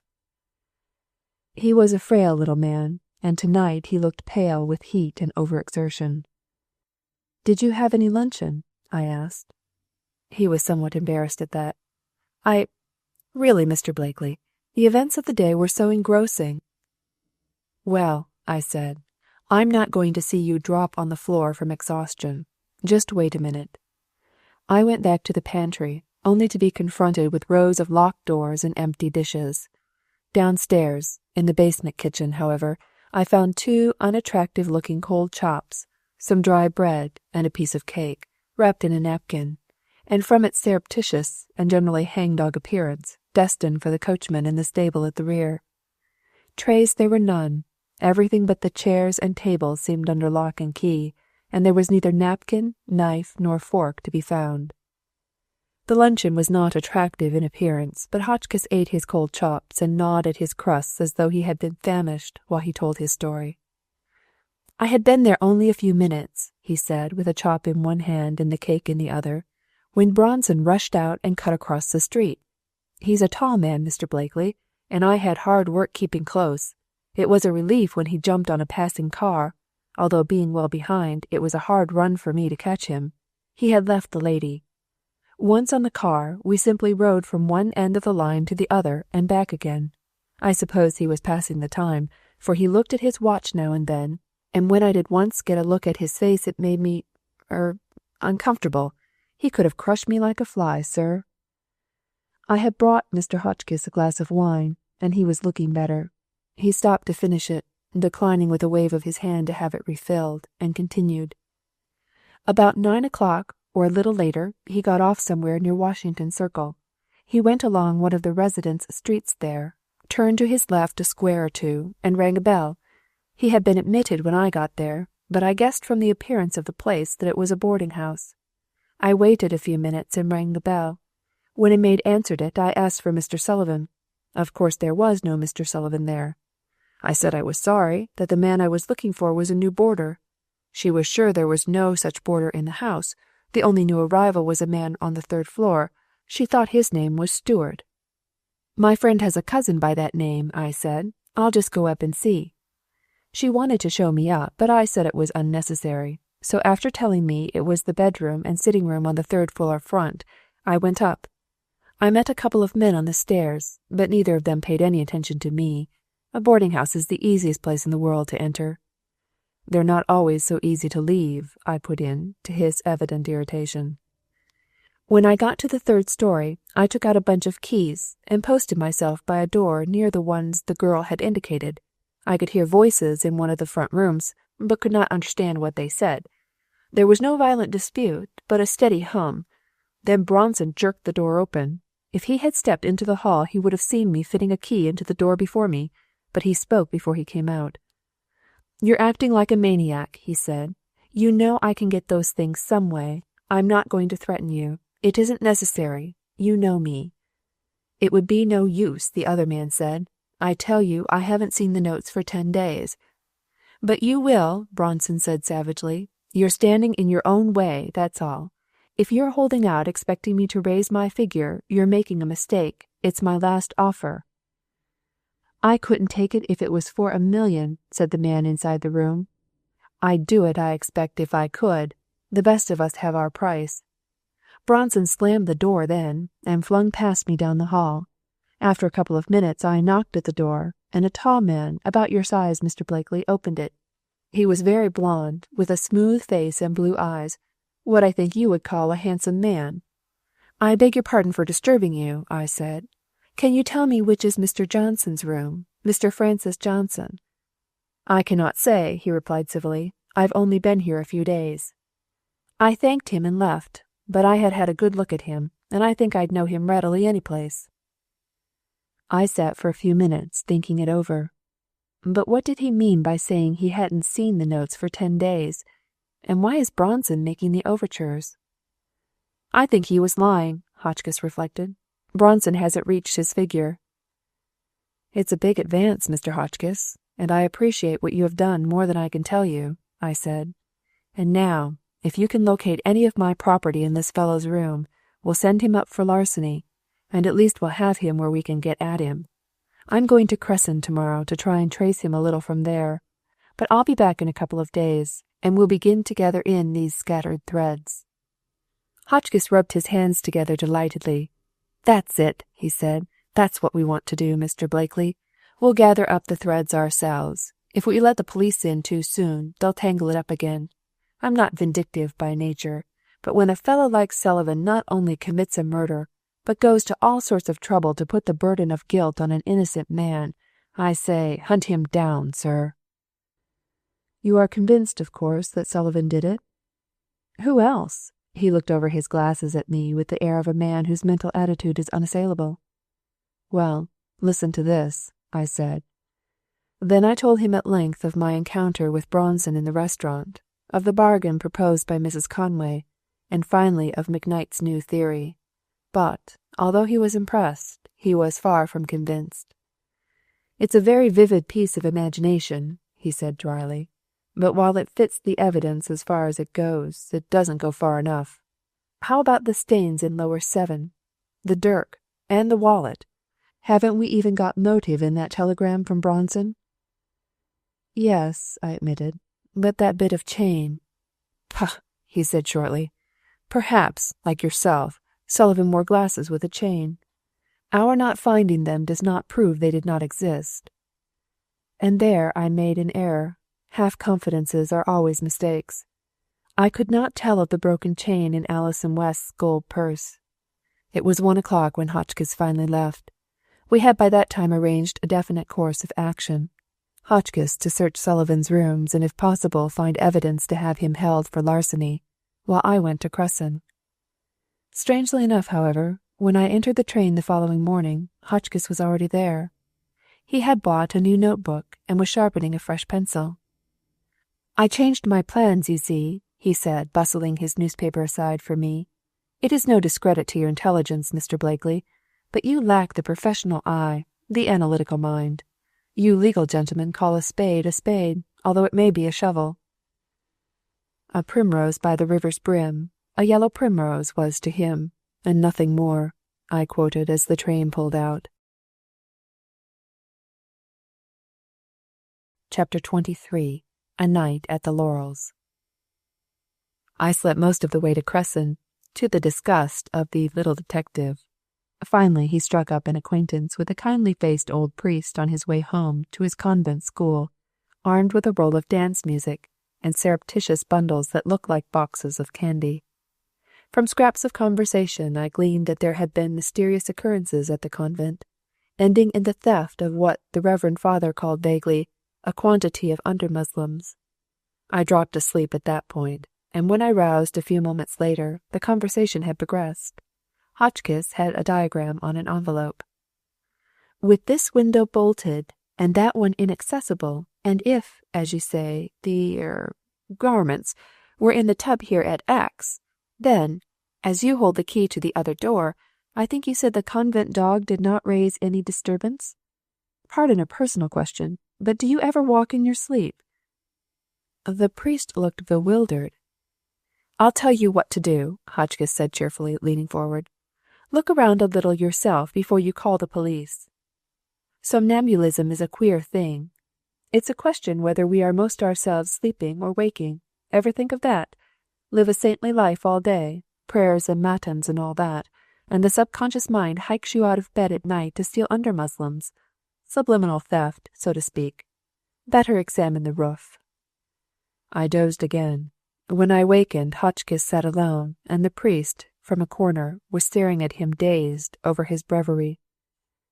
It was raining when we reached Cresson, a wind-driven rain that had forced the agent at the newsstand to close himself in, and that beat back from the rails in parallel lines of white spray. As he went up the main street, Hotchkiss was cheerfully oblivious of the weather, of the threatening dusk, of our generally draggled condition.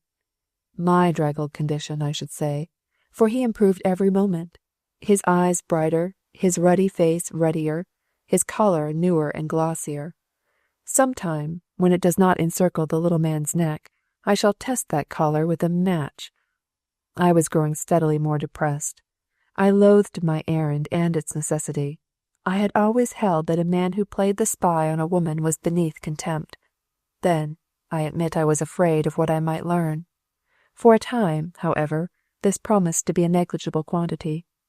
The streets of the straggling little mountain town had been clean washed of humanity by the downpour. Windows and doors were inhospitably shut, and from around an occasional drawn shade came narrow strips of light that merely emphasized our gloom. When Hotchkiss's umbrella turned inside out, I stopped. "I don't know where you are going," I snarled, "and I don't care. But I'm going to get under cover inside of 10 seconds. I'm not amphibious." I ducked into the next shelter, which happened to be the yawning entrance to a livery stable, and shook myself, dog fashion. Hotchkiss wiped his collar with his handkerchief. It emerged gleaming and unwilted. "This will do as well as any place," he said, raising his voice above the rattle of the rain. "Got to make a beginning." I sat down on the usual chair without a back just inside the door and stared out at the darkening street. The whole affair had an air of unreality.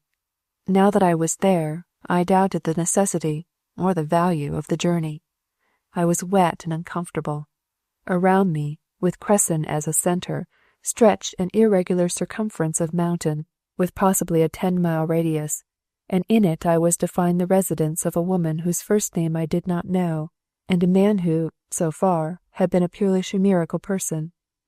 Hotchkiss had penetrated the steaming interior of the cave, and now his voice, punctuated by the occasional thud of horses' hoofs, came to me. "Something light will do," he was saying. "A runabout, perhaps." He came forward, rubbing his hands, followed by a thin man in overalls. "Mr. Peck says," he began, "this is Mr. Peck, of Peck and Peck, says that the place we are looking for is about 7 miles from the town. It's clearing, isn't it?" "It is not," I returned savagely, "and we don't want a runabout, Mr. Peck. What we require is a hermetically sealed diving suit. I suppose there isn't a machine to be had." Mr. Peck gazed at me in silence. Machine to him meant other things than motors. "Automobile," I supplemented. His face cleared. "None but private affairs. I can give you a good buggy with a rubber apron. Mike, is the doctor's horse in?" I am still uncertain as to whether the raw-boned roan we took out that night over the mountains was the doctor's horse or not. If it was, the doctor may be a good doctor, but he doesn't know anything about a horse, and furthermore, I hope he didn't need the beast that miserable evening. While they harnessed the horse, Hotchkiss told me what he had learned. 6 Curtises in the town and vicinity, he said. Sort of family name around here. One of them is telegraph operator at the station. Person we are looking for was a wealthy widow with a brother, named Sullivan, both supposed to have been killed on the flyer." "Her brother?" I repeated stupidly. "You see," Hotchkiss went on, 3 people in one party took the train here that night. Miss West, Mrs. Curtis, and Sullivan. The 2 women had the drawing room. Sullivan had lower 7. What we want to find out is just who those people were, where they came from, if Bronson knew them, and how Miss West became entangled with them. She may have married Sullivan, for one thing." I fell into gloom after that. The roan was led unwillingly into the weather, Hotchkiss and I in eclipse behind the blanket. The liveryman stood in the door and called directions to us. "You can't miss it," he finished. "Got the name over the gate anyhow, the Laurels. The servants are still there, leastways we didn't bring them down." He even took a step into the rain as Hotchkiss picked up the lines. "If you're going to settle the estate," he bawled, "don't forget us, Peck and Peck. A half bushel of name and a bushel of service." Hotchkiss could not drive. Born a clerk, he guided the roan as much as he would drive a bad pen. The roan sputtered through puddles and splashed ink, mud, that is, until I was in a frenzy of irritation. "What are we going to say when we get there?" I asked, after I had finally taken the reins in my one useful hand. "Get out there at midnight and tell the servants we have come to ask a few questions about the family. It's an idiotic trip anyway. I wish I had stayed at home." The roan fell just then, and we had to crawl out and help him up. By the time we had partly unharnessed him, our matches were gone, and the small bicycle lamp on the buggy was wavering only too certainly. We were covered with mud, panting with exertion, and even Hotchkiss showed a disposition to be surly. The rain, which had lessened for a time, came on again, the lightning flashes doing more than anything else to reveal our isolated position. Another mile saw us, if possible, more despondent. The water in our clothes had had time to penetrate. The roan had sprained his shoulder and drew us along in a series of convulsive jerks. And then, through the rain-spattered window of the blanket, I saw a light. It was a small light, rather yellow, and it lasted perhaps 30 seconds. Hotchkiss missed it, and was inclined to doubt me. But in a couple of minutes the roan hobbled to the side of the road and stopped, and I made out a break in the pines and an arched gate. It was a small gate, too narrow for the buggy. I pulled the horse into as much shelter as possible under the trees, and we got out. Hotchkiss tied the beast, and we left him there, head down against the driving rain, drooping and dejected. Then we went toward the house. It was a long walk. The path bent and twisted, and now and then we lost it. We were climbing as we went. Oddly, there were no lights ahead, although it was only 10 o'clock, not later.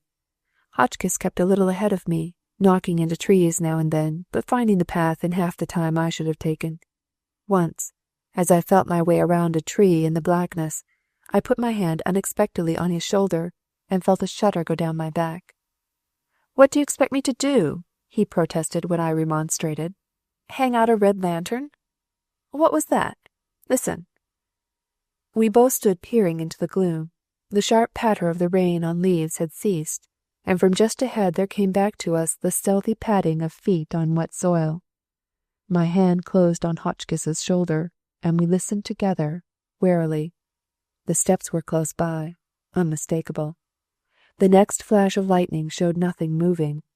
The house was in full view now, dark and uninviting, looming huge above a terrace with an Italian garden at the side. Then the blackness again. Somebody's teeth were chattering. I accused Hotchkiss, but he denied it. "Although I'm not very comfortable, I'll admit," he confessed. "There was something breathing right at my elbow here a moment ago." "Nonsense." I took his elbow and steered him in what I made out to be the direction of the steps of the Italian garden. "I saw a deer just ahead by the light flash. That's what you heard." "By Jove, I hear wheels." We paused to listen, and Hotchkiss put his hand on something close to us. "Here's your deer," he said. "Bronze." As we neared the house, the sense of surveillance we had had in the park gradually left us. Stumbling over flower beds, running afoul of a sundial, groping our way savagely along hedges and thorny banks, we reached the steps and finally climbed the terrace. It was then that Hotchkiss fell over one of the 2 stone urns which, with tall boxwood trees in them, mounted guard at either side of the door. He didn't make any attempt to get up. He sat in a puddle on the brick floor of the terrace and clutched his leg and swore softly in government English. The occasional relief of the lightning was gone. I could not see an outline of the house before me. We had no matches, and an instant's investigation showed that the windows were boarded and the house closed. Hotchkiss, still recumbent, was ascertaining the damage, tenderly peeling down his stocking. "Upon my soul," he said finally. "I don't know whether this moisture is blood or rain. I think I've broken a bone."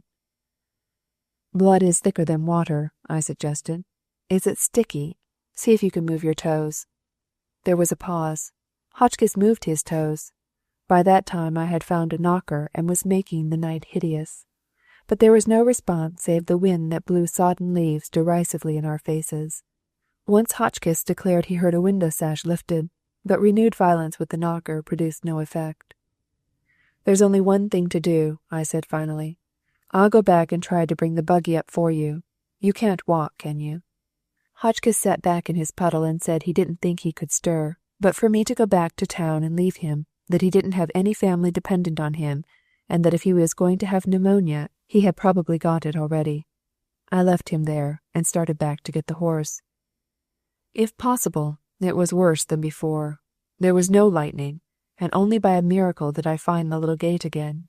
I drew a long breath of relief, followed by another, equally long, of dismay, for I had found the hitching strap and there was nothing at the end of it. In a lull of the wind I seemed to hear, far off, the eager thud of stable-bound feet. So for the second time I climbed the slope to the Laurels, and on the way I thought of many things to say. I struck the house at a new angle, for I found a veranda, destitute of chairs and furnishings, but dry and evidently roofed. It was better than the terrace, and so, by groping along the wall, I tried to make my way to Hotchkiss. That was how I found the open window. I had passed perhaps 6, all closed, and to have my hand grope for the next one, and to find instead the soft drapery of an inner curtain, was startling, to say the least. I found Hotchkiss, at last, around an angle of the stone wall, and told him that the horse was gone. He was disconcerted, but not abased, maintaining that it was a new kind of knot that couldn't slip, and that the horse must have chewed the halter through. He was less enthusiastic than I had expected about the window. "It looks uncommonly like a trap," he said.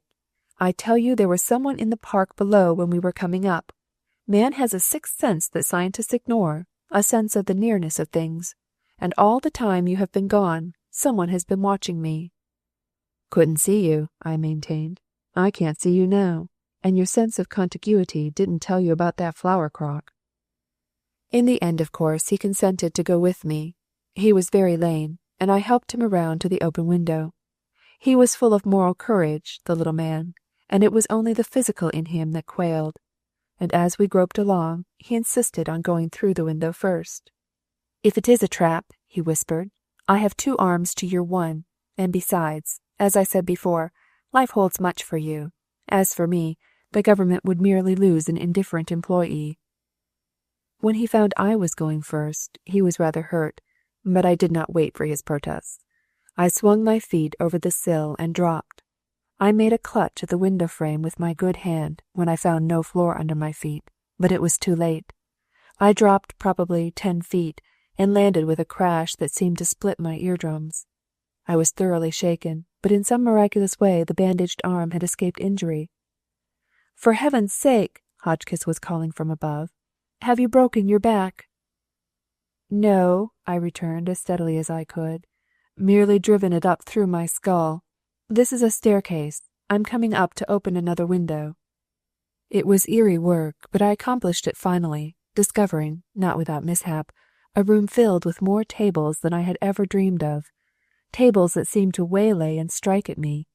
When I had got a window open, Hotchkiss crawled through, and we were at last under shelter. Our first thought was for a light. The same laborious investigation that had landed us where we were revealed the house was lighted by electricity, and that the plant was not in operation.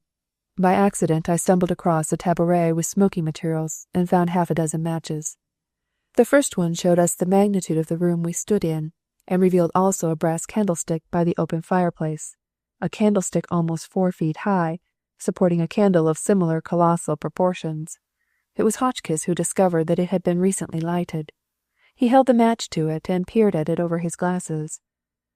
"Within 10 minutes," he announced impressively, "this candle has been burning. Look at the wax, and the wick, both soft." "Perhaps it's the damp weather," I ventured, moving a little nearer to the circle of light. A gust of wind came in just then, and the flame turned over on its side and threatened demise. There was something almost ridiculous in the haste with which we put down the window and nursed the flicker to life. The peculiarly ghost-like appearance of the room added to the uncanniness of the situation. The furniture was swathed in white covers for the winter. Even the pictures wore shrouds, and in a niche between two windows a bust on a pedestal, similarly wrapped, one arm extended under its winding sheet, made a most lifelike ghost, if any ghost can be lifelike. In the light of the candle we surveyed each other, and we were objects for mirth. Hotchkiss was taking off his sodden shoes and preparing to make himself comfortable, while I hung my muddy raincoat over the ghost in the corner. Thus habited, we presented a rakish but distinctly more comfortable appearance. "When these people built," Hotchkiss said, surveying the huge dimensions of the room, "they must have bought a mountain and built all over it. What a room!" It seemed to be a living room, although Hotchkiss remarked that it was much more like a dead one. It was probably 50 feet long and 25 feet wide. It was very high, too, with a domed ceiling, and a gallery ran around the entire room, about 15 feet above the floor. The candlelight did not penetrate beyond the dim outlines of the gallery rail, but I fancied the wall there hung with smaller pictures. Hotchkiss had discovered a fire laid in the enormous fireplace, and in a few minutes we were steaming before a cheerful blaze. Within the radius of its light and heat we were comfortable again, but the brightness merely emphasized the gloom of the ghostly corners. We talked in subdued tones, and I smoked a box of Russian cigarettes which I found in a table drawer. We had decided to stay all night, there being nothing else to do. I suggested a game of double-dummy bridge, but did not urge it when my companion asked me if it resembled euchre. Gradually, as the ecclesiastical candle paled in the firelight, we grew drowsy. I drew a divan into the cheerful area and stretched myself out for sleep. Hotchkiss, who said the pain in his leg made him wakeful, sat wide-eyed by the fire, smoking a pipe. I have no idea how much time had passed when something threw itself violently on my chest. I roused with a start and leaped to my feet, and a large Angora cat fell with a thump to the floor. The fire was still bright, and there was an odor of scorched leather through the room from Hotchkiss's shoes. The little detective was sound asleep, his dead pipe in his fingers. The cat sat back on its haunches and wailed. The curtain at the door into the hallway glided slowly out into the room and fell again. The cat looked toward it and opened its mouth for another howl. I thrust at it with my foot, but it refused to move. Hotchkiss stirred uneasily, and his pipe clattered to the floor. The cat was standing at my feet, staring behind me. Apparently it was following with its eyes an object unseen to me that moved behind me. The tip of its tail waved threateningly, but when I wheeled I saw nothing. I took the candle and made a circuit of the room. Behind the curtain that had moved the door was securely closed. The windows were shut and locked, and everywhere the silence was absolute. The cat followed me majestically. I stooped and stroked its head, but it persisted in its uncanny watching of the corners of the room. When I went back to my divan, after putting a fresh log on the fire, I was reassured. I took the precaution, and smiled at myself for doing it, to put the fire tongs within reach of my hand, but the cat would not let me sleep. After a time I decided that it wanted water, and I started out in search of some, carrying the candle without the stand. I wandered through several rooms, all closed and dismantled, before I found a small lavatory opening off a billiard room. The cat lapped steadily, and I filled a glass to take back with me. The candle flickered in a sickly fashion that threatened to leave me there, lost in the wanderings of the many hallways, and from somewhere there came an occasional violent puff of wind. The cat stuck by my feet, with the hair on its back raised menacingly. I don't like cats. There's something psychic about them. Hotchkiss was still asleep when I got back to the big room. I moved his boots back from the fire and trimmed the candle. Then, with sleep gone from me, I lay back on my divan and reflected on many things, on my idiocy in coming, on Alison West, and the fact that only a week before she had been a guest in this very house, on Richie and the constraint that had come between us. From that I drifted back to Alison, and to the barrier my comparative poverty would be. The emptiness, the stillness were oppressive. Once I heard footsteps coming, rhythmical steps that neither hurried nor dragged, and seemed to mount endless staircases without coming any closer. I realized finally that I had not quite turned off the tap, and that the lavatory, which I had circled to reach, must be quite close. The cat lay by the fire, its nose on its folded paws, content in the warmth and companionship. I watched it idly. Now and then the green wood hissed in the fire, but the cat never batted an eye. Through an unshuttered window the lightning flashed. Suddenly the cat looked up. It lifted its head and stared directly at the gallery above. Then it blinked and stared again. I was amused. Not until it had got up on its feet, eyes still riveted on the balcony, tail waving at the tip, the hair on its back a bristling brush, did I glance casually over my head. From among the shadows a face gazed down at me, a face that seemed a fitting tenant of the ghostly room below. I saw it as plainly as I might see my own face in a mirror. When I stared at it with horrified eyes, the apparition faded. The rail was there. The Bokhara rug still swung from it, but the gallery was empty. The cat threw back its head and wailed. Chapter 24. His Wife's Father. I jumped up and seized the fire tongs. The cat's wail had roused Hotchkiss, who was wide awake at once. He took in my offensive attitude, the tongs, the direction of my gaze, and needed nothing more. As he picked up the candle and darted out into the hall, I followed him. He made directly for the staircase, and part way up he turned off to the right through a small door. We were on the gallery itself. Below us the fire gleamed cheerfully. The cat was not in sight. There was no sign of my ghostly visitant, but as we stood there, the Bokhara rug, without warning, slid over the railing and fell to the floor below. "Man or woman?" Hotchkiss inquired in his most professional tone. "Neither. That is, I don't know. I didn't notice anything but the eyes," I muttered. "They were looking a hole in me. If you'd seen that cat, you would realize my state of mind. That was a traditional graveyard yowl." "I don't think you saw anything at all," he lied cheerfully.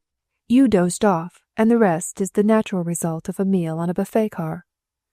Nevertheless, he examined the Bokhara carefully when we went down, and when I finally went to sleep, he was reading the only book in sight, Elwell on Bridge. The first rays of daylight were coming mistily into the room when he roused me. He had his finger on his lips, and he whispered sibilantly while I tried to draw on my distorted boots. "I think we have him," he said triumphantly. "I've been looking around some, and I can tell you this much. Just before we came in through the window last night, another man came, only he did not drop, as you did. He swung over to the stair railing and then down. The rail is scratched. He was long enough ahead of us to go into the dining room and get a decanter out of the sideboard. He poured out the liquor into a glass, left the decanter there, and took the whiskey into the library across the hall. Then he broke into a desk, using a paper knife for a jimmy. "Good Lord, Hotchkiss!" I exclaimed. "Why, it may have been Sullivan himself! Confound your theories! He's getting farther away every minute." "It was Sullivan," Hotchkiss returned imperturbably, "and he has not gone. His boots are by the library fire." "He probably had a dozen pairs where he could get them," I scoffed. "And while you and I sat and slept, the very man we want to get our hands on leered at us over the railing." "Softly, softly, my friend," Hotchkiss said as I stamped into my other shoe. "I did not say he was gone. Don't jump at conclusions. It is fatal to reasoning. As a matter of fact, he didn't relish a night on the mountains any more than we did. After he had unintentionally frightened you almost into paralysis, what would my gentleman naturally do? Go out in the storm again? Not if I know the Alice sit-by-the-fire type. He went upstairs, well up near the roof, locked himself in, and went to bed." "And he is there now?" "He is there now.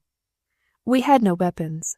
I am aware that the traditional hero is always armed, and that Hotchkiss, as the low comedian, should have had a revolver that missed fire. As a fact, we had nothing of the sort. Hotchkiss carried the fire tongs, but my sense of humor was too strong for me. I declined the poker. "All we want is a little peaceable conversation with him," I demurred. "We can't brain him first and converse with him afterward. And anyhow, while I can't put my finger on the place, I think your theory is weak. If he wouldn't run 100 miles through fire and water to get away from us, then he is not the man we want."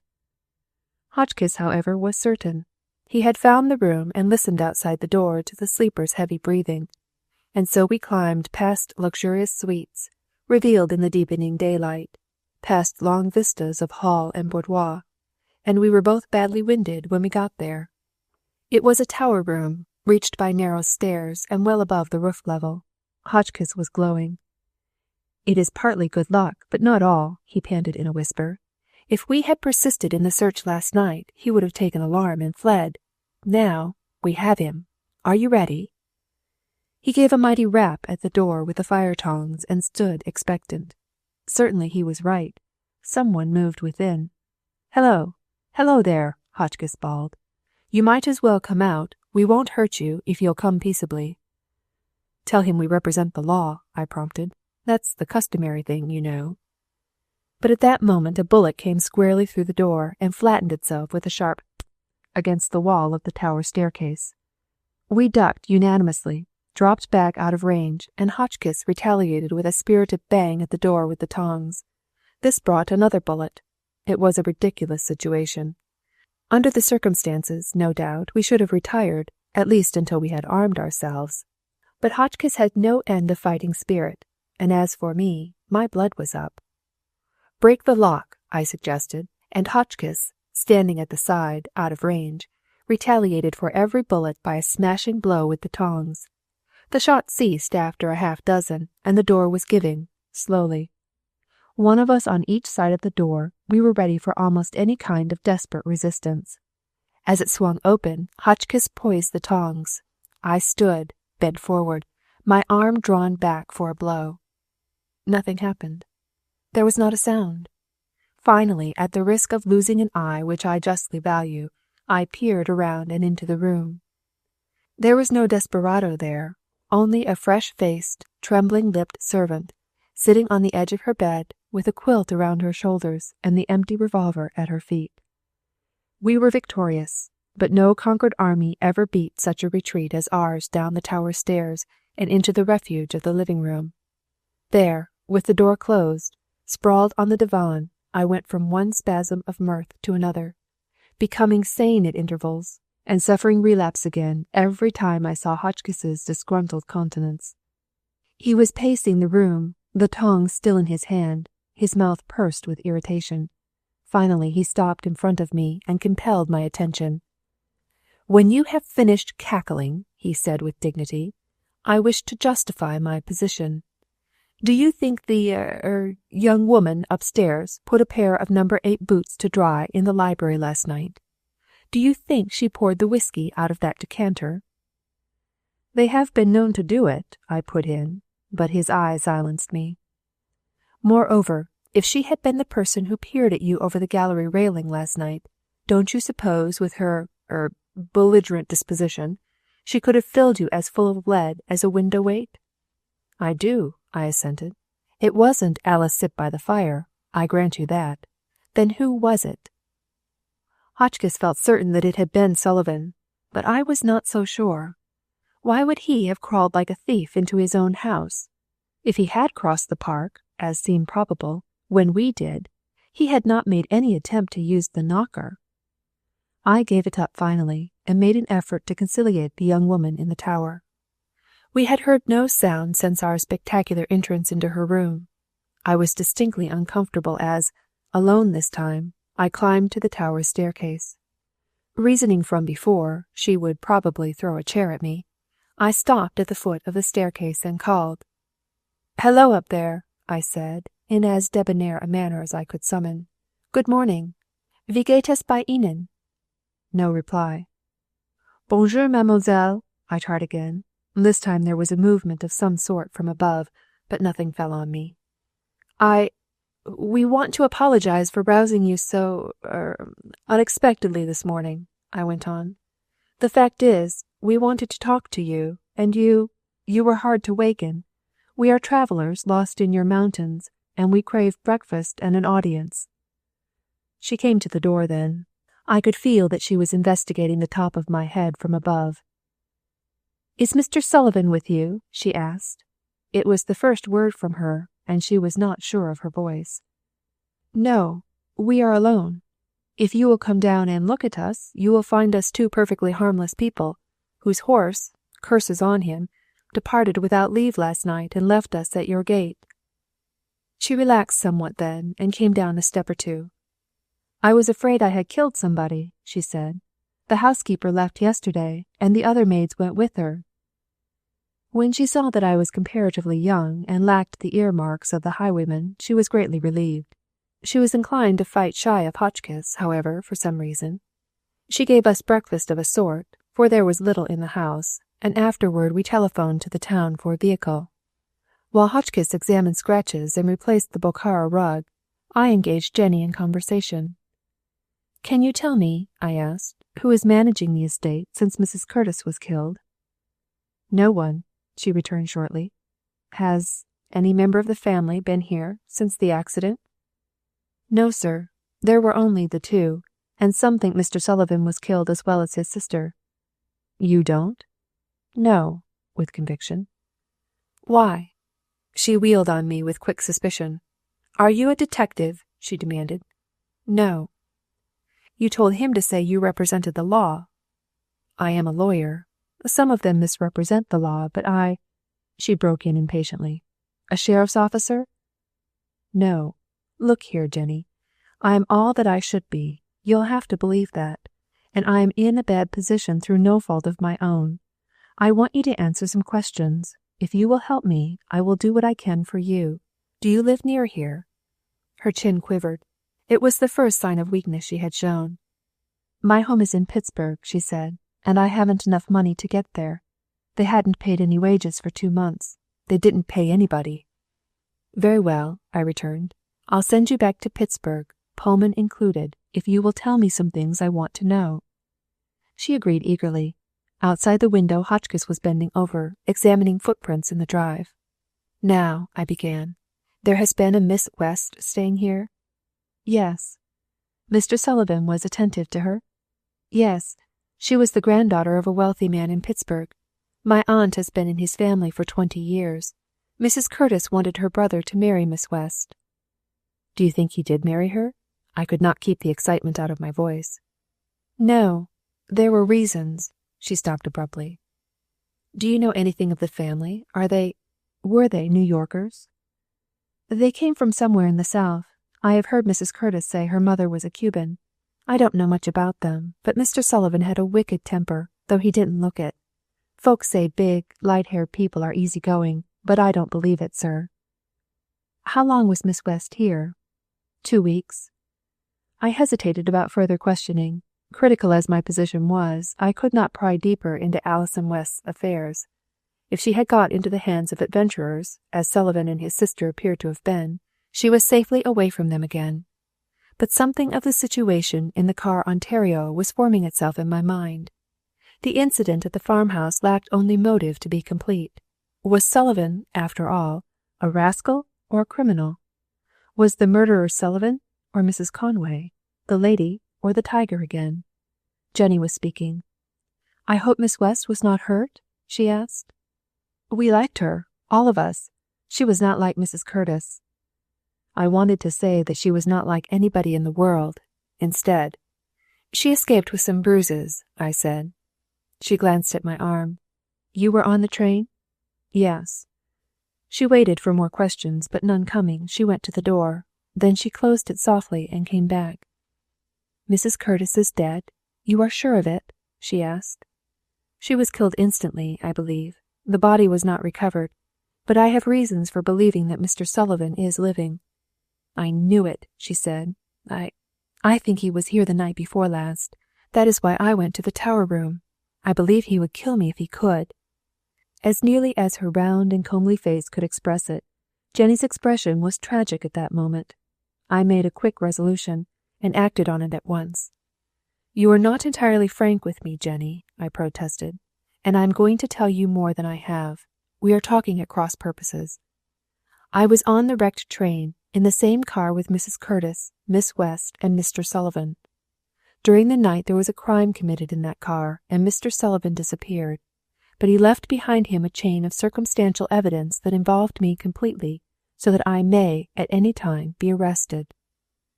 Apparently she did not comprehend for a moment. Then, as if the meaning of my words had just dawned upon her, she looked up and gasped. "You mean Mr. Sullivan committed the crime himself?" "I think he did." "What was it?" "It was murder," I said deliberately. Her hands clenched involuntarily, and she shrank back. "A woman?" She could scarcely form her words. "No, a man, a Mr. Simon Harrington, of Pittsburg." Her effort to retain her self-control was pitiful. Then she broke down and cried, her head on the back of a tall chair. "It was my fault," she said wretchedly. "My fault. I should not have sent them word." After a few minutes she grew quiet. She seemed to hesitate over something, and finally determined to say it. "You will understand better, sir, when I say that I was raised in the Harrington family. Mr. Harrington was Mr. Sullivan's wife's father." Chapter 25. At the Station.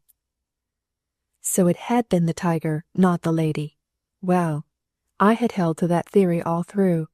Jenny suddenly became a valuable person. If necessary, she could prove the connection between Sullivan and the murdered man, and show a motive for the crime. I was triumphant when Hotchkiss came in. When the girl had produced a photograph of Mrs. Sullivan, and I had recognized the bronze-haired girl of the train, we were both well satisfied, which goes to prove the ephemeral nature of most human contentments. Jenny either had nothing more to say, or feared she had said too much. She was evidently uneasy before Hotchkiss. I told her that Mrs. Sullivan was recovering in a Baltimore hospital, but she already knew it, from some source, and merely nodded. She made a few preparations for leaving, while Hotchkiss and I compared notes, and then, with the cat in her arms, she climbed into the trap from the town. I sat with her, and on the way down she told me a little, not much. "If you see Mrs. Sullivan," she advised, "and she is conscious, she probably thinks that both her husband and her father were killed in the wreck. She will be in a bad way, sir." "You mean to say that she still cares about her husband?"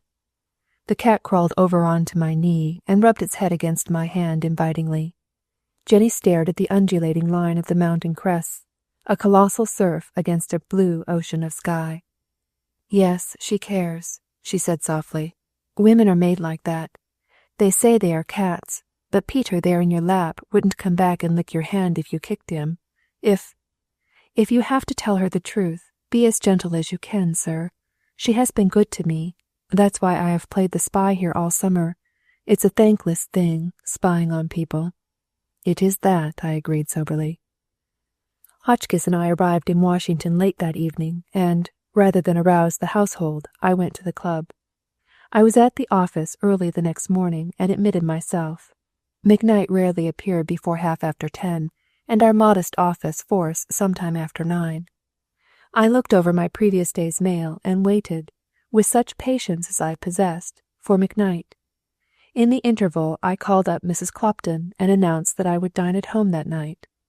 What my household subsists on during my numerous absences I have never discovered. Tea, probably, and crackers.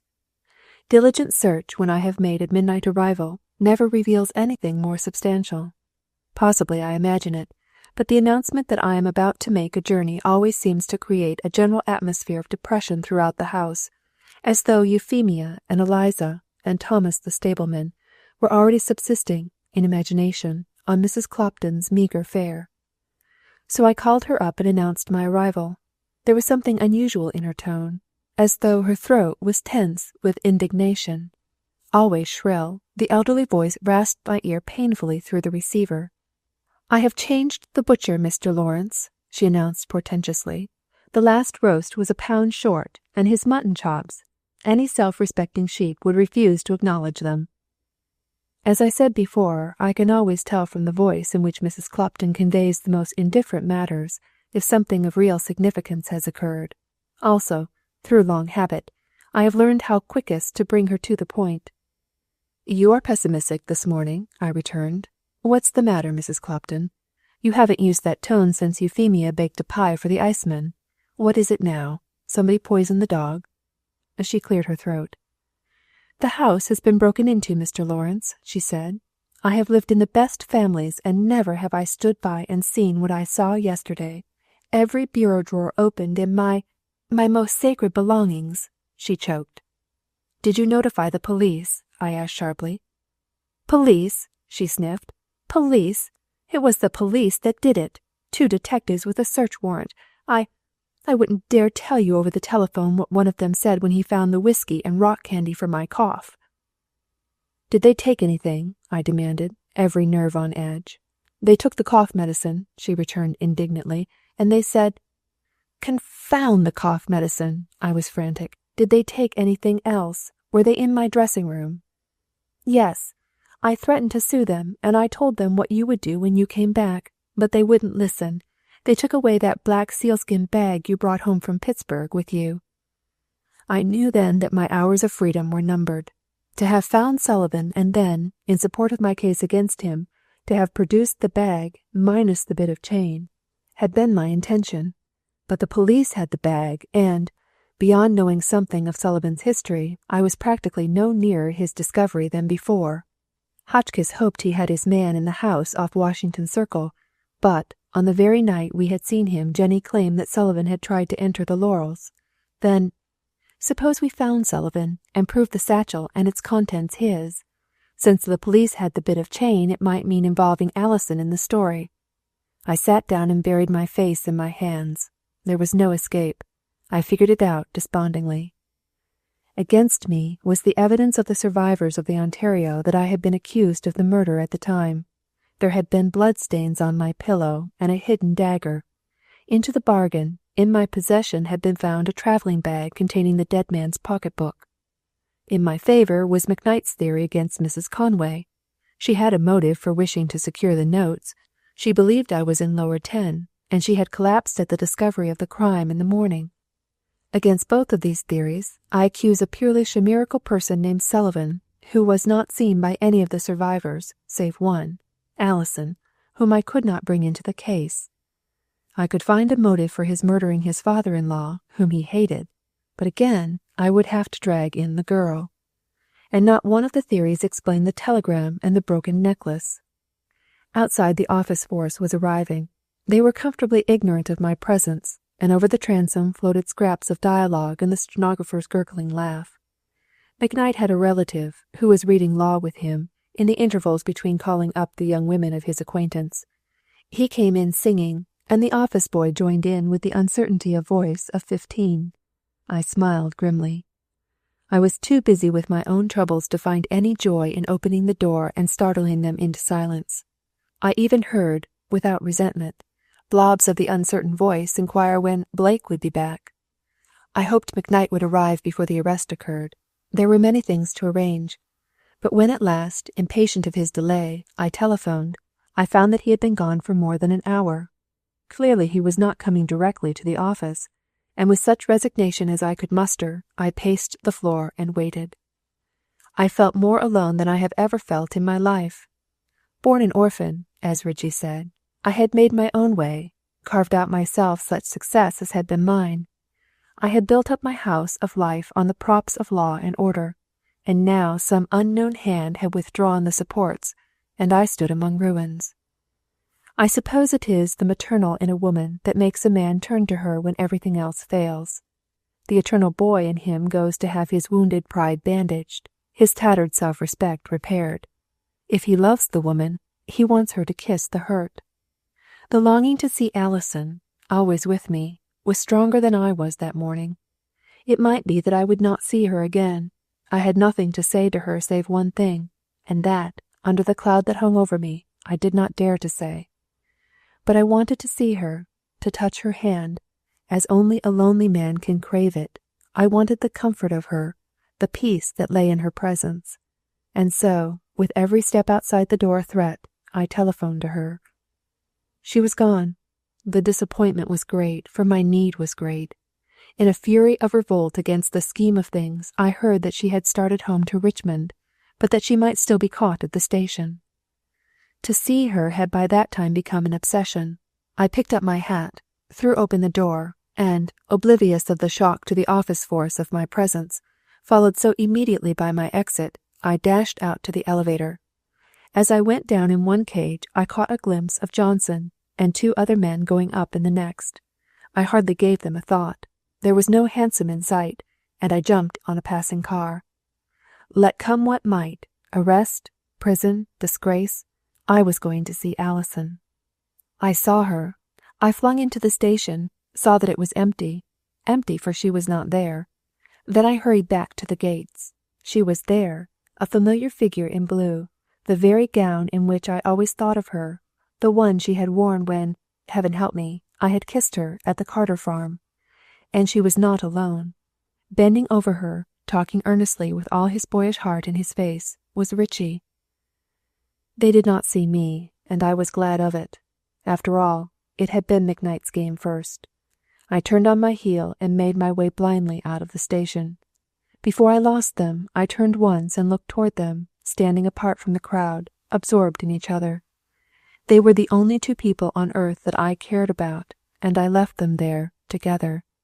Then I went back miserably to the office and awaited arrest. Chapter 26. On to Richmond. Strangely enough, I was not disturbed that day.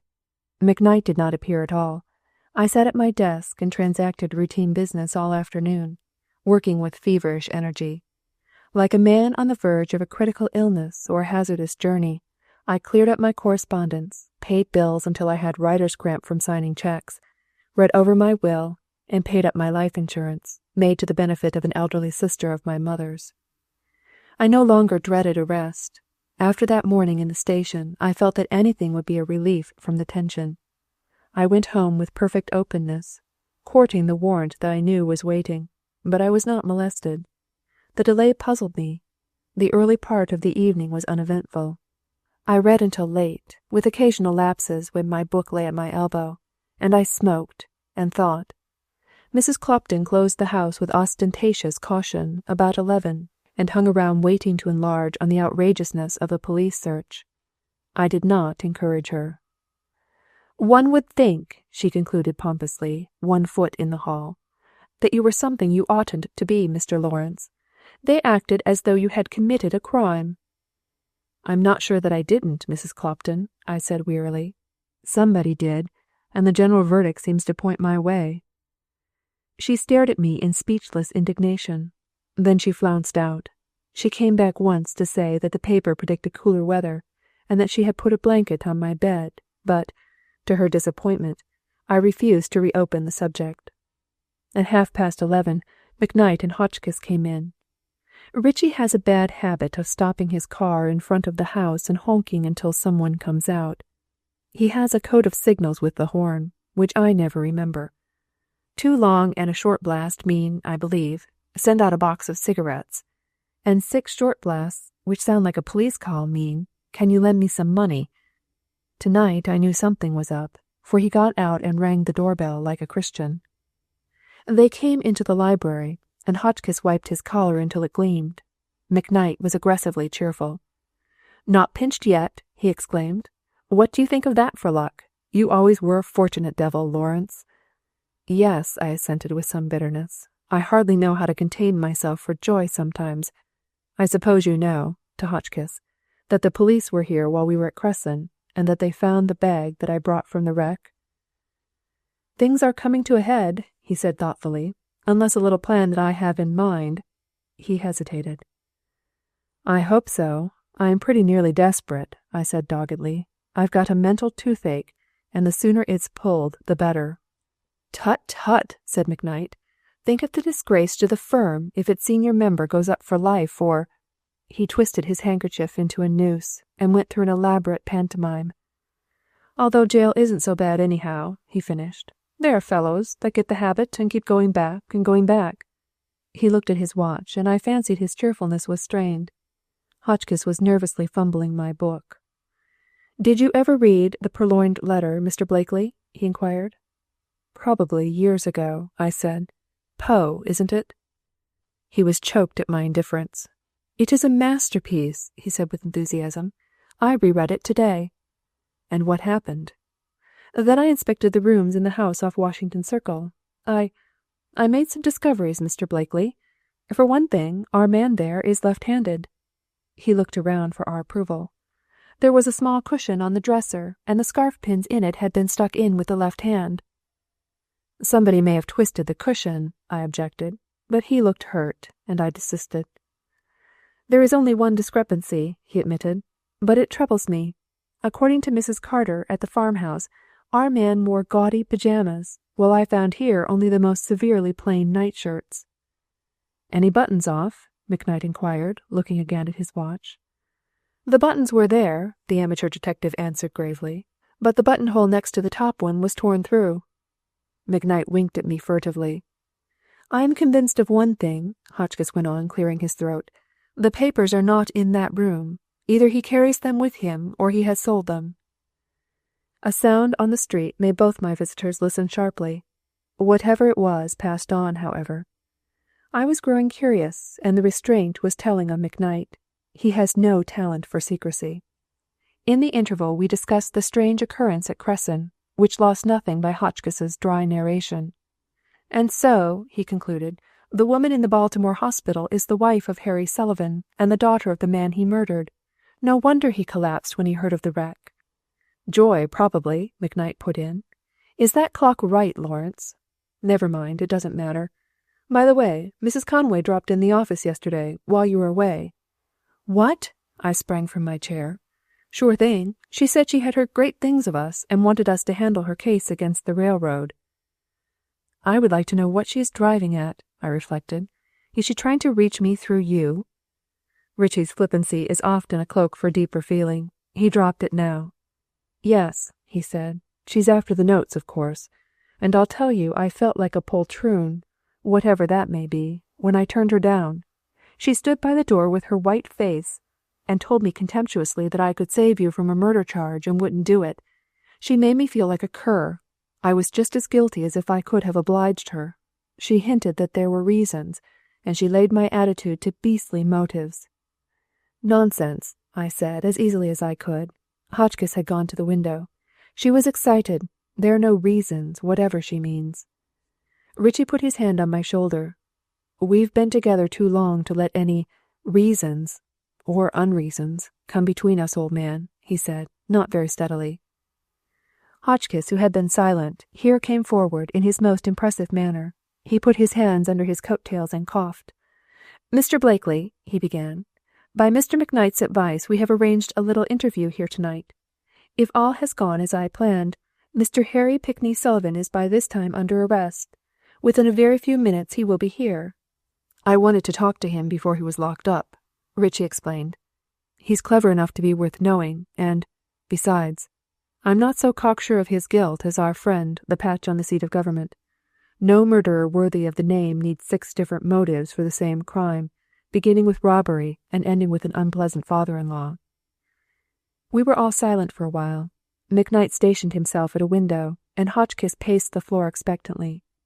"It's a great day for modern detective methods," he chirruped. "While the police have been guarding houses and standing with their mouths open, waiting for clues to fall in and choke them, we have pieced together, bit by bit, a fabric." The doorbell rang, followed immediately by sounds of footsteps in the hall. McKnight threw the door open, and Hotchkiss, raised on his toes, flung out his arms in a gesture of superb eloquence. "Behold, your man!" he declaimed. Through the open doorway came a tall, blond fellow, clad in light grey, wearing tan shoes, and followed closely by an officer. "I brought him here as you suggested, Mr. McKnight," said the constable. But McKnight was doubled over the library table, in silent convulsions of mirth, and I was almost as bad. Little Hotchkiss stood up, his important attitude finally changing to one of chagrin, while the blond man ceased to look angry and became sheepish. It was Stuart, our confidential clerk for the last 6 years. McKnight sat up and wiped his eyes. "Stuart," he said sternly, "there are 2 very serious things we have learned about you. First, you jab your scarf pins into your cushion with your left hand, which is most reprehensible. Second, you wear nightshirts instead of pajamas. Worse than that, perhaps, we find that one of them has a buttonhole torn out at the neck." Stuart was bewildered. He looked from McKnight to me, and then at the crestfallen Hotchkiss. "I haven't any idea what it's all about," he said. "I was arrested as I reached my boarding-house tonight, after the theatre, and brought directly here. I told the officer it was a mistake." Poor Hotchkiss tried bravely to justify the fiasco. "You cannot deny," he contended, "that Mr. Andrew Bronson followed you to your rooms last Monday evening." Stuart looked at us and flushed. "No, I don't deny it," he said. "But there was nothing criminal about it, on my part at least. Mr. Bronson has been trying to induce me to secure the forged notes for him, but I did not even know where they were." "And you were not on the wrecked Washington flyer?" persisted Hotchkiss. But McKnight interfered. "There is no use trying to put the other man's identity on Stuart, Mr. Hotchkiss," he protested. "He has been our confidential clerk for 6 years, and has not been away from the office a day for a year. I am afraid that the beautiful fabric we have pieced out of all these scraps is going to be a crazy quilt." His tone was facetious, but I could detect the undercurrent of real disappointment. I paid the constable for his trouble, and he departed. Stuart, still indignant, left to go back to Washington Circle. He shook hands with McKnight and myself magnanimously, but he hurled a look of utter hatred at Hotchkiss, sunk crestfallen in his chair. "As far as I can see," said McKnight dryly, "we're exactly as far along as the day we met at the Carter place. We're not a step nearer to finding our man." "We have one thing that may be of value," I suggested. "He is the husband of a bronze-haired woman at Van Kirk's hospital, and it is just possible we may trace him through her. I hope we are not going to lose your valuable cooperation, Mr. Hotchkiss?" I asked. He roused at that to feeble interest. "Oh, of course not. If you still care to have me, I was wondering about the man who just went out, Stuart, you say. I told his landlady tonight that he wouldn't need the room again. I hope she hasn't rented it to somebody else." We cheered him as best we could, and I suggested that we go to Baltimore the next day and try to find the real Sullivan through his wife. He left some time after midnight, and Richie and I were alone.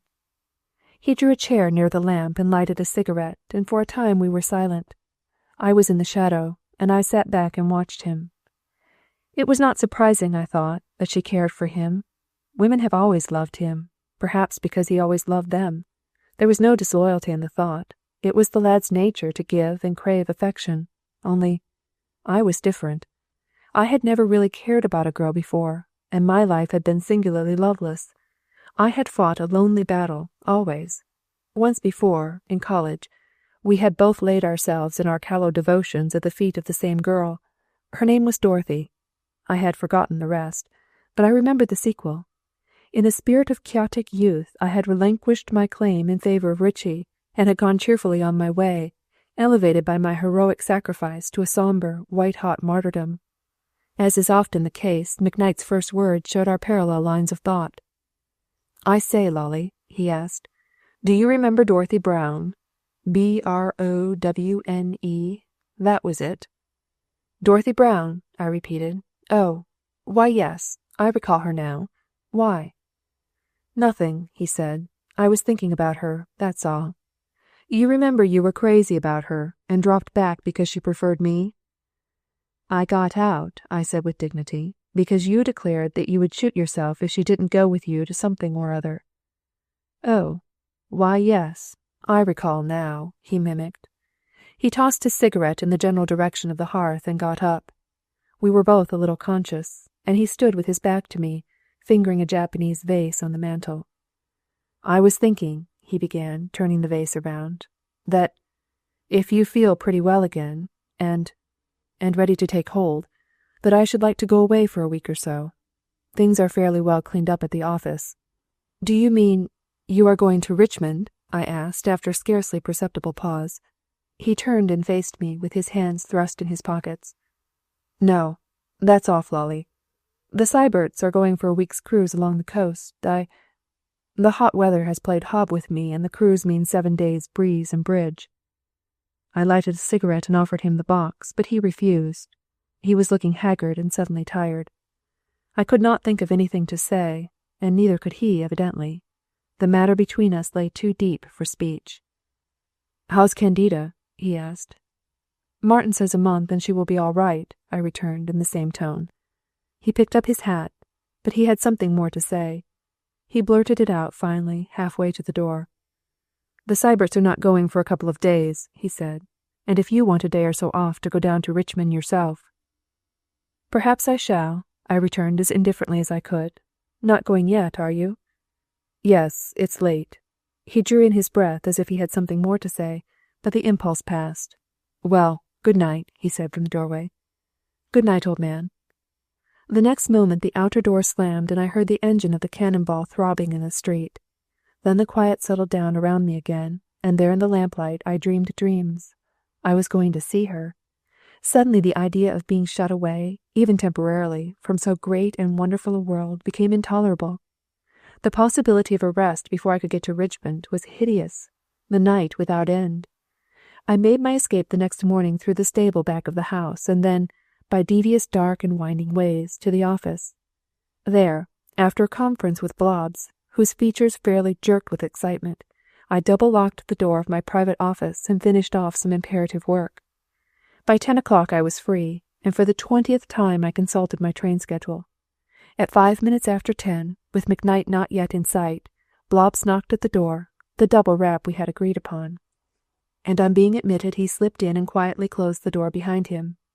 His eyes were glistening with excitement, and a purple dab of typewriter ink gave him a peculiarly villainous and stealthy expression.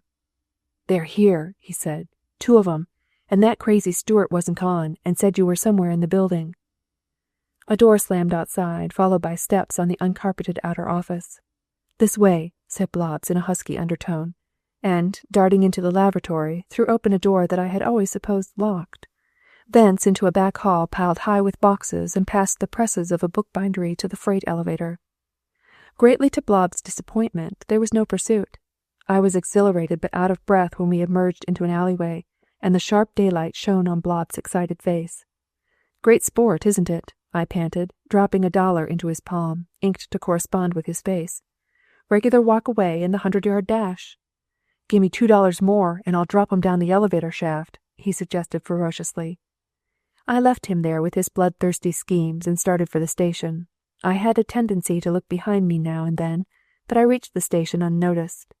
The afternoon was hot. The train rolled slowly along, stopping to pant at sweltering stations, from whose roofs the heat rose in waves.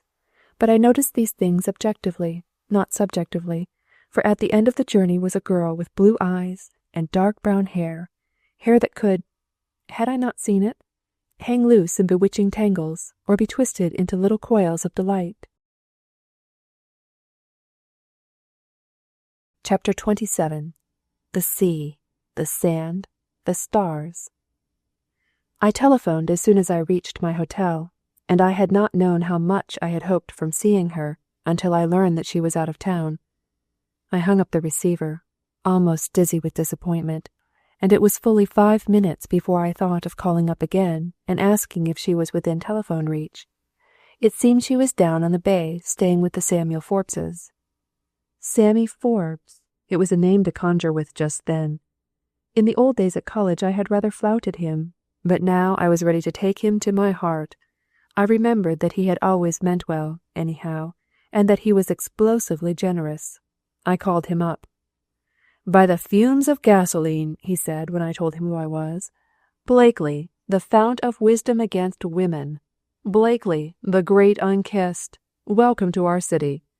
Whereupon he proceeded to urge me to come down to the shack, and to say that I was an agreeable surprise, because 4 times in 2 hours youths had called up to ask if Alison West was stopping with him, and to suggest that they had a vacant day or 2. "Oh, Miss West," I shouted politely. There was a buzzing on the line. "Is she there?" Sam had no suspicions. Was not I, in his mind, always the great unkissed? Which sounds like the great unwashed, and is even more of a reproach. He asked me down promptly, as I had hoped, and thrust aside my objections.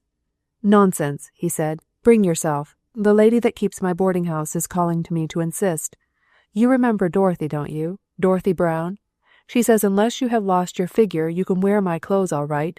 All you need here is a bathing suit for daytime and a dinner coat for evening." "It sounds cool," I temporized. "If you are sure I won't put you out." "Very well, Sam. Since you and your wife are good enough, I have a couple of days free. Give my love to Dorothy until I can do it myself." Sam met me himself and drove me out to the shack, which proved to be a substantial house overlooking the water. On the way, he confided to me that lots of married men thought they were contented when they were merely resigned, but that it was the only life, and that Sam Jr. could swim like a duck. Incidentally, he said that Alison was his wife's cousin, their respective grandmothers having, at proper intervals, married the same man, and that Alison would lose her good looks if she was not careful. "I say she's worried, and I stick to it," he said, as he threw the lines to a groom and prepared to get out. "You know her, and she's the kind of girl you think you can read like a book. But you can't. Don't fool yourself. Take a good look at her at dinner, Blake. You won't lose your head like the other fellows. And then tell me what's wrong with her. We're mighty fond of Allie." He went ponderously up the steps, for Sam had put on weight since I knew him. At the door he turned around. "Do you happen to know the McClures at Seal Harbor?" he asked irreverently. But Mrs. Sam came into the hall just then, both hands out to greet me, and whatever Forbes had meant to say, he did not pick up the subject again.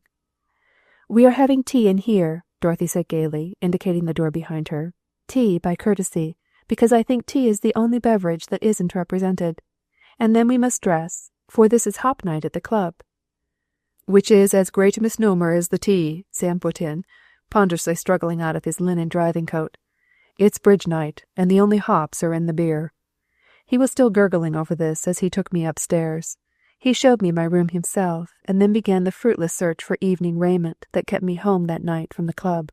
For I couldn't wear Sam's clothes. That was clear, after a perspiring séance of a half-hour. "I won't do it, Sam," I said, when I had draped his dressing coat on me toga fashion. "Who am I to have clothing to spare, like this, when many a poor chap hasn't even a cellar door to cover him?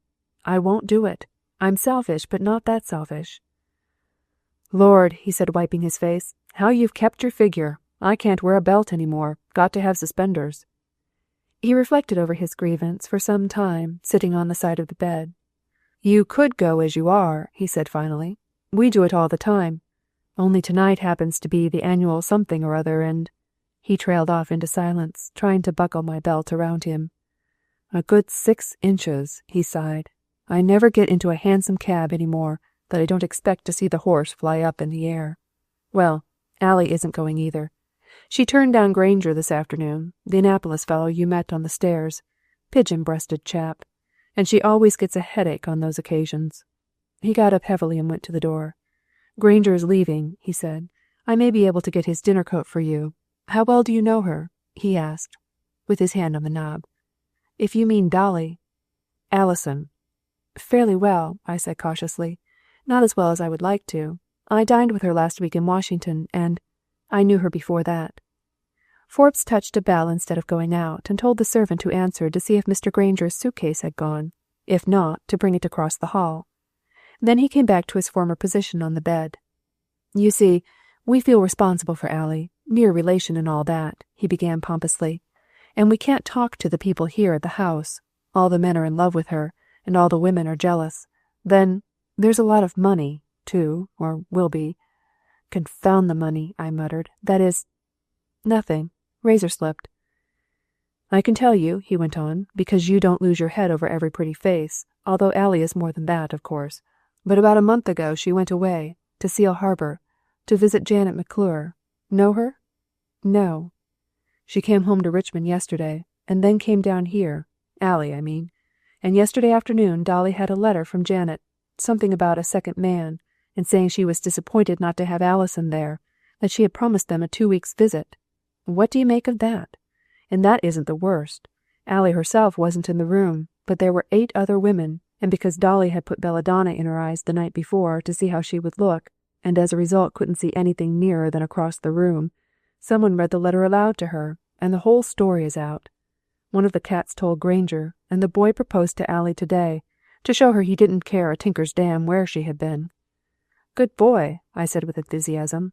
I liked the Granger fellow, since he was out of the running, but Sam was looking at me with suspicion. "Blake," he said, "if I didn't know you for what you are, I'd say you were interested there yourself." Being so near her, under the same roof, with even the tie of a dubious secret between us, was making me heady. I pushed Forbes toward the door. "I interested?" I retorted, holding him by the shoulders. "There isn't a word in your vocabulary to fit my condition. I am an island in the sunlit sea of emotion, Sam. An empty place surrounded by longing. An empty place surrounded by longing," he retorted. "You want your dinner, that's what's the matter with you." I shut the door on him then. He seemed suddenly sorted. Dinner, I thought, although, as a matter of fact, I made a very fair meal when, Granger's suitcase not having gone, in his coat and some other man's trousers, I was finally fit for the amenities. Alison did not come down to dinner, so it was clear she would not go over to the clubhouse dance. I pled my injured arm and a fictitious, vaguely located sprain from the wreck as an excuse for remaining at home. Sam regaled the table with accounts of my distrust of women, my one love affair with Dorothy, to which I responded, as was expected, that only my failure there had kept me single all these years, and that if Sam should be mysteriously missing during the bathing hour tomorrow, and so on. And when the endless meal was over, and yards of white veils had been tied over pounds of hair, or is it 2 bought by the yard, and some 8 ensembles with their abject complements had been packed into 3 automobiles and a trap, I drew a long breath and faced about. I had just then only one subject in life, to find Alison, to assure her of my absolute faith and confidence in her, and to offer my help and my poor self, if she would let me, in her service. She was not easy to find. I searched the lower floor, the verandas and the grounds, circumspectly. Then I ran into a little English girl who turned out to be her maid, and who also was searching. She was concerned because her mistress had had no dinner, and because the tray of food she carried would soon be cold. I took the tray from her, on the glimpse of something white on the shore, and that was how I met the girl again. She was sitting on an overturned boat, her chin in her hands, staring out to sea. The soft tide of the bay lapped almost at her feet, and the draperies of her white gown melted hazily into the sands. She looked like a wraith, a despondent phantom of the sea, although the adjective is redundant. Nobody ever thinks of a cheerful phantom. Strangely enough, considering her evident sadness, she was whistling softly to herself, over and over, some dreary little minor air that sounded like a bohemian dirge. She glanced up quickly when I made a misstep and my dishes jingled. All considered, the tray was out of the picture. The sea, the misty starlight, the girl with her beauty, even the sad little whistle that stopped now and then to go bravely on again, as though it fought against the odds of a trembling lip. And then I came, accompanied by a tray of little silver dishes that jingled, and an unmistakable odor of broiled chicken. "Oh," she said quickly, and then, "Oh, I thought you were Jenkins." "Timeo Danaos. What's the rest of it?" I asked, tendering my offering. "You didn't have any dinner, you know." I sat down beside her. "See, I'll be the table. What was the old fairy tale? Little goat bleat, little table appear? I'm perfectly willing to be the goat, too." She was laughing rather tremulously. "We never do meet like other people, do we?" she asked. "We really ought to shake hands and say, 'How are you?'" "I don't want to meet like other people, and I suppose you always think of me as wearing the other fellow's clothes," I returned meekly. "I'm doing it again. I don't seem to be able to help it. These are Granger's that I have on now." She threw back her head and laughed again, joyously this time. "Oh, it's so ridiculous," she said. "And you have never seen me when I was not eating. It's too prosaic." "Which reminds me that the chicken is getting cold, and the ice warm," I suggested. At the time I thought there could be no place better than the farmhouse kitchen, but this is it. I ordered all this for something I want to say to you. The sea, the sand, the stars. "How alliterative you are," she said, trying to be flippant. "You are not to say anything until I have had my supper. Look how the things are spilled around."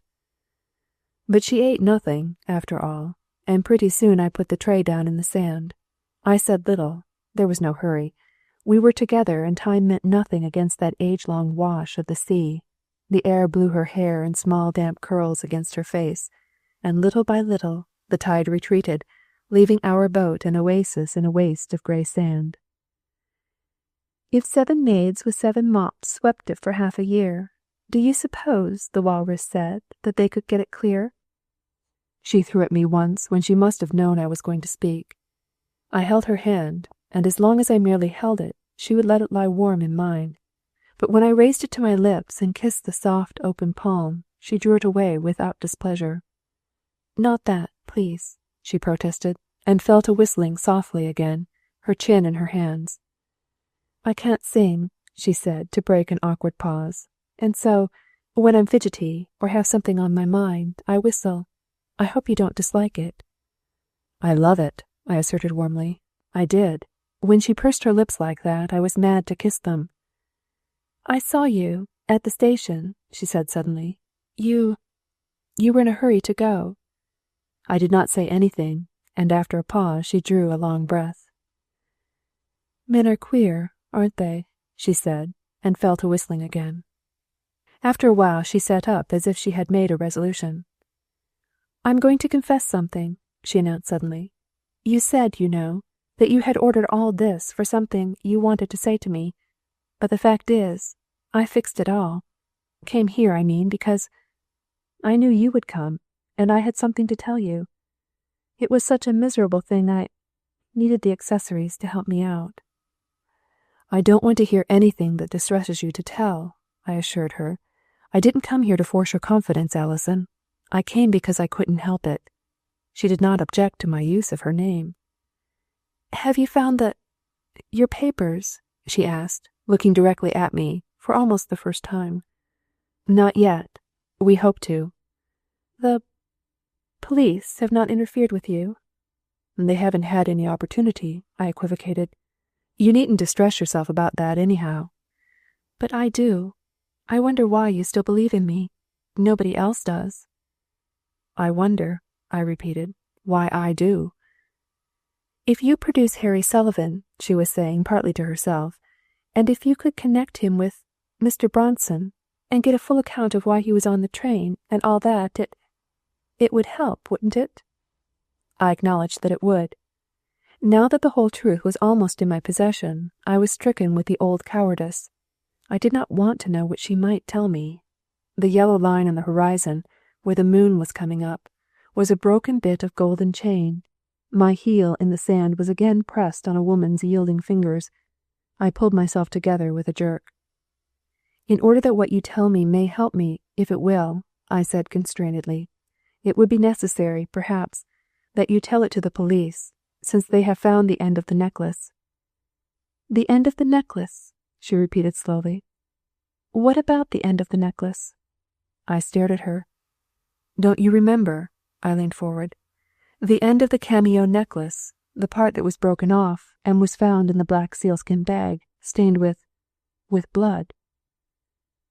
Blood, she said dully. You mean that you found the broken end, and when you had my gold pocketbook, and you saw the necklace in it, and you must have thought. I didn't think anything, I hastened to assure her.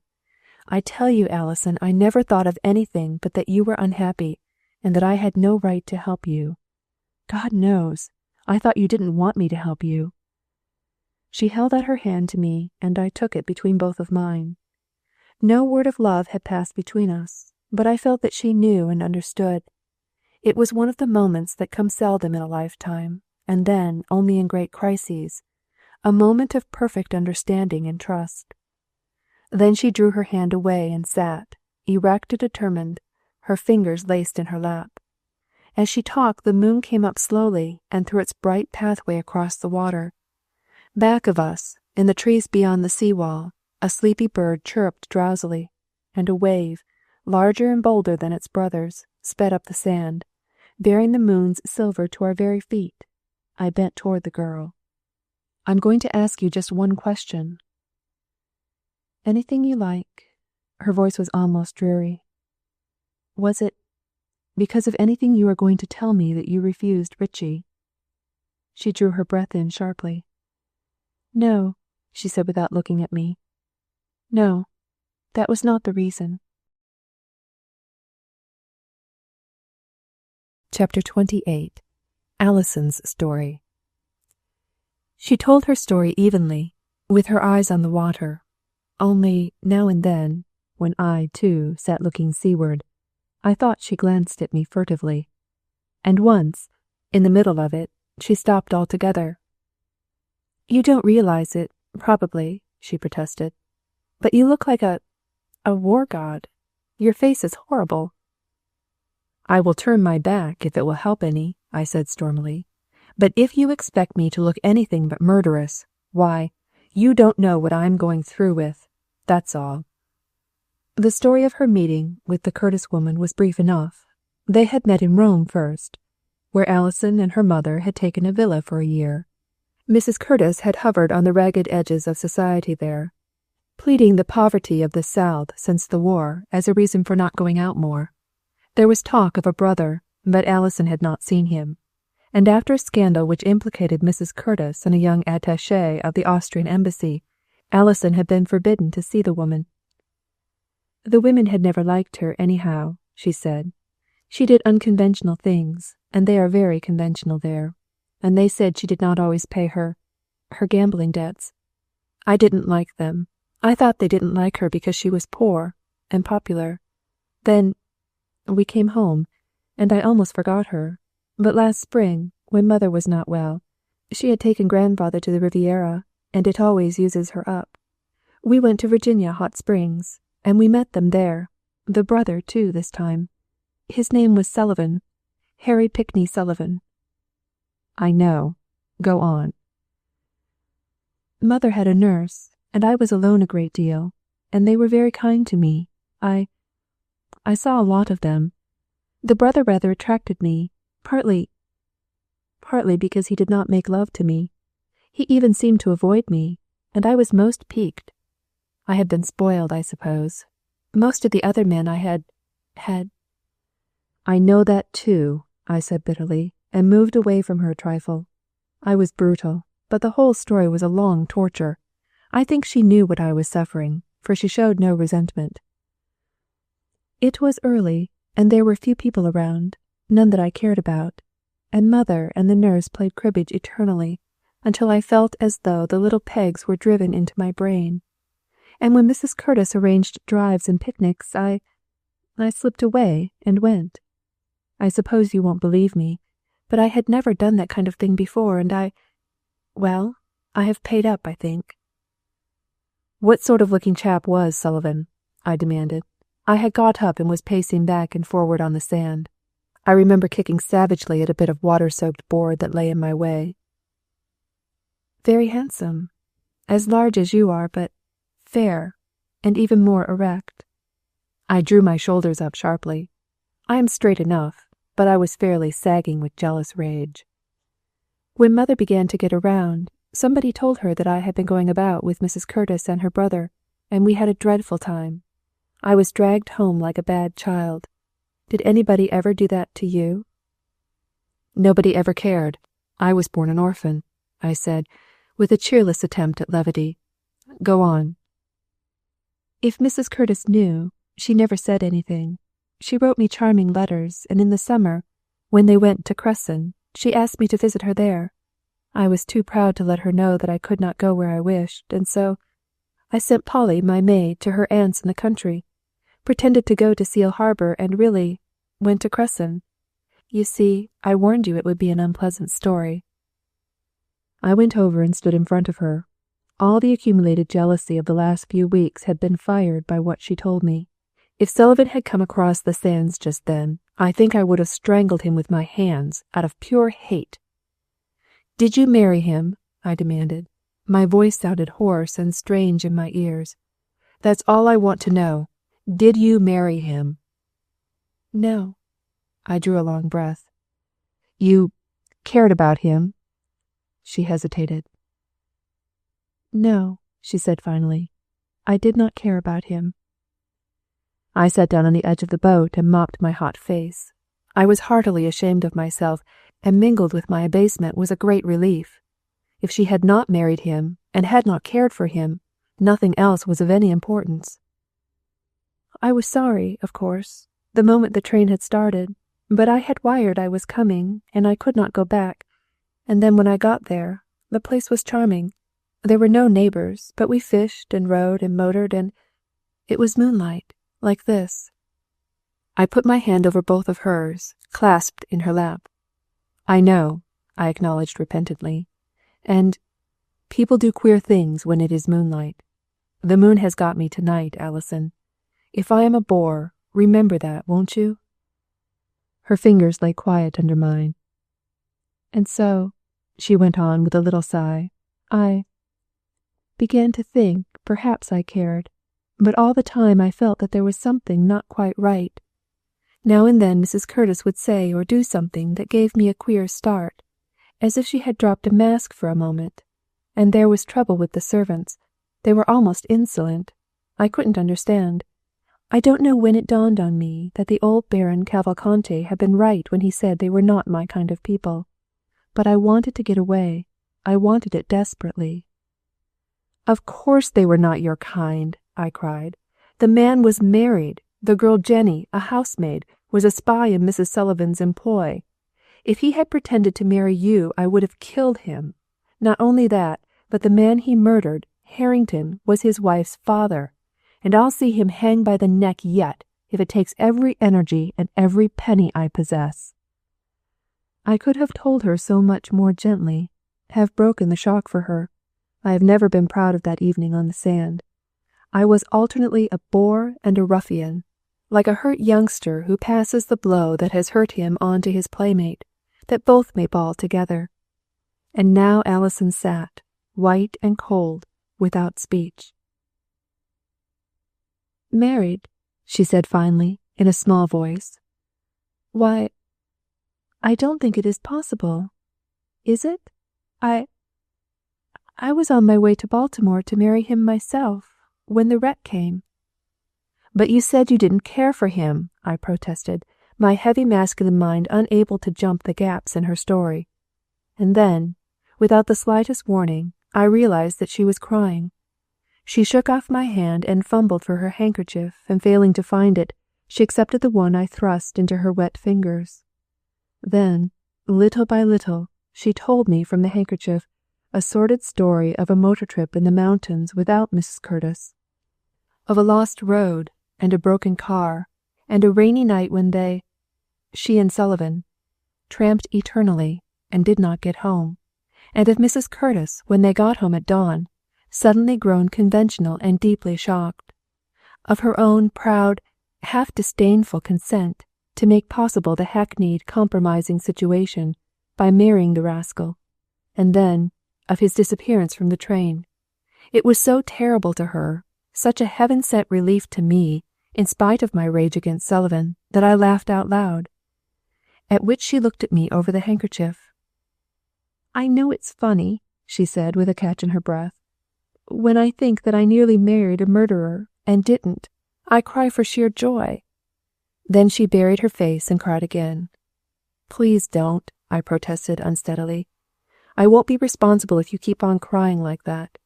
I may forget that I have a capital charge hanging over my head, and that I may be arrested at any moment." That brought her out of the handkerchief at once. "I meant to be so helpful," she said, "and I've thought of nothing but myself. There were some things I meant to tell you. If Jenny was what you say, then I understand why she came to me just before I left.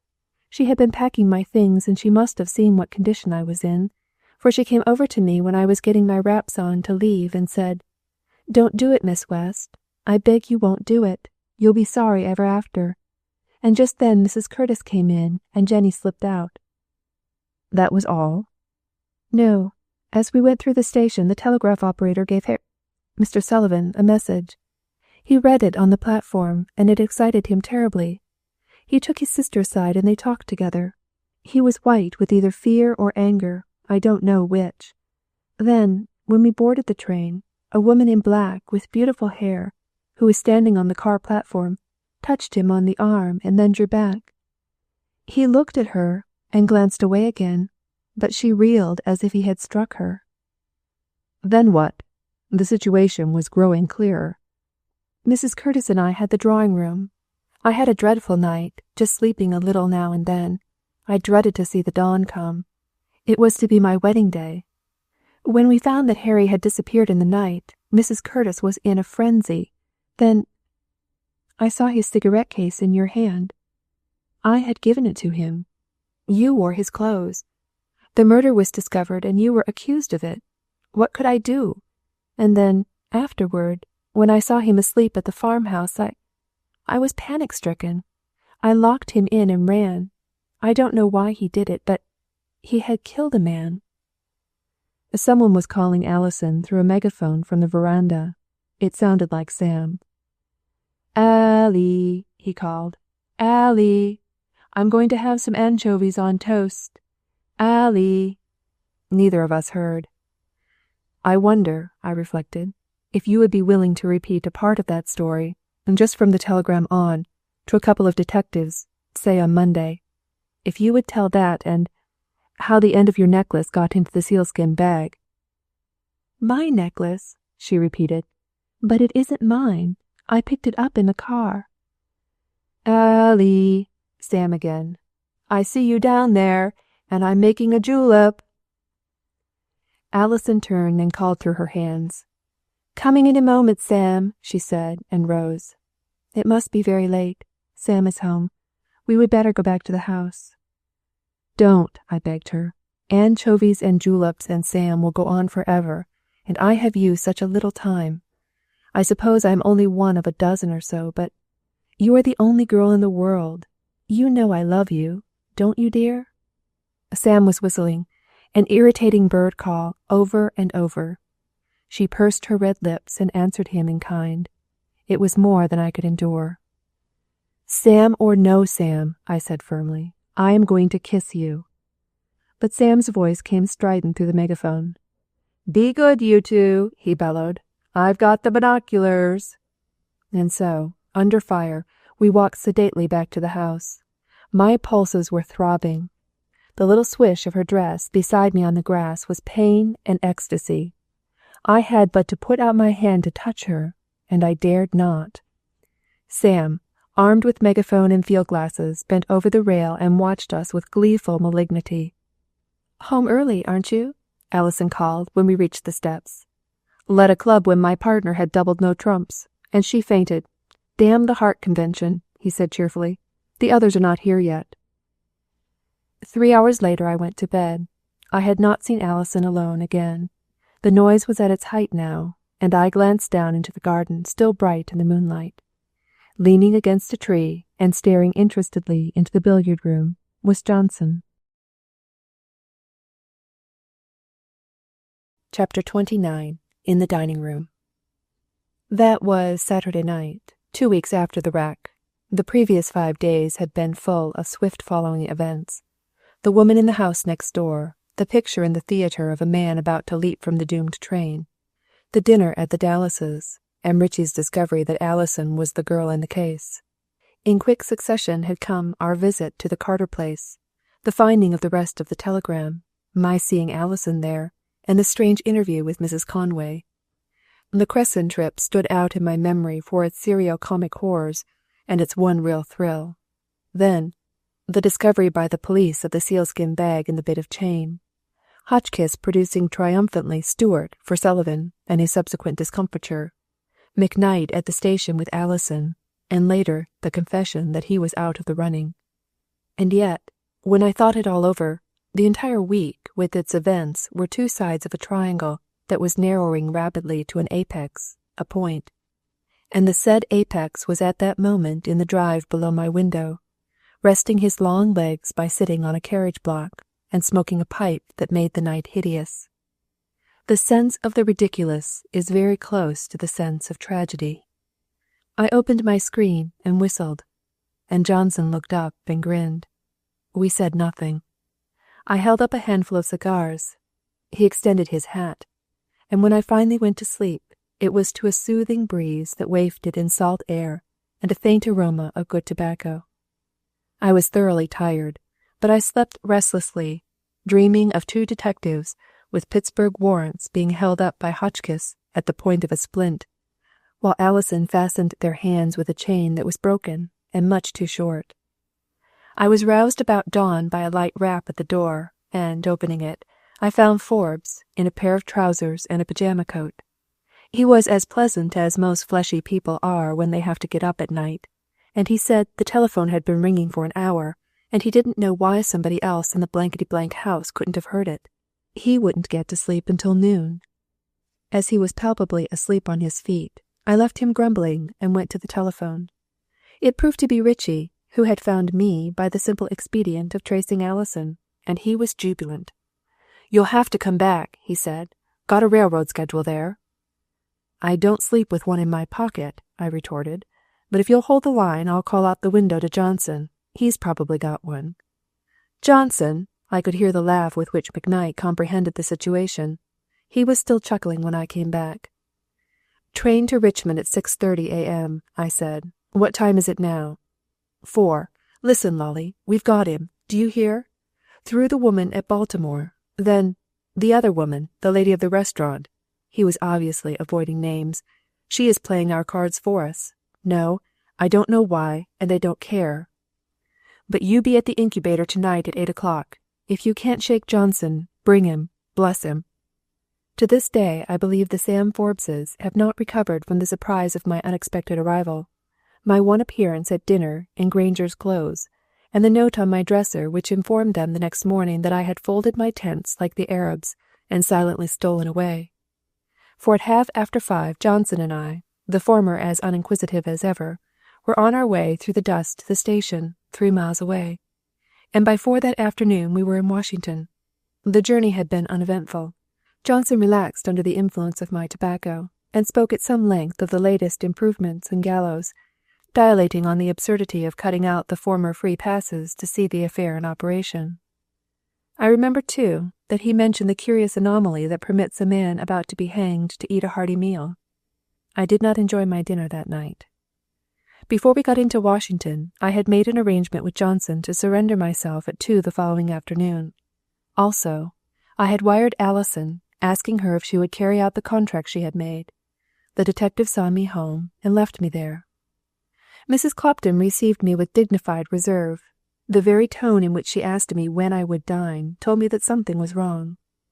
"Now, what is it, Mrs. Clopton?" I demanded finally, when she had informed me, in a patient and long-suffering tone, that she felt worn out and thought she needed a rest. "When I lived with Mr. Justice Springer," she began acidly, her mending basket in her hands, "it was an orderly, well-conducted household. You can ask any of the neighbors.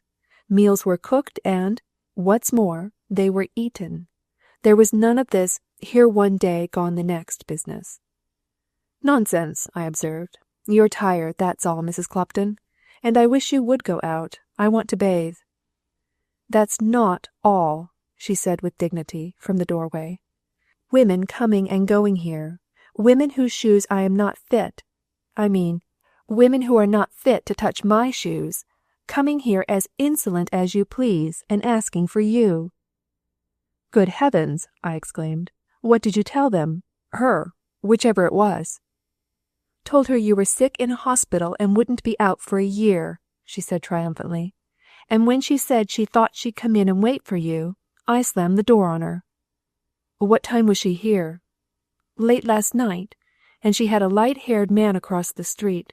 If she thought I didn't see him, she don't know me." Then she closed the door and left me to my bath and my reflections. At 5 minutes before 8, I was at the incubator, where I found Hotchkiss and McKnight. They were bending over a table, on which lay McKnight's total armament, a pair of pistols, an elephant gun, and an old cavalry sabre. "Draw up a chair and help yourself to pie," he said, pointing to the arsenal. "This is for the benefit of our friend Hotchkiss here, who says he is a small man and fond of life." Hotchkiss, who had been trying to get the wrong end of a cartridge into the barrel of one of the revolvers, straightened himself and mopped his face. "We have desperate people to handle," he said pompously, "and we may need desperate means." Hotchkiss is like a small boy whose one ambition was to have people grow ashen and tremble at the mention of his name, McKnight jibed. But they were serious enough, both of them, under it all, and when they had told me what they planned, I was serious too. "You're compounding a felony," I remonstrated when they had explained. "I'm not eager to be locked away, but, by Jove, to offer her the stolen notes in exchange for Sullivan." "We haven't got either of them, you know," McKnight remonstrated, "and we won't have if we don't start. Come along, Fido," to Hotchkiss. The plan was simplicity itself. According to Hotchkiss, Sullivan was to meet Bronson at Mrs. Conway's apartment at 8:30 that night with the notes. He was to be paid there and the papers destroyed. "But just before that interesting finale," McKnight ended, "we will walk in, take the notes, grab Sullivan, and give the police a jolt that will put them out of the count." I suppose not one of us, slewing around corners in the machine that night, had the faintest doubt that we were on the right track, or that fate, scurvy enough before, was playing into our hands at last. Little Hotchkiss was in a state of fever. He alternately twitched and examined the revolver, and a fear that the two movements might be synchronous kept me uneasy.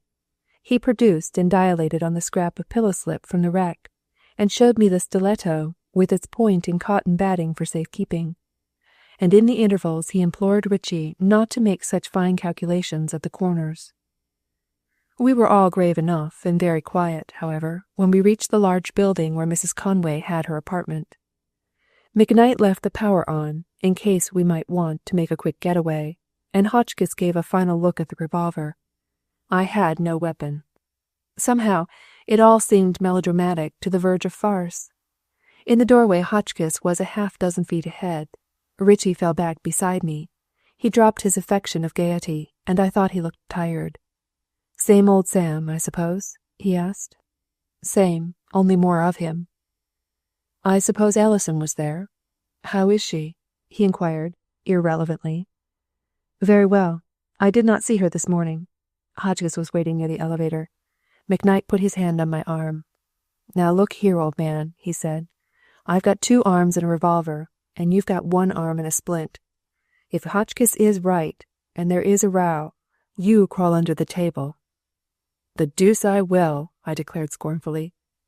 We crowded out of the elevator at the 4th floor and found ourselves in a rather theatrical hallway of draperies and armor. It was very quiet. We stood uncertainly after the car had gone and looked at the 2 or 3 doors in sight. They were heavy, covered with metal, and soundproof.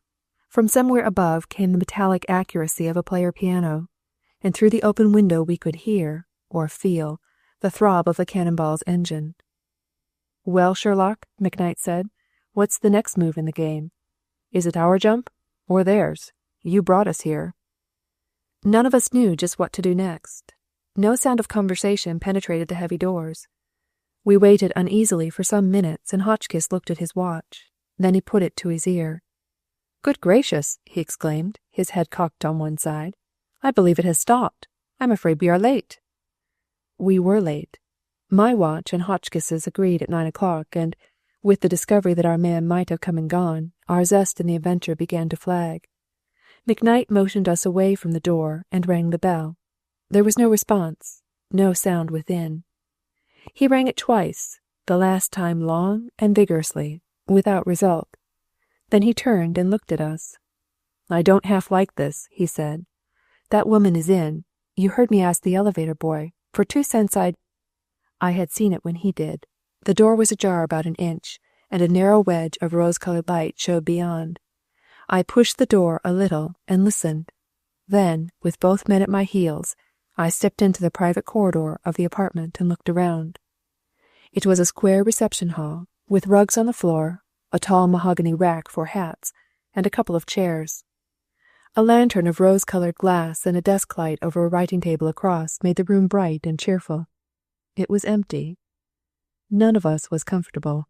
The place was full of feminine trifles that made us feel the weakness of our position. Some such instinct made McKnight suggest division.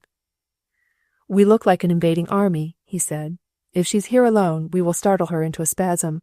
One of us could take a look around and—" "What was that? Did you hear something?"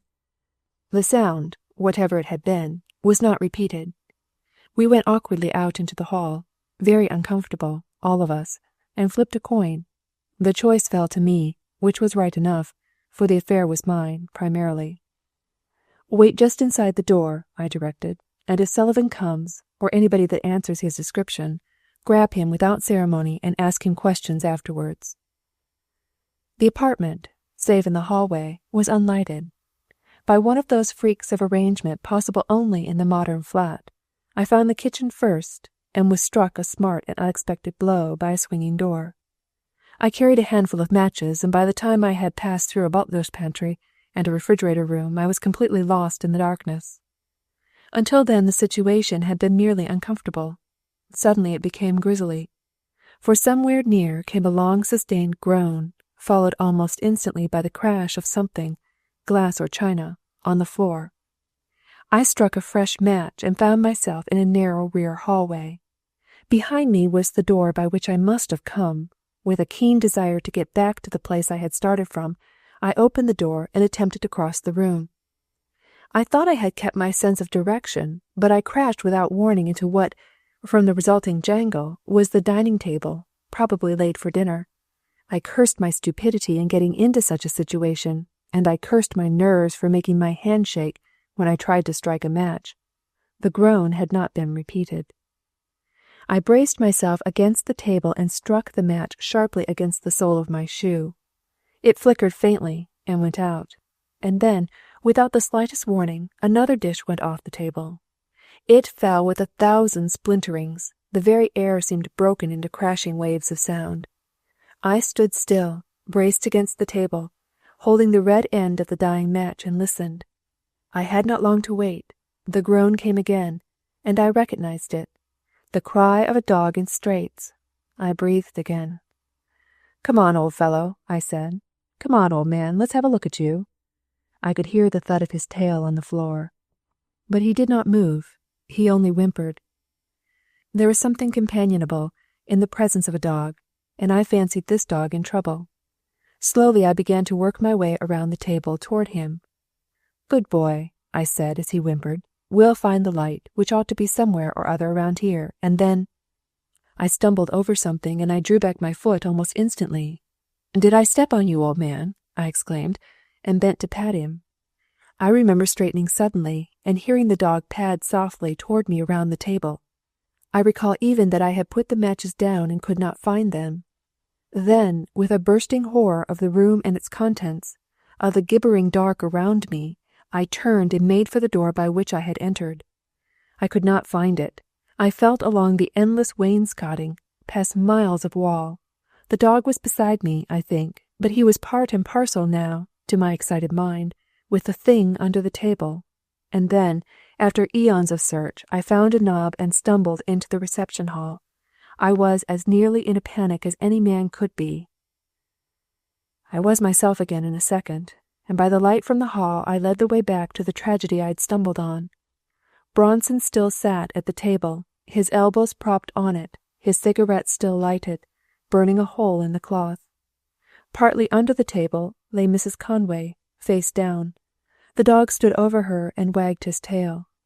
McKnight pointed silently to a large copper ashtray, filled with ashes and charred bits of paper. "The notes, probably," he said ruefully. "He got them after all and burned them before her. It was more than she could stand. Stabbed him first, and then herself." Hotchkiss got up and took off his hat. "They are dead," he announced solemnly, and took his notebook out of his hatband. McKnight and I did the only thing we could think of. Drove Hotchkiss and the dog out of the room and closed and locked the door. "It's a matter for the police," McKnight asserted. "I suppose you've got an officer tied to you somewhere, Laurels? You usually have."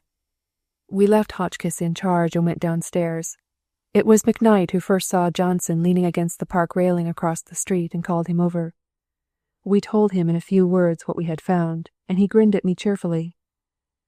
"After a while, in a few weeks or months, Mr. Blakely," he said, "when you get tired of monkeying around with the bloodstain and the fingerprint specialist upstairs, you come to me. I've had that fellow you want under surveillance for 10 days. Chapter 30.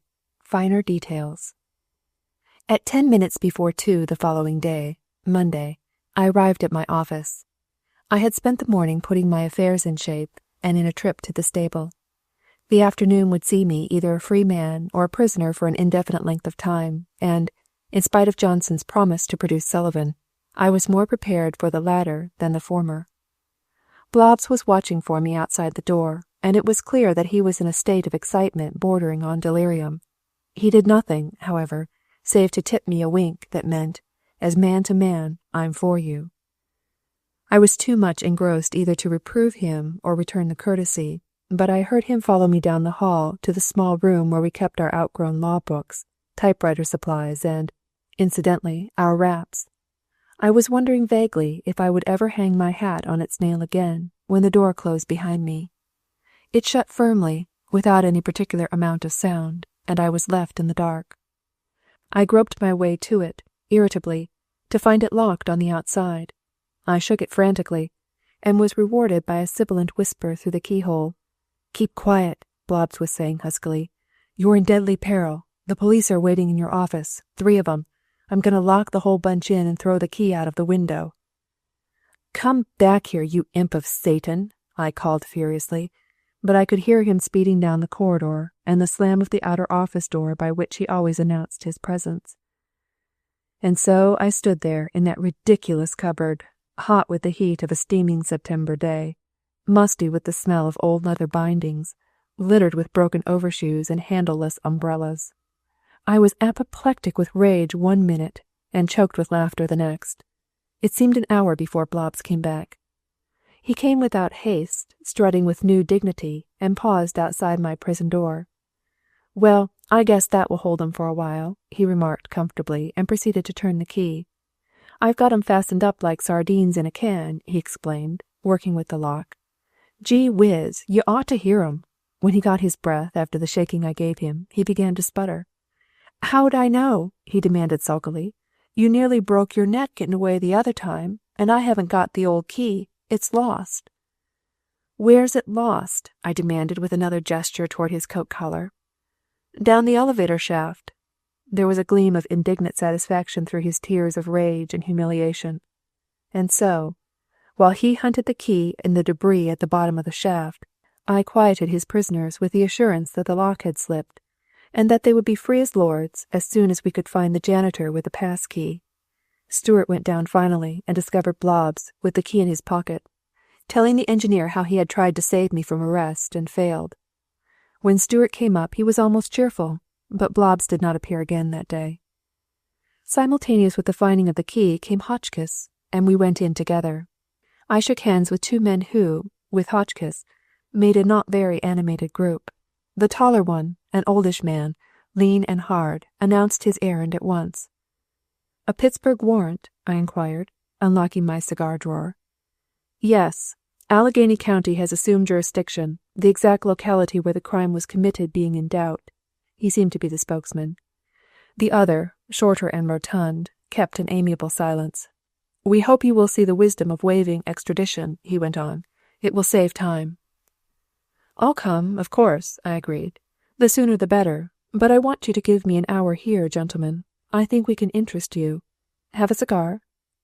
The lean man took a cigar. The rotund man took 3, putting 2 in his pocket. "How about the catch of that door?" he inquired jovially. "Any danger of it going off again?" Really, considering the circumstances, they were remarkably cheerful. Hotchkiss, however, was not. He paced the floor uneasily, his hands under his coat-tails. The arrival of McKnight created a diversion. He carried a long package and a corkscrew, and shook hands with the police and opened the bottle with a single gesture. "I always want something to cheer on these occasions," he said. "Where's the water, Blakely? Everybody ready?" Then, in French, he toasted the 2 detectives. "To your eternal discomfiture," he said, bowing ceremoniously. "May you go home and never come back. If you take Monsieur Blakely with you, I hope you choke." The lean man added gravely, "Prosit," he said, but the fat one leaned back and laughed consumedly. Hotchkiss finished a mental synopsis of his position and put down his glass. "Gentlemen," he said pompously, "within 5 minutes the man you want will be here. A murderer caught in a net of evidence so fine that a mosquito could not get through." The detectives glanced at each other solemnly. Had they not in their possession a sealskin bag containing a wallet and a bit of gold chain, which, by putting the crime on me, would leave a gap big enough for Sullivan himself to crawl through? "Why don't you say your little speech before Johnson brings the other man, Laurels?" McKnight inquired. "They won't believe you, but it will help them to understand what is coming." "You understand, of course," the lean man put in gravely, "that what you say may be used against you." "I'll take the risk," I answered impatiently. It took some time to tell the story of my worse-than-useless trip to Pittsburg and its sequel. They listened gravely, without interruption. "Mr. Hotchkiss here," I finished, "believes that the man Sullivan, whom we are momentarily expecting, committed the crime. Mr. McKnight is inclined to implicate Mrs. Conway, who stabbed Bronson and then herself last night. As for myself, I am open to conviction." "I hope not," said the stout detective quizzically. And then Alison was announced.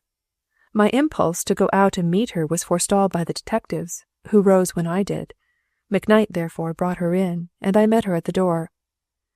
"I've put you to a great deal of trouble," I said contritely when I saw her glance around the room. "I wish I had not." "It is only right that I should come," she replied, looking up at me. "I am the unconscious cause of most of it, I am afraid. Mrs. Dallas is going to wait in the outer office." I presented Hotchkiss and the two detectives, who eyed her with interest. In her poise, her beauty, even in her gown, I fancy, she represented a new type to them. They remained standing until she sat down. "I have brought the necklace," she began, holding out a white-wrapped box, "as you asked me to." I passed it, unopened, to the detectives. "The necklace from which was broken the fragment you found in the sealskin bag," I exclaimed. "Miss West found it on the floor of the car, near Lower 10. "When did you find it?" asked the lean detective, bending forward. "In the morning, not long before the wreck." "Did you ever see it before?" "I am not certain," she replied. "I have seen one very much like it." Her tone was troubled. She glanced at me as if for help, but I was powerless.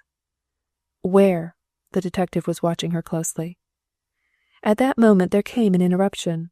The door opened without ceremony, and Johnson ushered in a tall, blond man, a stranger to all of us.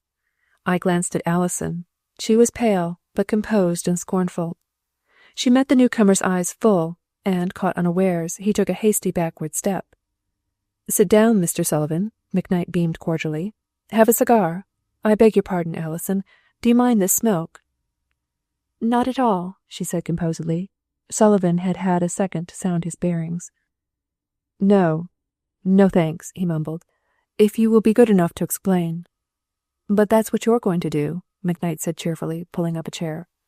"You've got the most attentive audience you could ask. These two gentlemen are detectives from Pittsburg, and we are all curious to know the finer details of what happened on the car Ontario 2 weeks ago, the night your father-in-law was murdered." Sullivan gripped the arms of his chair. "We are not prejudiced either. The gentlemen from Pittsburg are betting on Mr. Blakely over there. Mr. Hotchkiss, the gentleman by the radiator, is ready to place 10-to-1 odds on you, and some of us have still other theories." "Gentlemen," Sullivan said slowly, "I give you my word of honor that I did not kill Simon Harrington, and that I do not know who did." "Fiddle-dee-dee!" cried Hotchkiss, bustling forward. "Why, I can tell you—" But McKnight pushed him firmly into a chair and held him there. "I am ready to plead guilty to the larceny," Sullivan went on. "I took Mr. Blakely's clothes, I admit. If I can reimburse him in any way for the inconvenience—" The stout detective was listening with his mouth open. "Do you mean to say," he demanded, "that you got into Mr. Blakely's berth as he contends, took his clothes and forged notes and left the train before the wreck?" "Yes." "The notes, then?" "I gave them to Bronson yesterday. Much good they did him," bitterly. We were all silent for a moment. The two detectives were adjusting themselves with difficulty to a new point of view. Sullivan was looking dejectedly at the floor, his hands hanging loose between his knees. I was watching Alison. From where I stood behind her, I could almost touch the soft hair behind her ear. "I have no intention of pressing any charge against you," I said with forced civility, for my hands were itching to get at him, "if you will give us a clear account of what happened on the Ontario that night." Sullivan raised his handsome, haggard head and looked around at me. "I've seen you before, haven't I?" he asked. "Weren't you an uninvited guest at the Laurels a few days, or nights, ago? The cat, you remember, and the rug that slipped?" "I remember," I said shortly. He glanced from me to Alison and quickly away. "The truth can't hurt me," he said. But it's devilish unpleasant. Alison, you know all this. You would better go out." His use of her name crazed me. I stepped in front of her and stood over him. "You will not bring Miss West into the conversation," I threatened, "and she will stay if she wishes." "Oh, very well," he said with assumed indifference. Hotchkiss just then escaped from Richie's grasp and crossed the room. "Did you ever wear glasses?" he asked eagerly. "Never." Sullivan glanced with some contempt at mine. "I'd better begin by going back a little," he went on sullenly. "I suppose you know I was married to Ida Harrington about 5 years ago. She was a good girl, and I thought a lot of her, but her father opposed the marriage. He'd never liked me, and he refused to make any sort of settlement. I had thought, of course, that there would be money, and it was a bad day when I found out I'd made a mistake. My sister was wild with disappointment. We were pretty hard up, my sister and I." I was watching Alison. Her hands were tightly clasped in her lap, and she was staring out of the window at the cheerless roof below. She had set her lips a little, but that was all. "You understand, of course, that I'm not defending myself," went on the sullen voice. "The day came when old Harrington put us both out of the house at the point of a revolver, and I threatened. I suppose you know that, too. I threatened to kill him.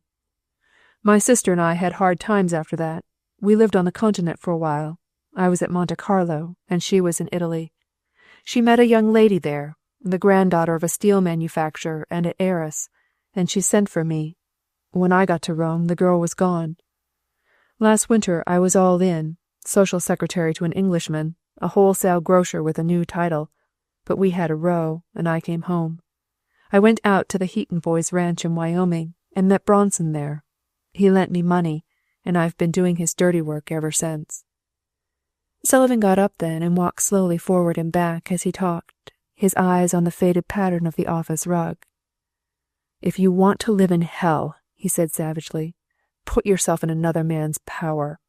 Bronson got into trouble, forging John Gilmore's name to those notes, and in some way he learned that a man was bringing the papers back to Washington on the flyer.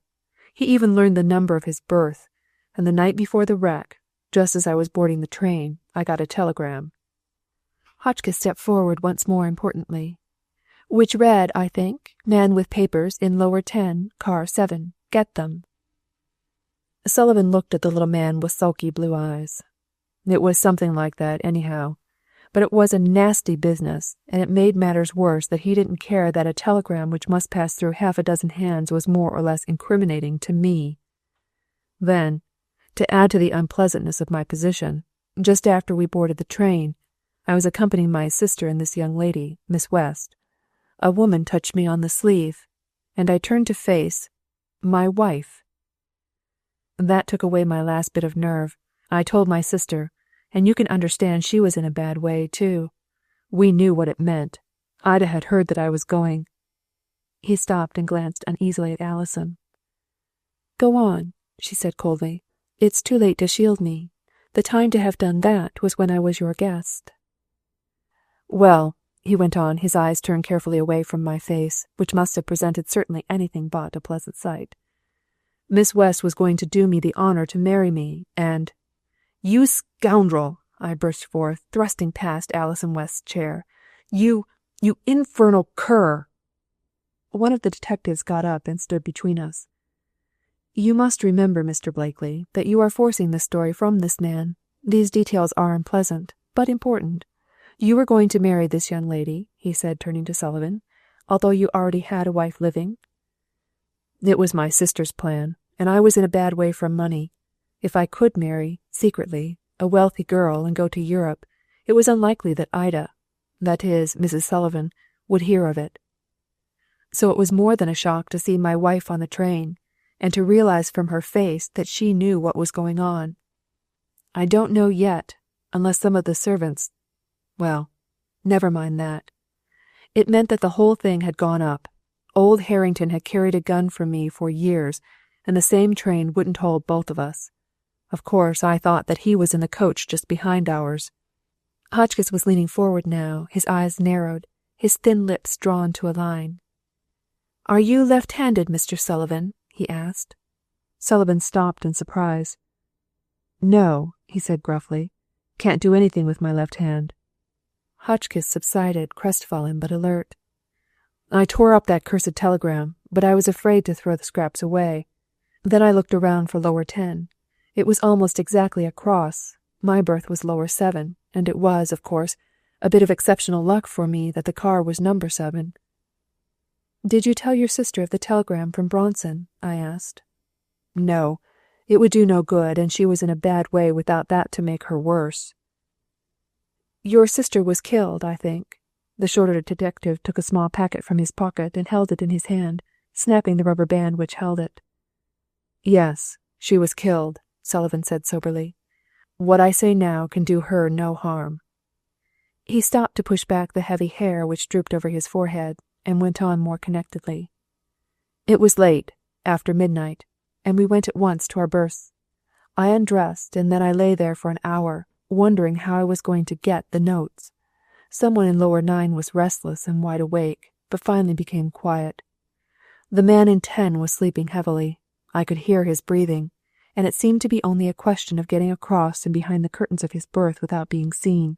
After that, it was a mere matter of quiet searching. The car became very still. I was about to try for the berth, when someone brushed softly past and I lay back again. Finally, however, when things had been quiet for a time, I got up, and after looking along the aisle, I slipped behind the curtains of lower 10. You understand, Mr. Blakely, that I thought you were in lower 10, with the notes. I nodded curtly. I am not trying to defend myself, he went on. I was ready to steal the notes. I had to. But murder... He wiped his forehead with his handkerchief. Well, I slipped across and behind the curtains. It was very still. The man in 10 didn't move, although my heart was thumping until I thought he would hear it. I felt around cautiously. It was perfectly dark, and I came across a bit of chain, about as long as my finger. It seemed a queer thing to find there, and it was sticky, too. He shuddered, and I could see Alison's hands clenching and unclenching with the strain. All at once it struck me that the man was strangely silent, and I think I lost my nerve. Anyhow, I drew the curtains open a little and let the light fall on my hands. They were red, blood red. He leaned one hand on the back of the chair and was silent for a moment, as though he lived over again the awful events of that more than awful night. The stout detective had let his cigar go out. He was still drawing at it nervously. Richie had picked up a paperweight and was tossing it from hand to hand, when it slipped and fell to the floor. A startled shudder passed through the room. There was something glittering in there, Sullivan resumed, and on impulse I picked it up. Then I dropped the curtains and stumbled back to my own berth. Where you wiped your hands on the bed-clothing and stuck the dirk into the pillow. Hotchkiss was seeing his carefully built structure crumbling to pieces, and he looked chagrined. I suppose I did. I'm not very clear about what happened then. But when I rallied a little, I saw a Russia leather wallet lying in the aisle almost at my feet, and, like a fool, I stuck it, with the bit of chain, into my bag. I sat there shivering for what seemed like hours. It was still perfectly quiet except for someone snoring.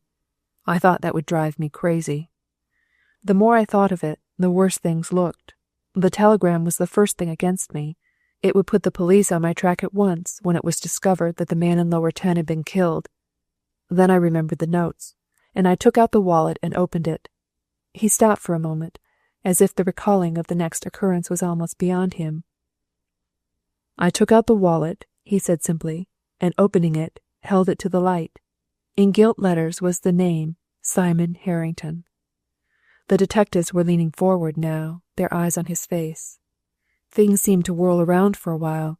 I sat there almost paralyzed, wondering what this new development meant for me. My wife, I knew, would swear I had killed her father. Nobody would be likely to believe the truth. Do you believe me now? He looked around at us defiantly. I am telling the absolute truth, and not one of you believes me. After a bit, the man in lower 9 got up and walked along the aisle toward the smoking compartment. I heard him go, and leaning from my berth, watched him out of sight. It was then that I got the idea of changing berths with him, getting into his clothes and leaving the train. I give you my word I had no idea of throwing suspicion on him. Alison looked scornfully incredulous. but I felt that the man was telling the truth. I changed the numbers of the berths, and it worked well.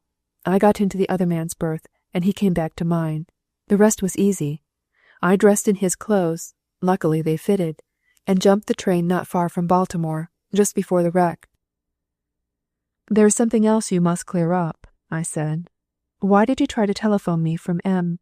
And why did you change your mind about the message?" He looked astounded. "You knew I was at M?" he stammered. "Yes, we traced you. What about the message?" "Well, it was this way.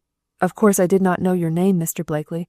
The telegram said, 'Man with papers in lower 10, car 7,' and after I had made what I considered my escape, I began to think that I had left the man in my berth in a bad way. He would probably be accused of the crime, so, although when the wreck occurred I supposed that everyone connected with the affair had been killed, there was a chance that you had survived. I've not been of much account, but I didn't want a man to swing because I had left him in my place. Besides, I began to have a theory of my own. As we entered the car, a tall, dark woman passed us, with a glass of water in her hand, and I vaguely remembered her.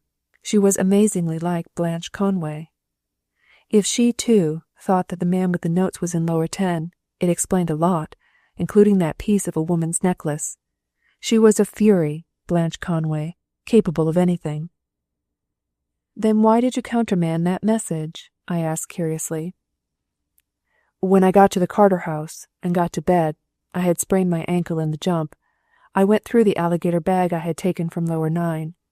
When I found your name, I sent the first message. Then, soon after, I came across the notes. It seemed too good to be true, and I was crazy for fear the message had gone.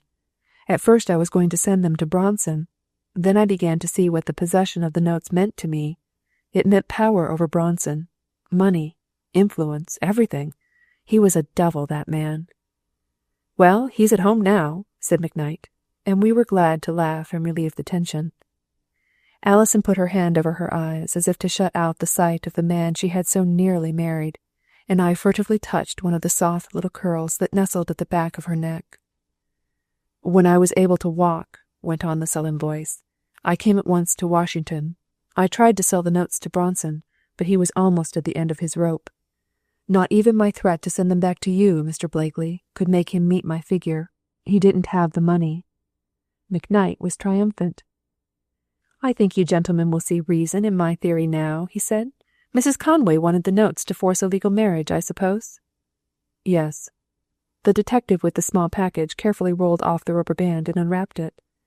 I held my breath as he took out, first, the Russia leather wallet. "These things, Mr. Blakely, we found in the sealskin bag Mr. Sullivan says he left you. This wallet, Mr. Sullivan, is the one you found on the floor of the car?" Sullivan opened it and, glancing at the name inside, Simon Harrington, nodded affirmatively. "And this," went on the detective, "this is a piece of gold chain?" "It seems to be," said Sullivan, recoiling at the blood-stained end. "This, I believe, is the dagger?" He held it up, and Alison gave a faint cry of astonishment and dismay. Sullivan's face grew ghastly, and he sat down weakly in the nearest chair. The detective looked at him shrewdly, then at Alison's agitated face. "Where have you seen this dagger before, young lady?" he asked kindly enough. "Oh, don't ask me," she gasped, breathlessly, her eyes turned on Sullivan. It's too terrible." "Tell him," I advised, leaning over to her. "It will be found out later, anyhow." "Ask him," she said, nodding toward Sullivan. The detective unwrapped the small box Alison had brought, disclosing the trampled necklace and broken chain. With clumsy fingers he spread it on the table and fitted into place the bit of chain. There could be no doubt that it belonged there. "Where did you find that chain?" Sullivan asked hoarsely, looking for the first time at Alison. "On the floor, near the murdered man's berth." "Now, Mr. Sullivan," said the detective civilly, "I believe you can tell us, in the light of these two exhibits, who really did murder Simon Harrington." Sullivan looked again at the dagger, a sharp little bit of steel with a Florentine handle. Then he picked up the locket and pressed a hidden spring under one of the cameos. Inside, very neatly engraved, was the name and a date. Gentlemen, he said, his face ghastly, it is of no use for me to attempt a denial. The dagger and the necklace belong to my sister, Alice Curtis. Chapter 31. And Only One Arm. Hotchkiss was the first to break the tension. Mr. Sullivan, he asked suddenly, was your sister left-handed? Yes. Hotchkiss put away his notebook and looked around with an air of triumphant vindication. It gave us a chance to smile and look relieved. After all, Mrs. Curtis was dead. It was the happiest solution of the unhappy affair. McKnight brought Sullivan some whiskey, and he braced up a little. I've learned through the papers that my wife was in a Baltimore hospital, and yesterday I ventured there to see her. I felt if she would help me to keep straight that now, with her father and my sister both dead, we might be happy together. I understand now what puzzled me then. It seemed that my sister went into the next car and tried to make my wife promise not to interfere. But Ida, Mrs. Sullivan, was firm, of course. She said her father had papers, certificates and so on, that would stop the marriage at once. She said also that her father was in our car and that there would be mischief to play in the morning. It was probably when my sister tried to get the papers that he awakened, and she had to do what she did. It was over. Save for a technicality or two, I was a free man. Alison rose quietly and prepared to go. The men stood to let her pass, save Sullivan, who crouched in his chair, his face buried in his hands. McKnight saw her, with Mrs. Dallas, to their carriage and came back again. The gathering in the office was breaking up. Johnson had slipped away as unostentatiously as he came. Sullivan, looking worn and old, was standing by the window, staring at the broken necklace in his hand. When he saw me watching him, he put it on the desk and picked up his hat. If I cannot do anything more, he hesitated. I think you have done about enough, I replied grimly, and he went out. I believe that Ritchie and Hotchkiss led me somewhere to dinner, and that, for fear I would be lonely without him, they sent for Johnson. And I recall a spirited discussion in which Hotchkiss told the detective that he could manage certain cases, but that he lacked induction. Ritchie and I were mainly silent. My thoughts would slip ahead to that hour, later in the evening, when I should see Alison again. I dressed in savage haste finally, and was so particular about my tie that Mrs. Clopton gave up in despair. I wish, until your arm is better, that you would buy the kind that hooks on, she protested almost tearfully. I am sure they look very nice, Mr. Laurels. My late husband always— It's a lover's knot you've tied this time, I snarled, and jerking open the bow knot she had so painfully executed, looked out the window for Johnson, until I remembered that he no longer belonged in my perspective. I ended by driving frantically to the club and getting George to do it. I was late, of course. The drawing-room and library at the Dallas home were empty. I could hear billiard balls rolling somewhere, and I turned the other way. I found Alison at last on the balcony, sitting much as she had that night on the beach, her chin in her hands, her eyes fixed unseeingly on the trees and lights of the square across. She was even whistling a little, softly. But this time the plaintiveness was gone. It was a tender little tune. She did not move as I stood beside her, looking down. And now, when the moment had come, all the 1,001 things I had been waiting to say forsook me, precipitately beat a retreat, and left me unsupported. The arc moon sent little fugitive lights over her hair, her eyes, her gown. Don't do that, I said unsteadily. You know what I want to do when you whistle. She glanced up at me, and she did not stop. She did not stop. She went on whistling softly, a bit tremulously, and straightway I forgot the street, the chance of passers-by, the voices in the house behind us. The world doesn't hold anyone but you, I said reverently. It is our world, sweetheart. I love you. And I kissed her. A boy was whistling on the pavement below. I let her go reluctantly and sat back where I could see her. I haven't done this the way I intended to at all, I confessed. In books they get things all settled, and then kiss the lady. Settled? She inquired. Oh, about getting married and all that sort of thing. I explained with elaborate carelessness. We could go down to Bermuda or to Jamaica, say in December." She drew her hand away and faced me squarely. "I believe you are afraid," she declared. "I refuse to marry you unless you propose properly. Everybody does it, and it is a woman's privilege. She wants to have that to look back to." "Very well," I consented with an exaggerated sigh. "If you will promise not to think I look like an idiot, I shall do it, knee and all." I had to pass her to close the door behind us, but when I kissed her again she protested that we were not really engaged. I turned to look down at her. "It is a terrible thing," I said exultantly, "to love a girl the way I love you, and to have only one arm." Then I closed the door. From across the street there came a sharp crescendo whistle, and a vaguely familiar figure separated itself from the park railing.